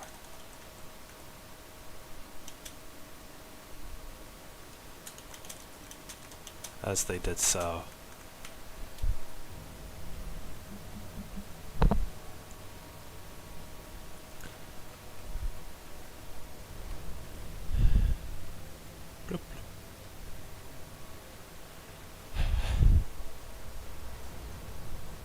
themselves off the floor.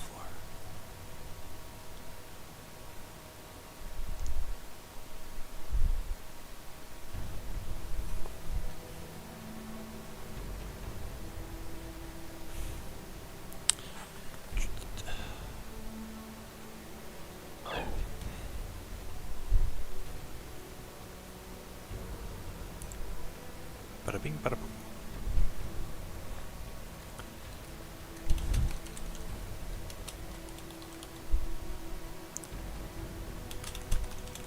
Laughed a loud laugh. Ha ha ha.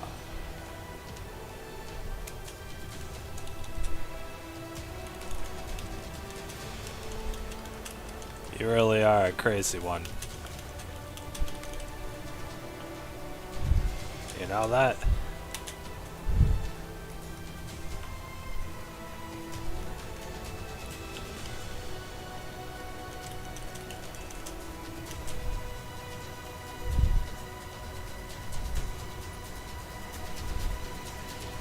How about it? After this golem job.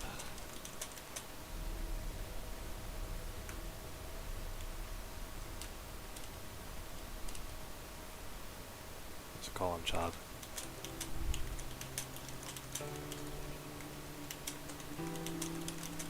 We'd love to have you. Yeah is a correct word in the at the dictionary. There we go.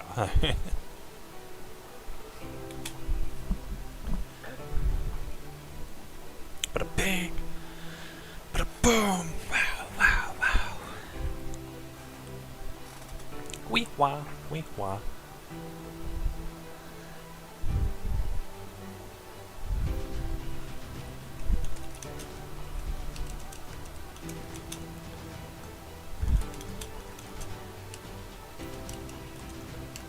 He slapped the cloaked man hard in the back.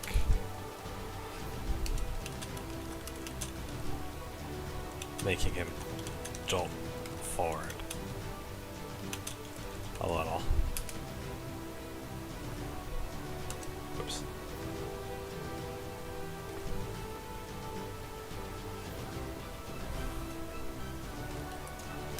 Ha.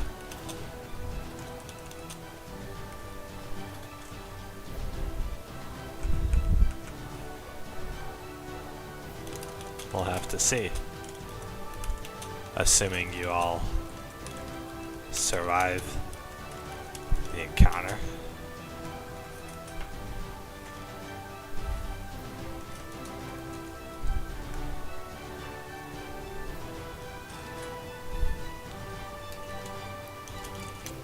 The cloaked man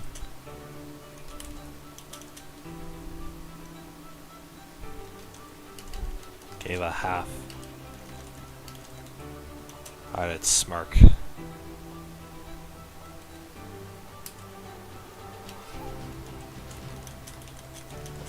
What are you talking about, boy?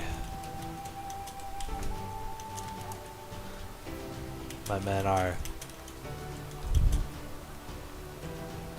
the finest warriors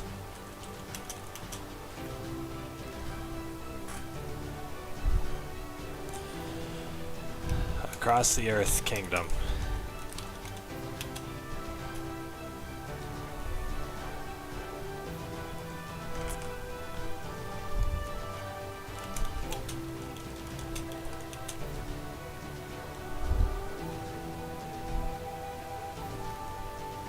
Let's take this bounty and get this over with.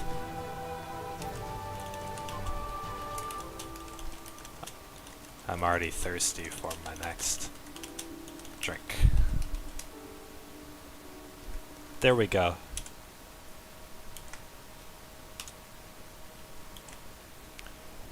Finally! Oh my god. That's the end of scene 1.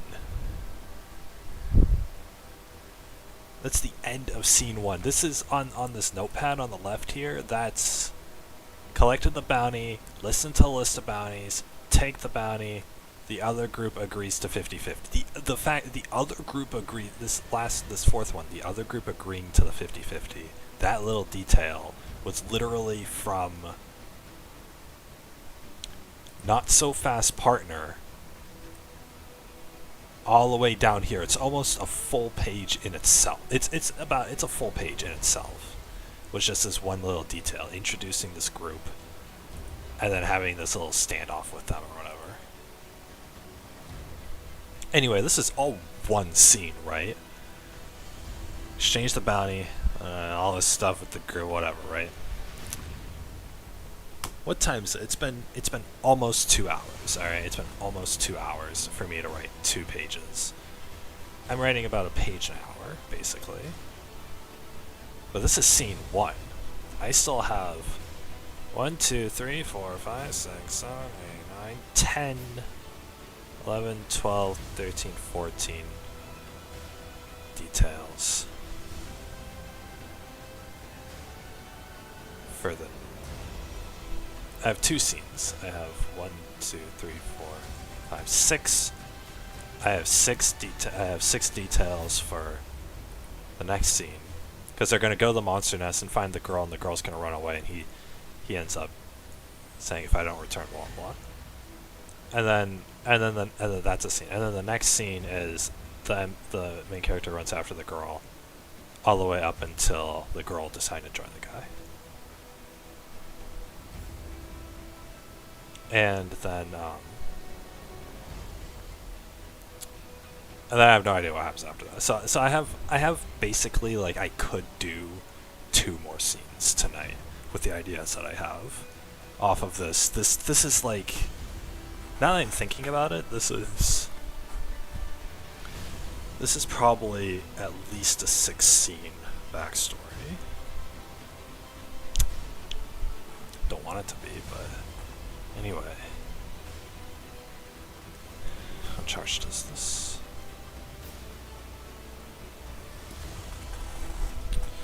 I gotta...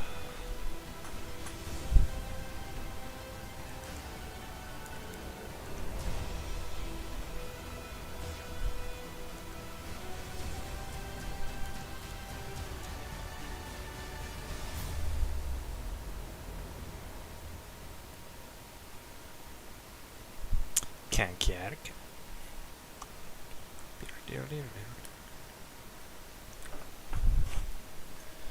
Oh my god. Okay.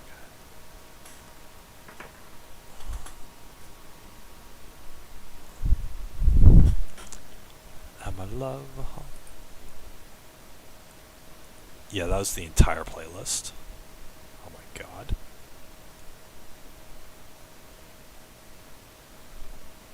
I don't know why I'm in that you were hot. Go check this thing.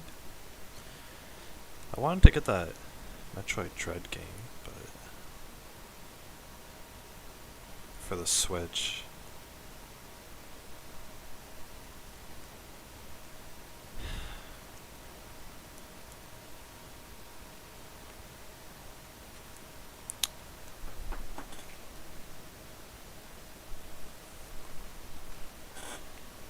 Oh my god. I can...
Guess I finished this bagel.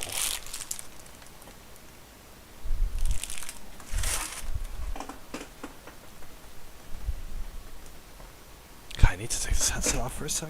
Like, very.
Guys, I gotta go to the bathroom.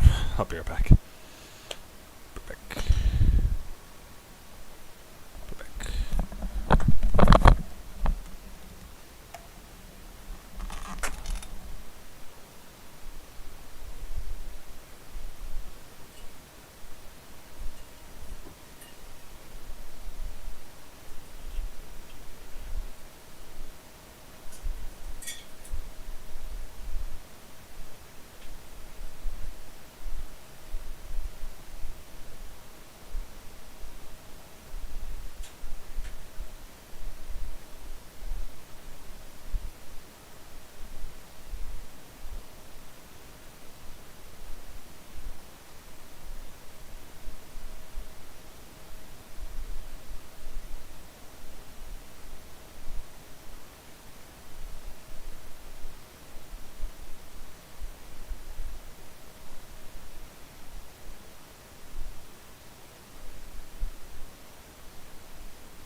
Guys, I am back.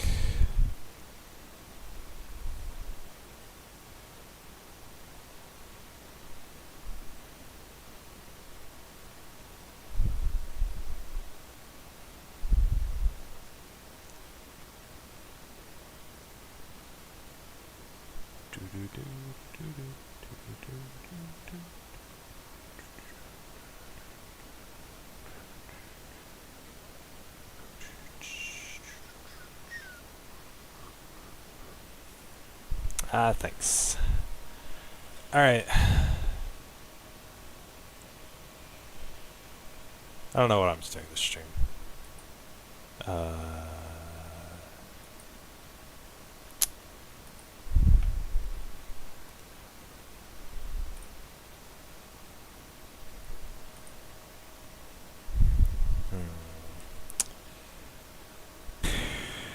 What can I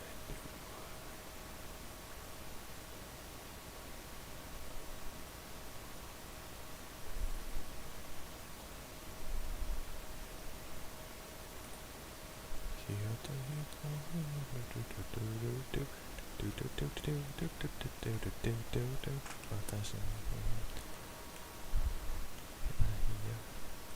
Every day I'm missing you, hold on me to the time.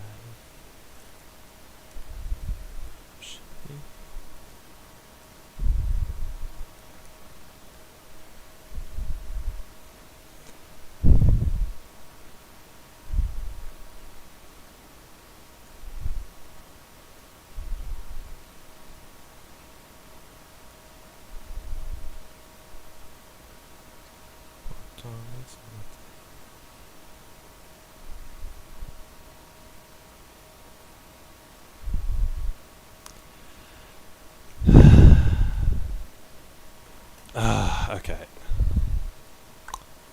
Well,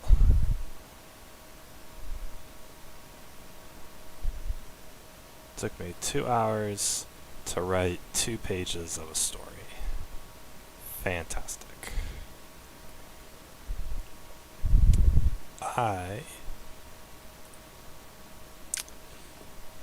What can I do now? I don't really feel like writing anymore. I get burnt out very easily. So let's see here.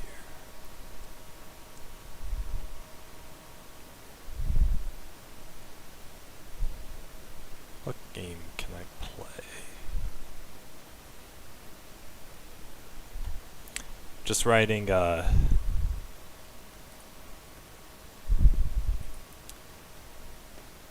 I have this big idea for like just this huge like fantasy universe that I've been kind of like developing for like the past 10 years or whatever. So I'm just writing like various characters and their backstories and like their romantic interests and all this sort of stuff. So just like little events that are going on throughout the world.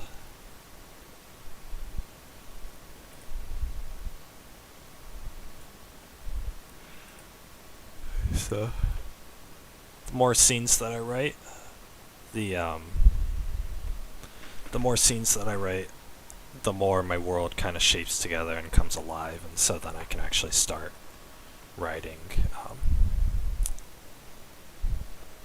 I can actually start writing the real book. But I have yet to finish a scene or finish like a full-fledged story or whatever.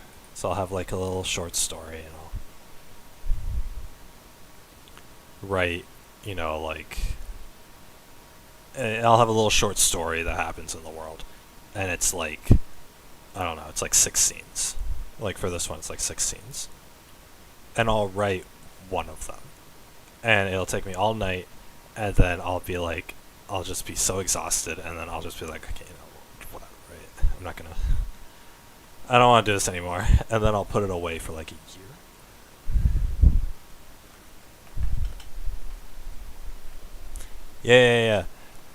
the characters and the interactions and stuff. It's really fun. So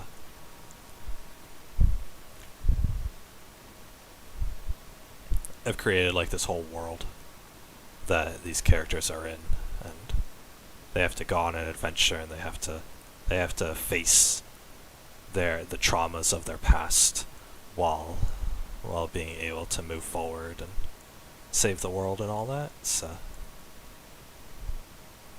generic fantasy stuff, but I like it. So it's very good. Where did my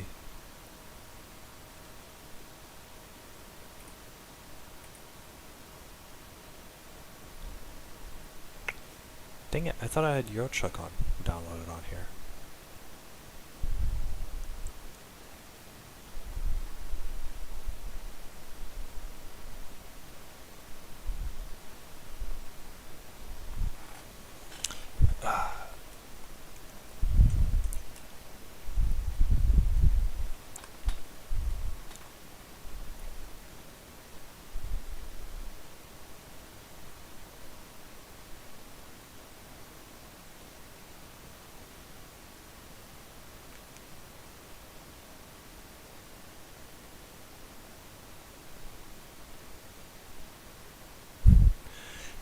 Sounds very satanic. Sounds like this game that I played on the computer.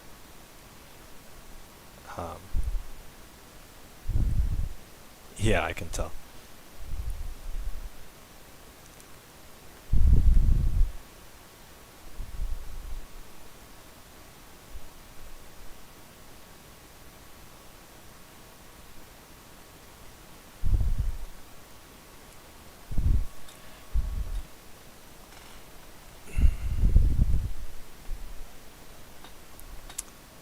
ARG.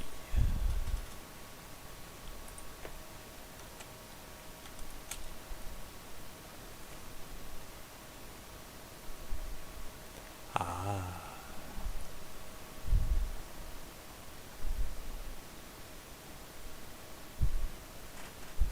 Yeah. I never got into like making video games or anything like that, so I was going to, but I had a couple concepts for like really basic games that I could make and maybe publish for free, but you know how it is. Not really the ambitious type. It's easy to think of ideas, but it takes a lot of effort to realize them. Let's see here.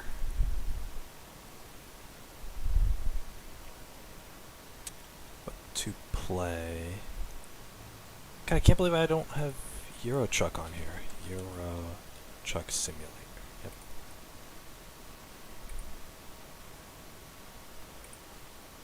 Blah. Darn it. All my good games are on the PlayStation.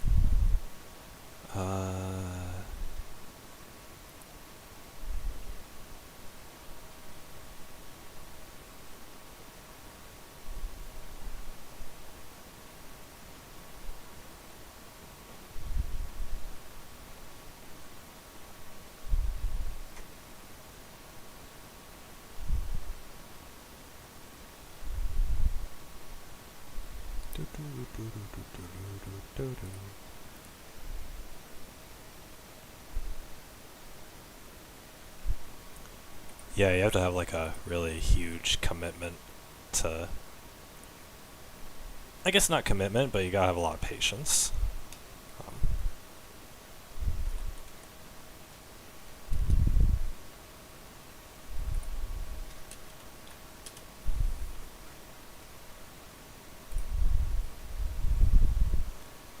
To finish a game. You need a lot of patience to finish a story too.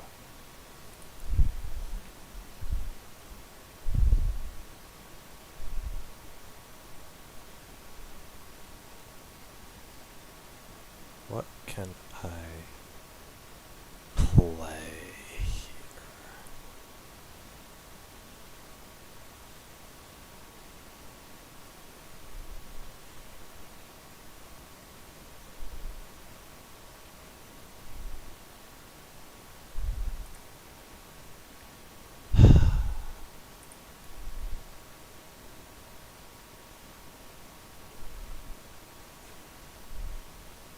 I will play Northgard. That sounds fun. Alright, see you, phone guy.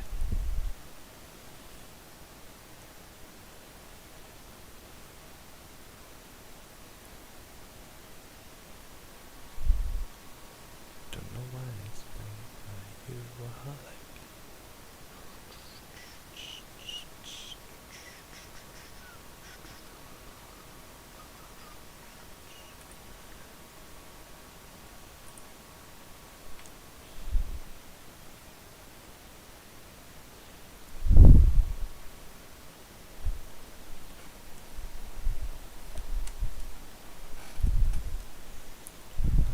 Touching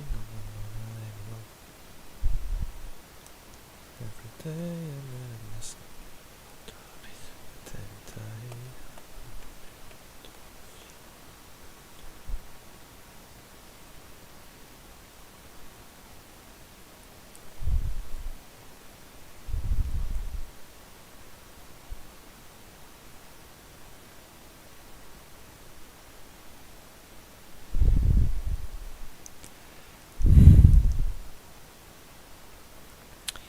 Munchy.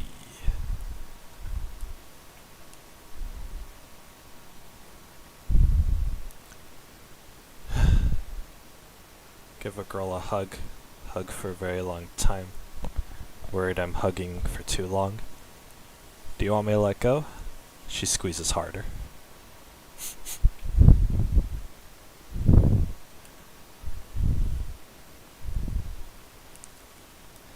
I feel no girlfriend. I feel no girlfriend to squeeze you. Haven't been hugged since the pandemic. I wasn't hugged prior to it, but still. Bleak agony.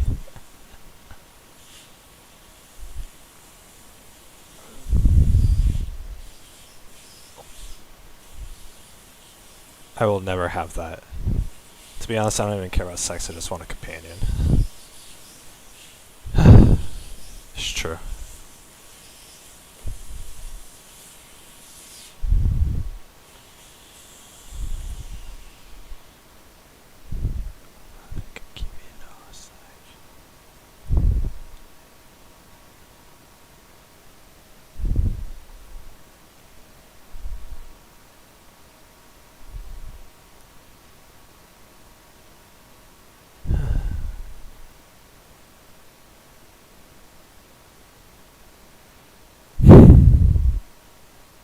This made me cry. Being ugly and stupid is hard, man. And I smell like poo-poo. Oh no.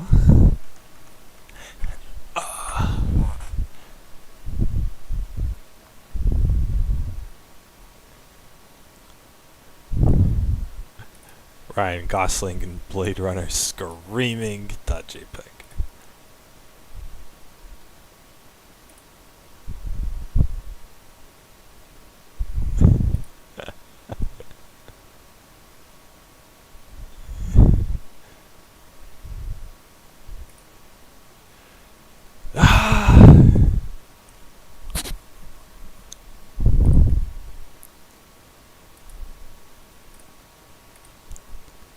It's true. Me on the outside had that me screaming on the inside.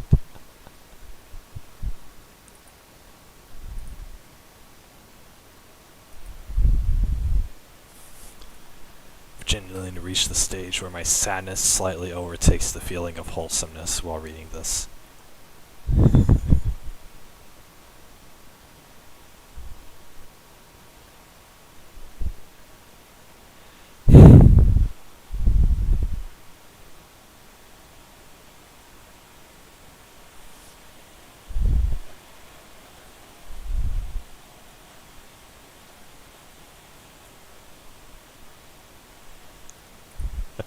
Like how everyone on here is alone. Even though they're all Reddit tier, they're still lonely virgins. Some pretty slick jacksy maneuvers you two got there. Not bad.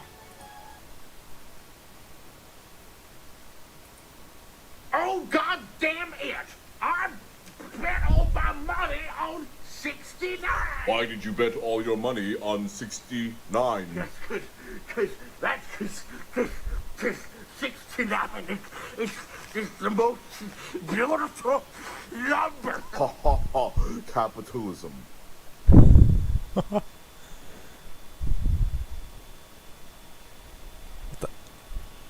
What's this here?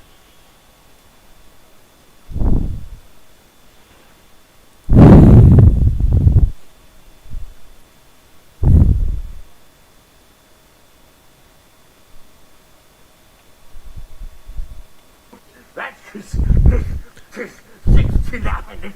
It's the most beautiful number. Ha ha ha, capitalism. Hell yeah. Laser chess.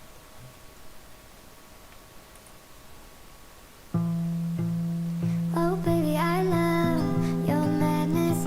It's so incredibly beautiful.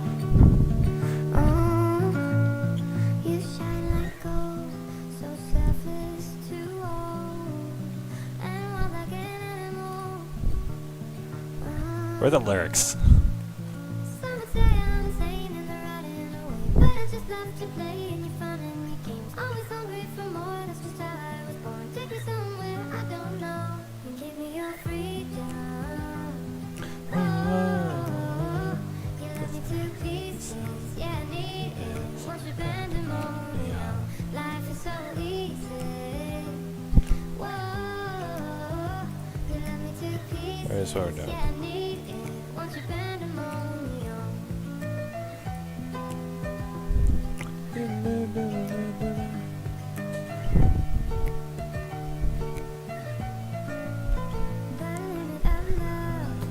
Endless, I know. Just do what you want with me. Whoa. Yeah, I want it all.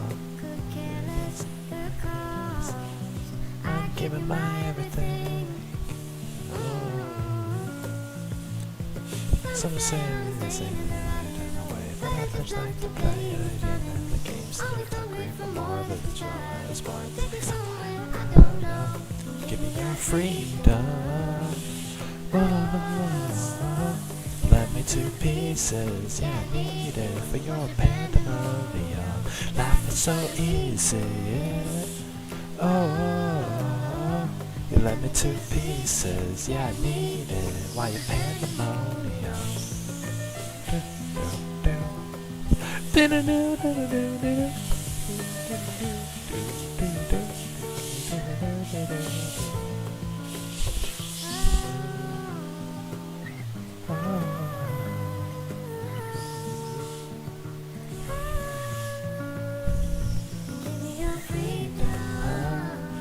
Whoa, let me to pieces. Yeah, I need it. Just pandemonium. Life is so easy. Whoa, you let me to pieces. Yeah, I need it. Won't you pandemonium?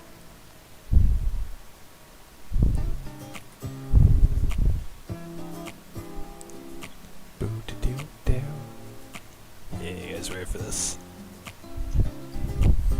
The mirror, who's looking back at me? I don't know what happened. Guess we were meant to be. I know we had problems. I thought we could fix them, but we got tired. There's nothing left to do. Say goodbye and try to move on. I'll get over you. Only wish I knew how to go on. Baby, you and me, we're so messed up together. Even when we tried, we'd stuck here forever. I don't understand right now how to make it through, but I'll get over you. And it's not like I'm gonna hit you. It is what I'm to do. Even though it hurts right now, we will make it through. I'll get over you. Wait, this song is about breaking up. Why am I listening to it? No. Here we go, Homesick. Yeah, here we go. Oh no, it's featuring the same person.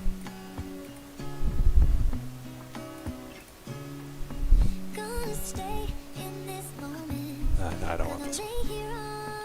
I want this one. There we go. Here's a country song. Anyway.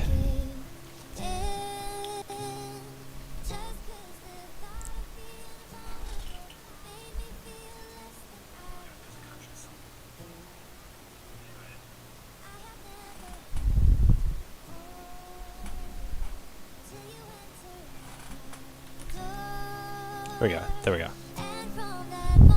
Alright guys, should we read what we've written so far? Here we go, guys.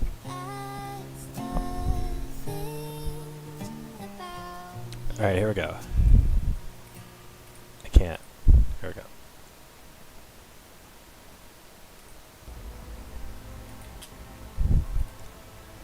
Okay, you ready, guys? A little ambient music in the background.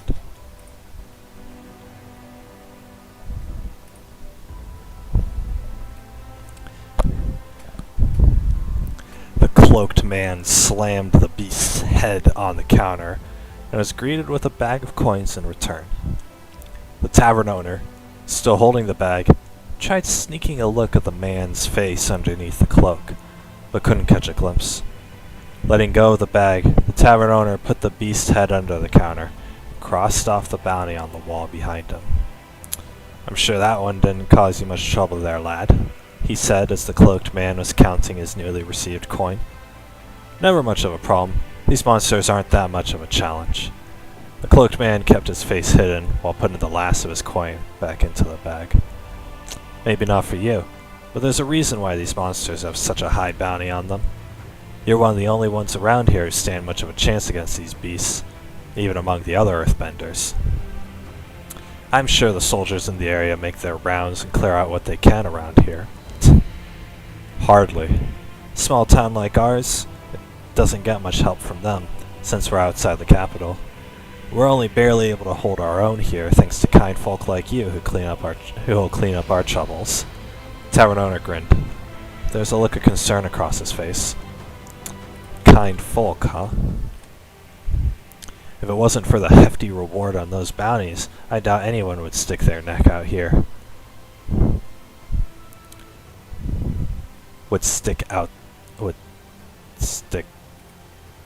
Stick out their neck out here. There we go. Whatever, it sounds redundant, but it's not. The cloaked man chuckled a little. First time he'd shown any emotion since the conversation started. "I don't know, lad. I still think you'd help us out, even if we couldn't afford it. You don't strike me the type to abandon people in need, despite your suspicious appearance." The tavern owner pointed to the wall behind him, where a few papers hung on it. "How about it? Want to pick up another one? The townsfolk here appreciate any help we can get. Helps us sleep safer at night." Cloaked man put away his coin bag in the pocket of his cloak. Tried to look over the tavern owner's shoulder. "You say all that, yet there doesn't seem to be much work left for me on there in way of monster slaying." "Nonsense! Here, take a look." The tavern owner looks behind him, realizes that there weren't as many bounty listings up as he previously thought. "Well, I'll be. Looks like you've been busier than I expected. Ah, here's one. A golem has been wreaking havoc in the nearby forest. Townsfolk here are scared it'll make its way to town. Also," the tavern owner pulled the golem bounty poster off the wall and put it on the counter. "This is unrelated, but there's also been a request for any information on the missing prince from the royal castle itself. There's no monetary reward, but any information on the prince's whereabouts would earn the good graces of the king himself. Do you happen to know anything useful in that regard, lad?" Tavern owner eyed the cloaked man, attempting again to get a good look at the face underneath the hood. The cloaked man pulled the hood down more, and looked off to the side, trying to further hide his face. "Can't say I have any info on that, no."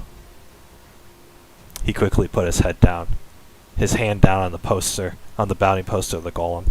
"I can tell you though, that I'll be taking this one. Simply can't let a golem go and terrorizing the townsfolk. Besides, I need the coin." "Not so fast, partner. A big burly man approached the counter and slammed his hand down on the bounty poster. My men and I were thinking about claiming this golem for ourselves, see? The boys and I have a rather expensive hobby to maintain, so we'll need the coin. The man motioned to a table across the room, where 3 burly men armed in gauntlets and armor were drinking loudly.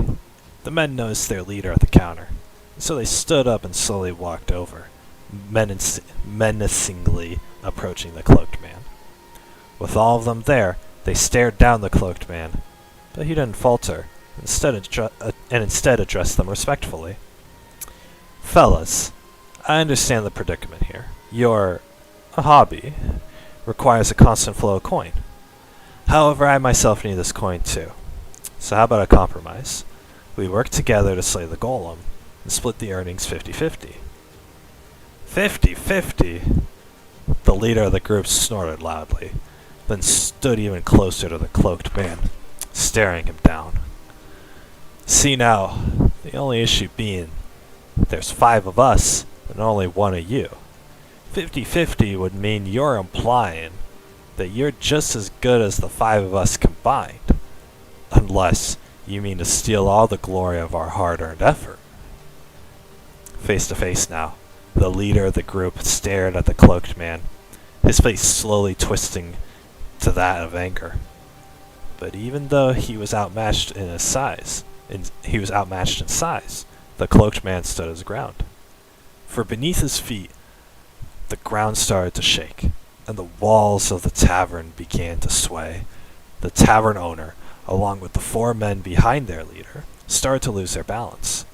Their leader, desperately trying not to flinch at the tremors, looked upon the man he was facing, but to his surprise, the cloaked man had not broken his stance, as the only place in the entire area that wasn't shaking was the patch of ground that he was standing on. Upon realizing this, the leader of the armed men started to lose balance as the cloaked man began to speak. 50-50 is the fair way to go on this, unless you'd like to challenge my worth. The leader looked onto the cloaked man in awe, then broke into a grin. Alright, boy, you've proven yourself to us. 50-50 it is. All of a sudden, the trembling stopped. Despite its strength, seemingly few objects in the tavern knocked down. The tavern owner and a couple of armed men picked themselves off the floor. As they did so, their leader laughed a loud laugh. Ah, you really are a crazy one, you know that? How about it? After this golem job, let me buy you a drink. We'd love to have you. He slapped the cloaked man hard in the back, making him jolt forward a little. We'll have to see, assuming you all survived the encounter. The cloaked man gave a half-hearted smirk. What are you talking about, boy? My men are the finest warriors across the Earth Kingdom. Now let's take this bounty and get this over with. I'm already thirsty for my next drink. Boom. Dude, I ended that with a zinger. Pretty proud of that one. But, yeah, I don't know, guys. See, despite all that I was complaining about earlier, I don't know about you guys. It could use some work. It could use some work, I think. I still think it's very mediocre. It could use some work, but the weight of each poorly worded sentence isn't as there as much because I'm reading it all together. When I read the whole thing together, it sounds better. But when I'm typing it out, I'm typing out each sentence individually, and so I'm judging each sentence individually. Whereas I've even read books that have the mismatched sentence here or there or whatever, and they still get published, right? People approve it and put money into it, right? They spend money on it, even though it's not perfect. So whatever, right? This isn't anywhere near this isn't anywhere near what you would find published in a real book, but I mean it's a start, I think. I don't know. What'd you guys think? Did you like my little snippet of a story here? It's the beginning of a story, right? Nothing's really happened so far. right? We had a little event, a little shakeup occur here, a little semblance of conflict, but whatever, right? And the thing is, when I was theory crafting this story in my head, I didn't expect this part of it to take 2 pages worth. I didn't expect this to take 2 hours. I didn't expect this part of it to take 2 hours to write. I expected, because I theory crafted up here, I expected all of this to be like really quick. I expected me to just breeze through it and for it to be such a small part of the story, because it is a small part of the story, right? But you guys think of like a chapter in a book, right? A chapter in a normal book, like an adult book, would be like anywhere from 15 to 30 pages. And if I think about this short story as one chapter, 2 pages for this little amount of plot progression kind of makes sense. So, unfortunately, with books, it takes a long time to progress it. Whereas in like an anime, it would take like a couple minutes for this scene to go on, which I guess is the same. Whatever, right? I guess what I'm saying is I'm underestimating the length at which, I'm underestimating how long each of these things is. So,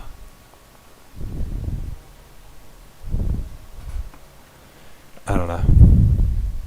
I feel productive. I feel like we got something done today. So, I'm glad I got to write this. Despite all my complaining, I am glad I got to write this. I got to write this in front of you guys, so that was really nice. But yeah, I don't know. The next scene is gonna be about the golem. I'm gonna have to make up stuff, because the thing is, I can outline it like this, but I still don't have all of the really small details like kinked out yet. So I kink them out as I go along. Right? I thought of the opening where slams the beast's head down and then the bag of coins is given opposite. I kind of formed that first sentence last night in my head when I was kind of organizing the plot. But then, when I got to here, I was just thinking like, oh, this other group is gonna be like, hey, I thought this other group was gonna put their hand down and be like, hey, I want this job too, or we want this job too, and then the cloaked man is like, okay, split 50-50, and then the group is like, okay, fine, 50-50. I thought it would just go like that. I thought it'd just be peaceful.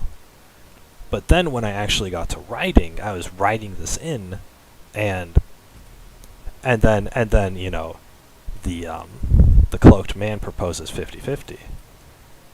And then now I'm kind of, at this moment, when the cloaked man, proposes the, let's split it 50-50, I got in the perspective of the leader, of the cocky leader or whatever, of the group, and then I was thinking like, wait, why would they split it 50-50? It's, the guy has a group of 5, and here's this guy who's a group of 1, and all 6 of them are gonna go fight the golem. This doesn't make any sense why they would split it, half to one guy, half to the whole group, right? It doesn't make any sense. And so that's the part when the story where I thought like, okay, there's gonna be like, as the leader, I disagree, or he disagrees, right? And so like, I would see like, this guy disagrees, right? This doesn't make any sense, because if I deleted all of this like tension stuff and then I was like,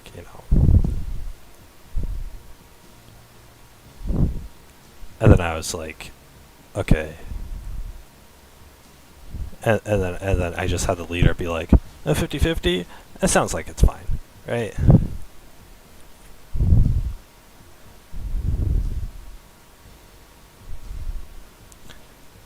So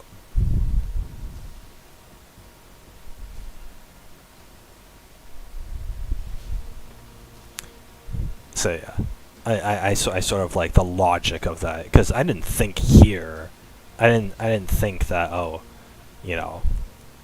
the other group takes the bounty and agree to go 50. I didn't think that, oh, maybe they won't agree to go 50-50 or whatever, right? I didn't think about it here when I was crafting the story. Or I didn't think it here when I was planning the story, but when I was actually writing the thing in real time, that's when I thought about it. Which goes to say that I know I'm kind of stroking my own the willy with a lot of this, but which kind of goes to say though that for this next part, you know, I'm not going to necessarily. I haven't thought about all the little details that have popped up here. When I'm writing the story, when I'm drawing out these scenes into a full-fledged novel or whatever, right? Into something readable. Then when I draw out these scenes, when I actually write them, there's going to be a lot of these little details that pop up, a lot of these little inconsistencies that I'm going to have to address in the moment. And so I don't know what they are, because you only get into this when you start to write or whatever, right? So. No. No. No. That's my laptop. You are not jumping on my laptop. Go in the window. Go in the window. Go. Go in the window. No.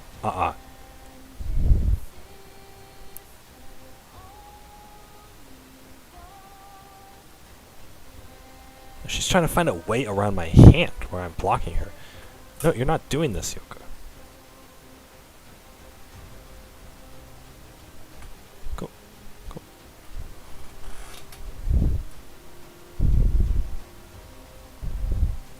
At least she waited this time.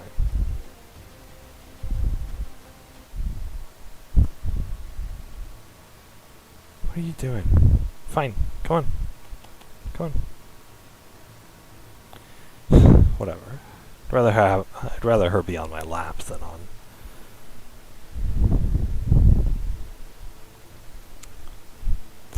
the laptop. But whatever, right? So yeah. Anyway, what was I saying with all this?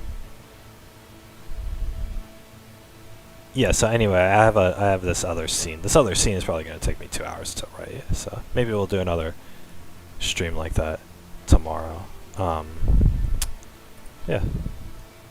Very nice. I don't know why I deleted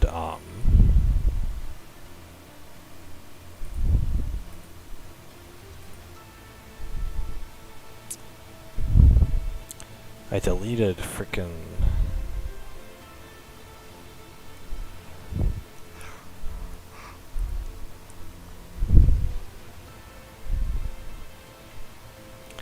deleted Eurochuck. I don't know why I deleted Eurochuck.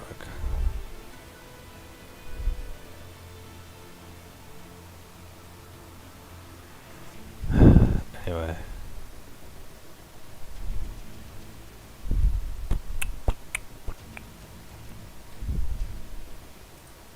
When did I play? June 29th? How long ago was that? 1, 2, 3, 4. 4 months ago I played this game, holy crud.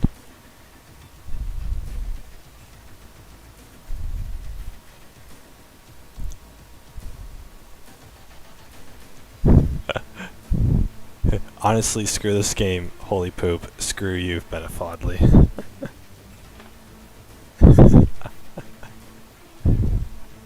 You paid money to torture yourself, great job, I'll give that a thumbs up.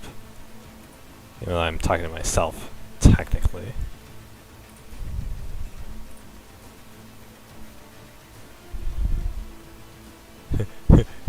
I added it to my wish list. Why would you want this? Am I seriously talking to myself in the comments? I'm sure it was funny at the time. Anyway. There we go. Oh yeah. I had oh whoops. I have like these ideas that I come up with, right? About stories and whatnot. So and I think like, oh, these would be good ideas, you know, that I could write out or whatever, right? You know, just they're not like, you know, best selling ideas for books or movies or anything like that.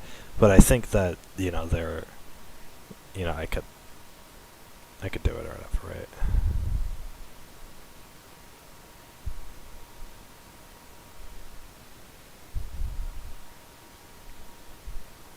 Okay, you're too much. You're too much. You're too much. Go. Go. Go. Up. Up. Up. Oh my god, you're so big. Why are you so big? Yeah. What are you trying to reach? Oh my god, why holy crap. Oh my god. But yeah, anyway, I had these whatever. I had these ideas on like what to on like what I could do. Or like what kind of good ideas for stories or whatever, right? Once that'd be fun to write.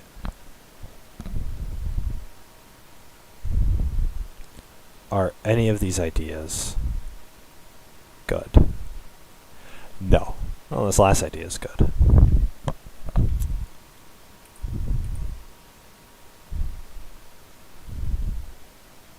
Anyway, I'm gonna play getting over it. Actually, I have a lot of demos.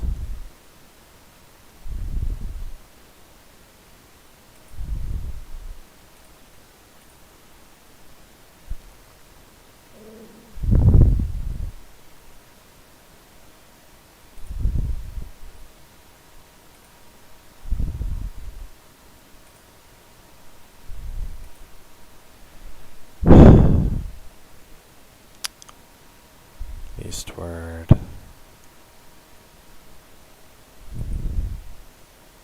Crime.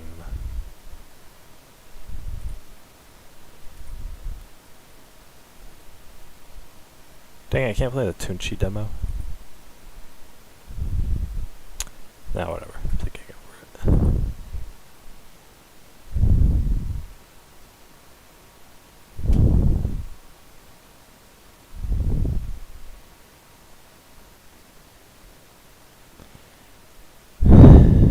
Oh my god, ow.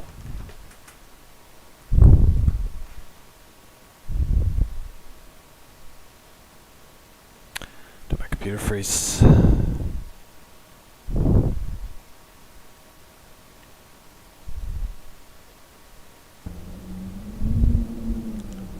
Here we go.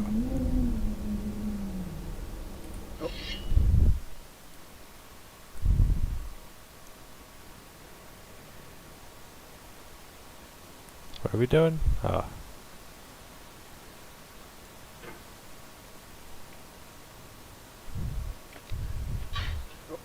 No.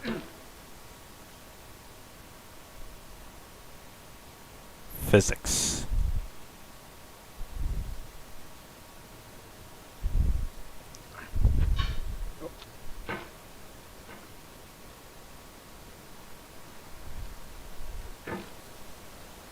I think I lost this, I think I lost one of the streams that I did of this game, due to a copyright claim because I took a break and watched a BuzzFeed video. And it just like deleted my whole stream.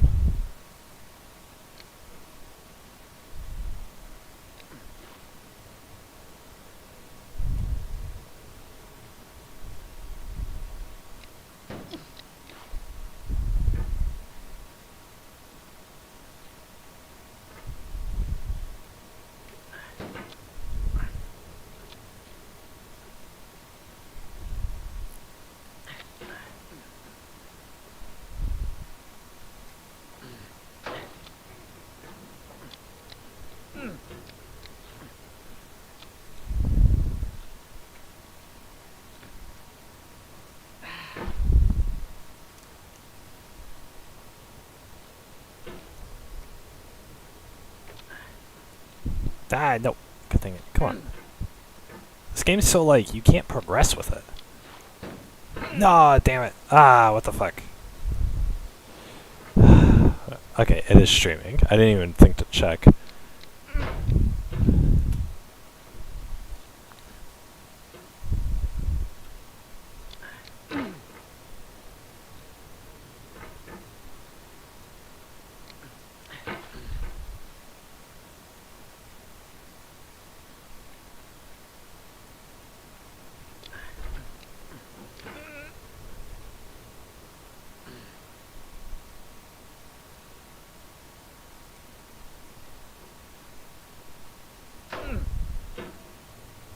Okay. I just think that Benefati is the one in the barrel here. No? No, no, no.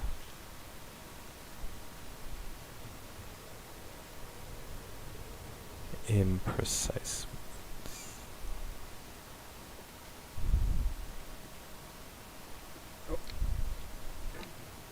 There we go. Hey, I did it. Look at that. Ah. Ah.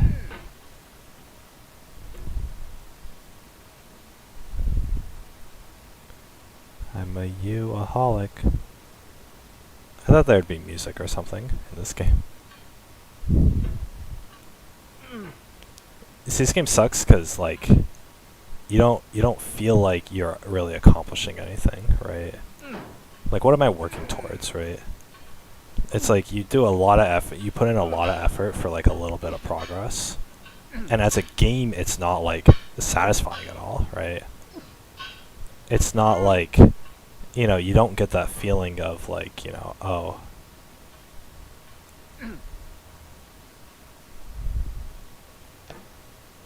You don't get that feeling of, you know, yay, I did it. You get that feeling of, oh, finally it's over, right? What's the next part? And then you combine that with the fact that,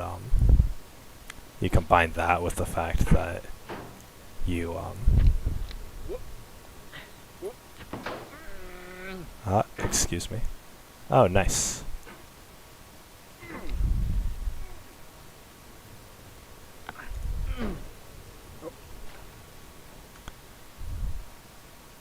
I'm not like really giving this my farmer's best here. I'm just... Didn't I complain about... Wasn't I talking about like, you know, the concepts of like writing when I was doing this? I remember because I spent like a couple of days playing this game. I like this game because the game itself is very peaceful, right? There's not really any danger or anything like that. It's frustrating because you want it to end. But if you look at a speed run of this game, it's it takes about, this game takes, like, if you're good at it, this game takes a minute to complete, right?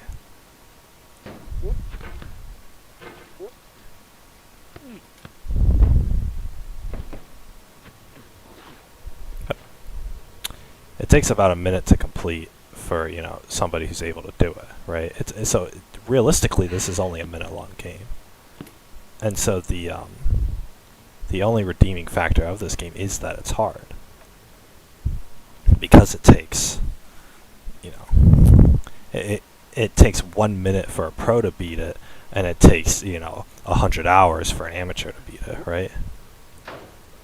There we go. Oh, nope. That's funny. Yeah. So...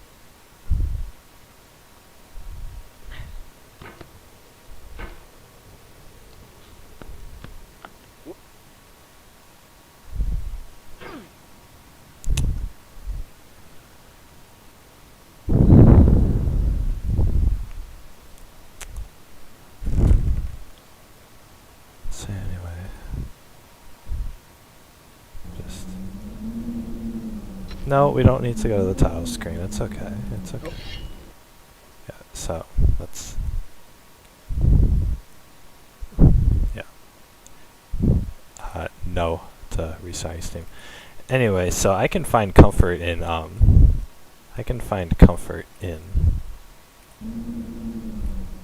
Why did I make this?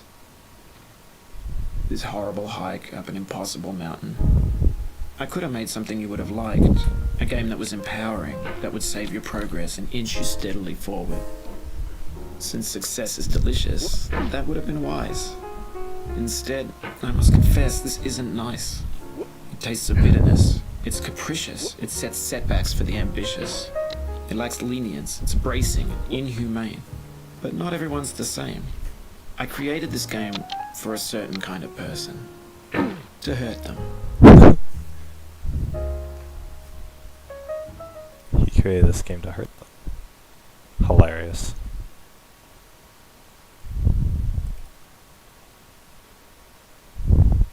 There's an unintentional spike on the floor corridor at the Orange Hell. Some people are getting stuck. Really? This guy's still doing this?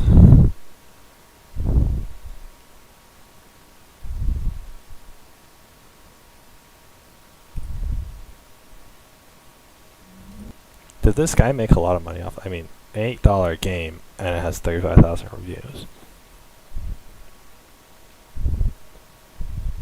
I got over it.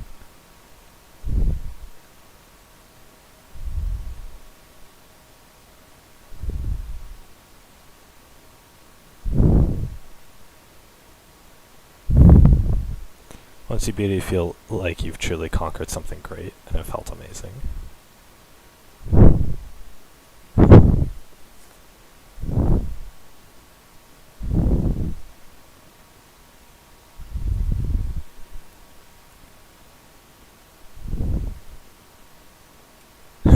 Yes, hammer go blur.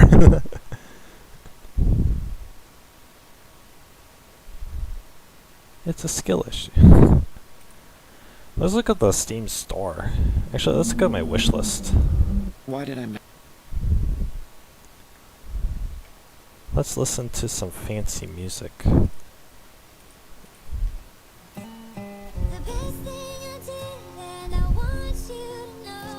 I'll play Final Fantasy VI.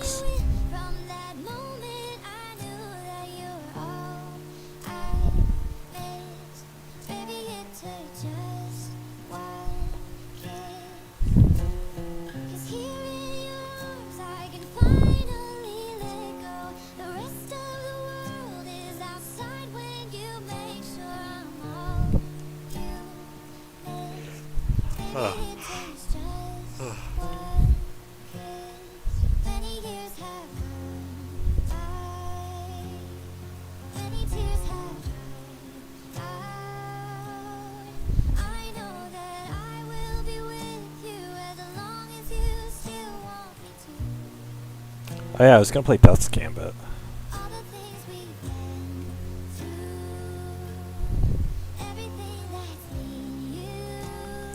So I can either buy a Chipotle burrito or I can buy this entire video game. This isn't a roguelike. Do I have any games that are roguelike? Sort by discount.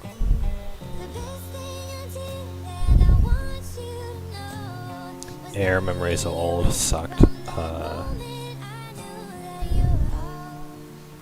Ooh, Pid.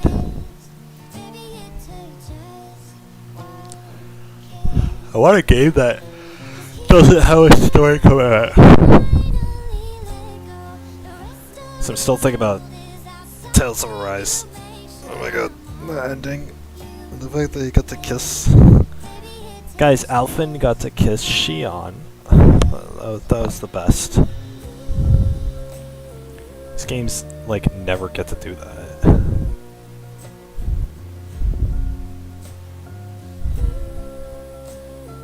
God, I'm still charging $24 for this? Holy crap.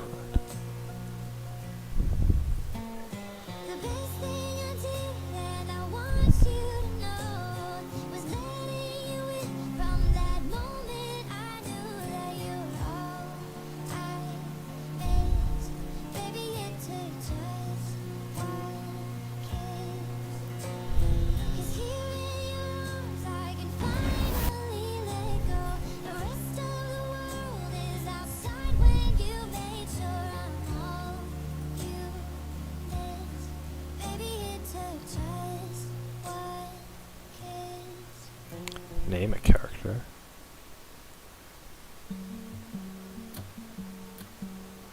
I've been seeking for the glory. Say my name. And I've been trying to write my own story in the search for fame. I'm sitting here in this empty room, walls keep tumbling down. 'Cause I ain't got nobody. I always feel so lonely when the day is through. I'm in this spotlight, night on to midnight. I want somebody to hold my hand. 'Cause I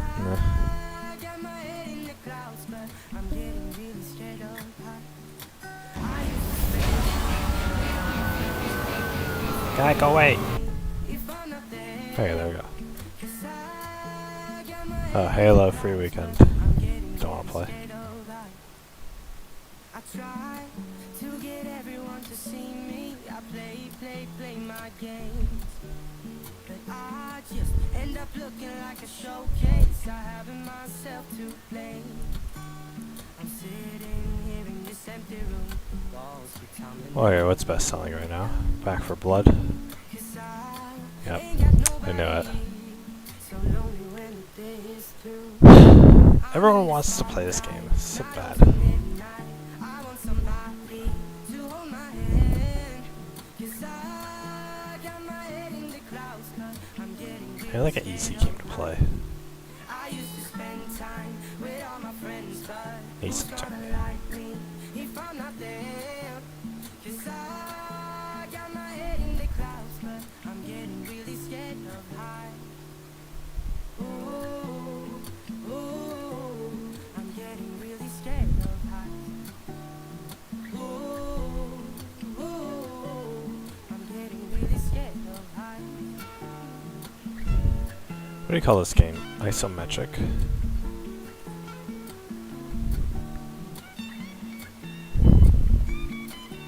I want a game like this, but it's roguelike and really short. I'm in the spotlight, night until midnight. I want somebody to hold my hand.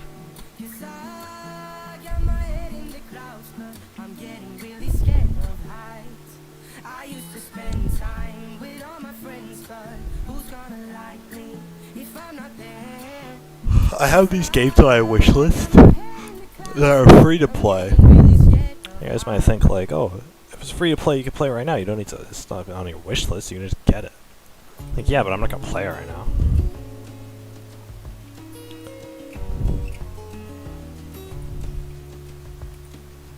Lost again, going back around. I don't know what games I can download. I'm gonna be on my computer tomorrow, but I don't know what to get. Shouldn't they lie right near and far? Shouldn't they at all just tell me where you are? Send a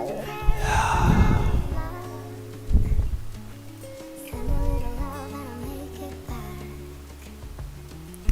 Send me a letter and a bottle of wine,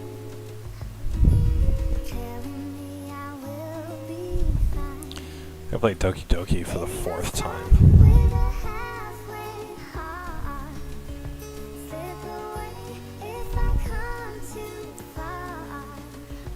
Pick me up when I'm in pieces. Oh, that halfway Golf with friends, oh boy. Ibn Ob. It's a co-op game. King Arthur's Gauls co-op game. Life is Feudal. halfway heart. Are they supposed to come out with an MMO for this? Sing to me if I lose my voice. Said I better root if I lose my course. The Count on my company and I will come. Save me when I am falling. Save me when I am falling. Save my love when I fall. Baby, I'm stuck with a halfway heart. Slip away if I come too far. Pick me up when I'm in pieces. Oh, that halfway heart of mine is what's Lost Castle? make me roll right home. Baby, I'm stuck with a halfway heart. Fragile Ball. Oh yeah, that's right, Fragile Ball. If I come too Might as well just play another match of Northgard. pieces, oh, that halfway heart of mine is your rolling stone. Make me roll right home. Pixel Piracy. I never played this? Bro. Send a little love, I'll make it back.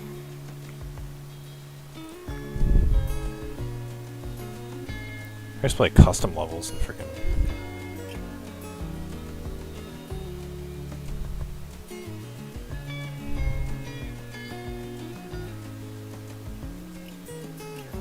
Why are these golden?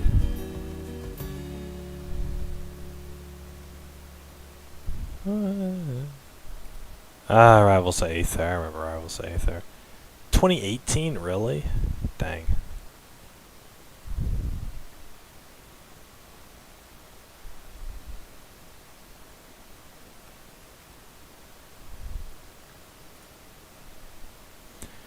I can't play a lot of these games because my computer sucks.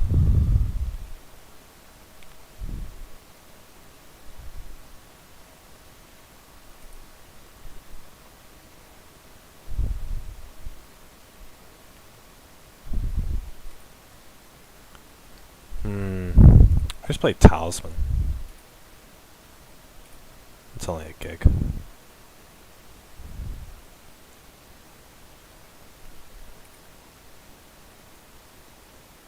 Anime, the game. Whoopie-doo. Worms is multiplayer. Ys is Ys. Trine 2 is multiplayer. Tales of Berseria is a long game. I didn't get all the achievements for this? Oh my gosh, she's getting devoured. Hilarious. Anyway. Terraria.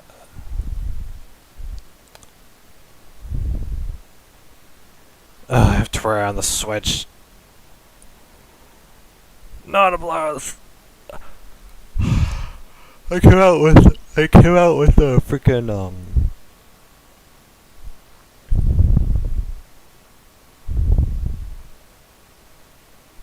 yeah, that's cool. Oh, they have it on the Steam Deck. Nice.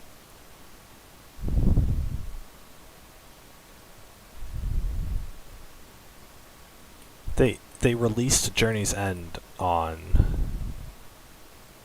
well, like a couple weeks ago on PlayStation.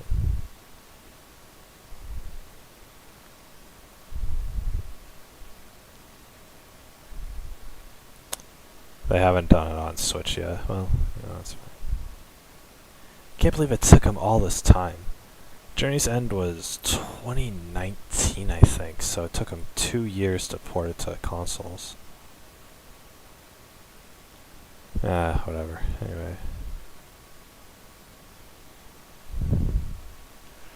I want a game where I can play with just my mouse. Definitely not Spelunky.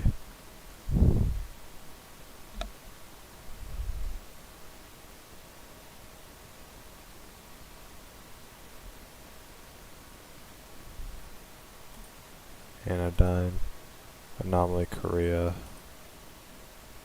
I have too many games. Amnesia. Apparently Amnesia has like a puzzle in it. A couple puzzles in it that like break the flow of the game or whatever. I don't know. I want something simple. Be simple. Last played 2013. Holy crud. 2013 was 8 years ago. Oh my god. I was in college in 2013.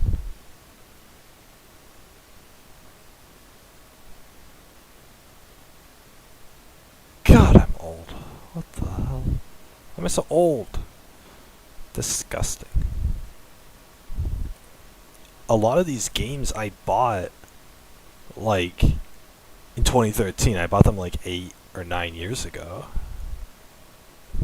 Because they started to have Steam sales and like summer sales and stuff. They started to do it like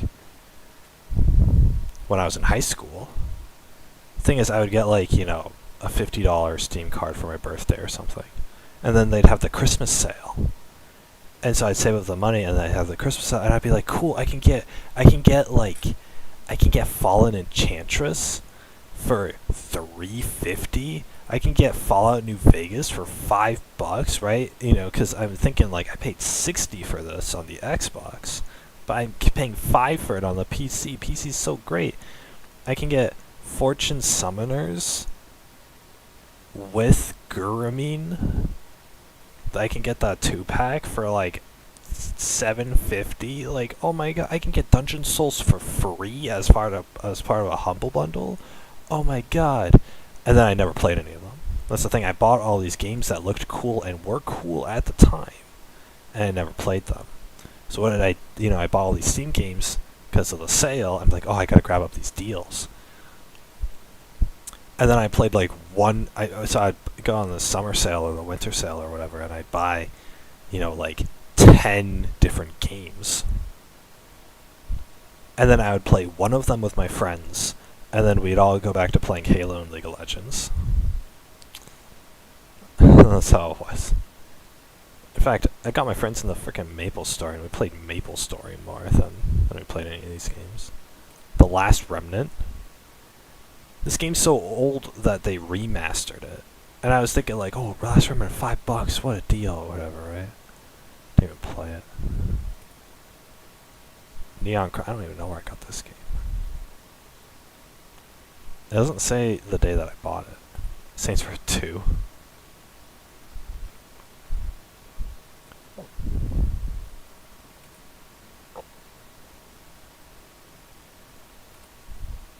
Tower of Guns. This is a game they showed off at E3 in like 2012.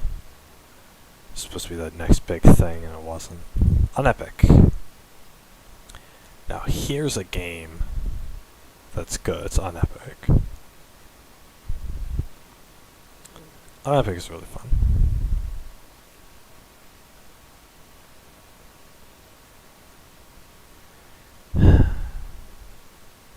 I have no reason to play this game.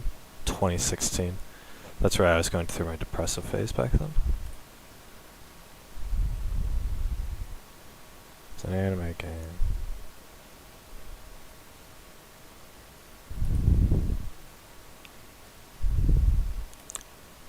You know where I'm gonna find simple games? On the free-to-play section.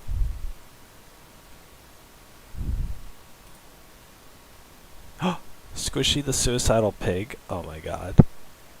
You have to find ways to kill this pig.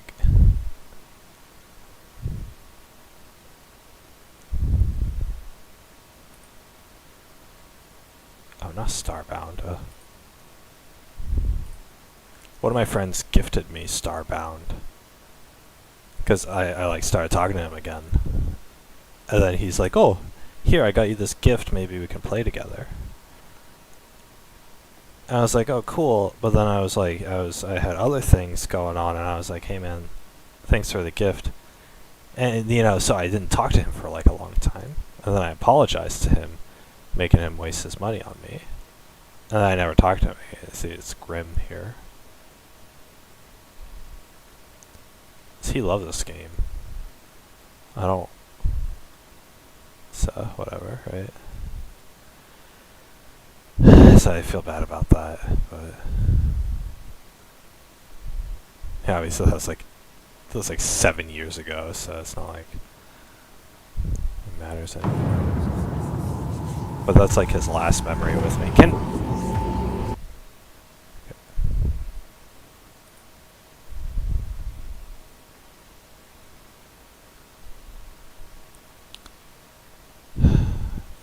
Free to play.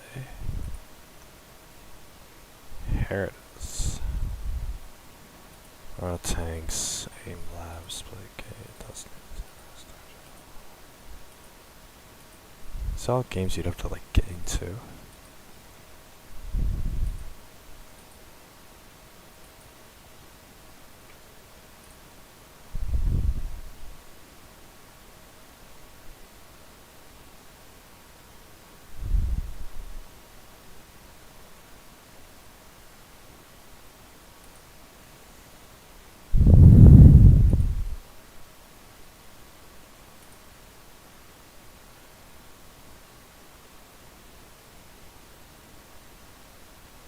It's a visual novel.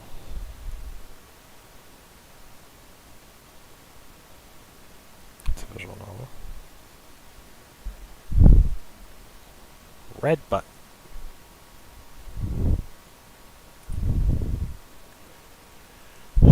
Whatever. There's something. I'm not really up for playing games Not really doing anything, actually, now that I think about it. I'm gonna get off, I'm gonna eat dinner. And then do a chore, and then go to bed. Then I'll probably sleep another 12 hours. Fantastic. This cat on my lap. Let's look at this. Look at this. It's freaking... This full screen. Look at this. This freaking cat on my lap. Look at that. Look at that. She's so... Why is she like this? And look at that. Like, where's her face? Okay, here it is. Look at this. She's like hanging off the edge, but she's so like she has to like splay herself out. Oh my god, I got like a really big flea off of her. Dang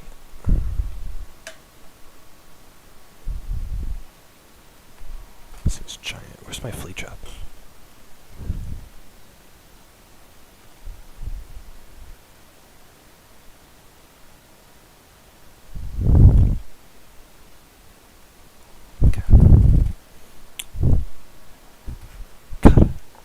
The fleas that bite me are like, there haven't been that many recently. They're like minuscule. They're like a dot. They're like a black dot. The ones that are on the cat are giant. They're literally, they're so big. I don't understand. They're like it's like the size of like a fly. It's so disgusting. They're the obese freaking fleas because they get the McDonald's meal by staying on the cat and just drinking her blood or whatever. It's terrible. This cat has just like a huge colony of fleas on her. I'd have to like... I don't know. I think I need to go to a professional. I think I need to go to a professional cat groomer and get all the fleas groomed off of her. But I don't know if they're still doing that because of COVID. I should do that. I should do that. It'd really be good for her.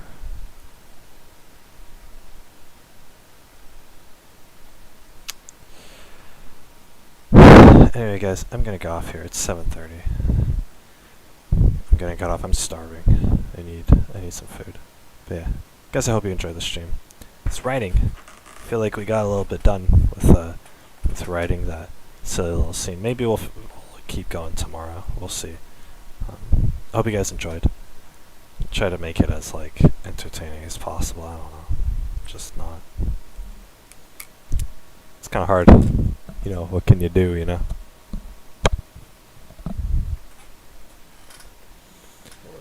There was a streamer who is probably a streamer. He recorded. He was gonna make a video, and so he recorded the gameplay of a video, the entire gameplay of it, over like an 8-hour stream, and then he stayed on stream, and took the clip and edited it. And added commentary, and he wrote a script for it and everything on stream, like for the next 8 hours.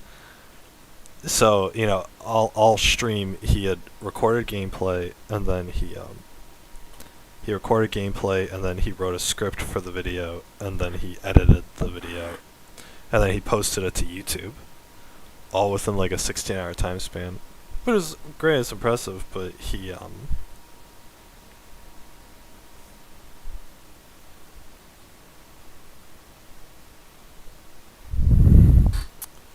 whatchamacallit, he did it all on stream. He wrote a script for a YouTube video, and he edited a YouTube video all on stream. So figure, like, you know, if someone could do that, then I can write a story on stream, right? So whatever. Oh yeah, we'll see if I continue writing tomorrow. I'm pretty much out of ideas for that story, so But, anyway, guys, hope y'all enjoy the stream. I'll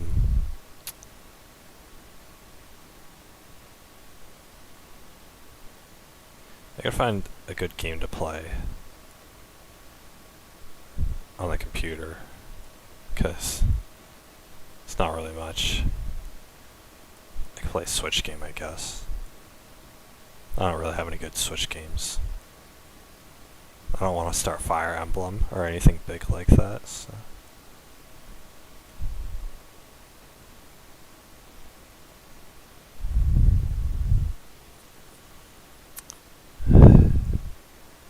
But yeah, guys, I hope you enjoyed the stream.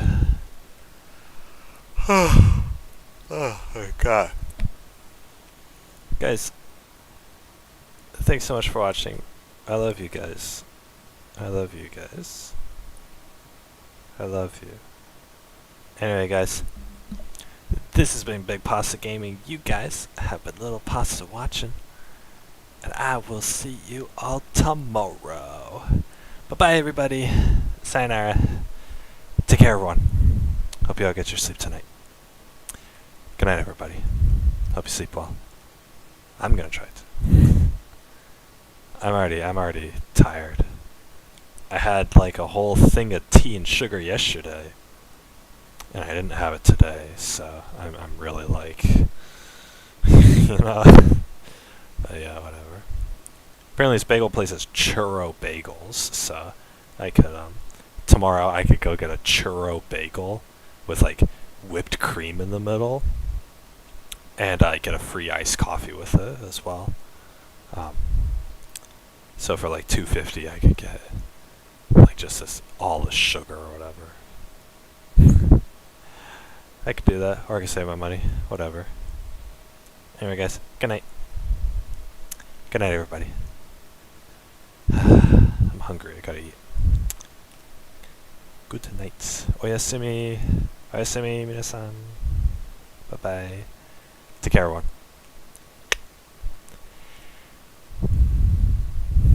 Ooh. I don't look good when I like close my eyes like that. Like I look like a me character when I do that. I look like a me character, one of the me's with the eyes that are like that, with the eyes that are like sideways parentheses or whatever, like that. Just realized that without my glasses, at least. Oh my god. Oh god. Prefer a life without my glasses. I look more natural this way. But yeah. Good night, everybody. Final time. Final time. I'm gonna say good night. Good night.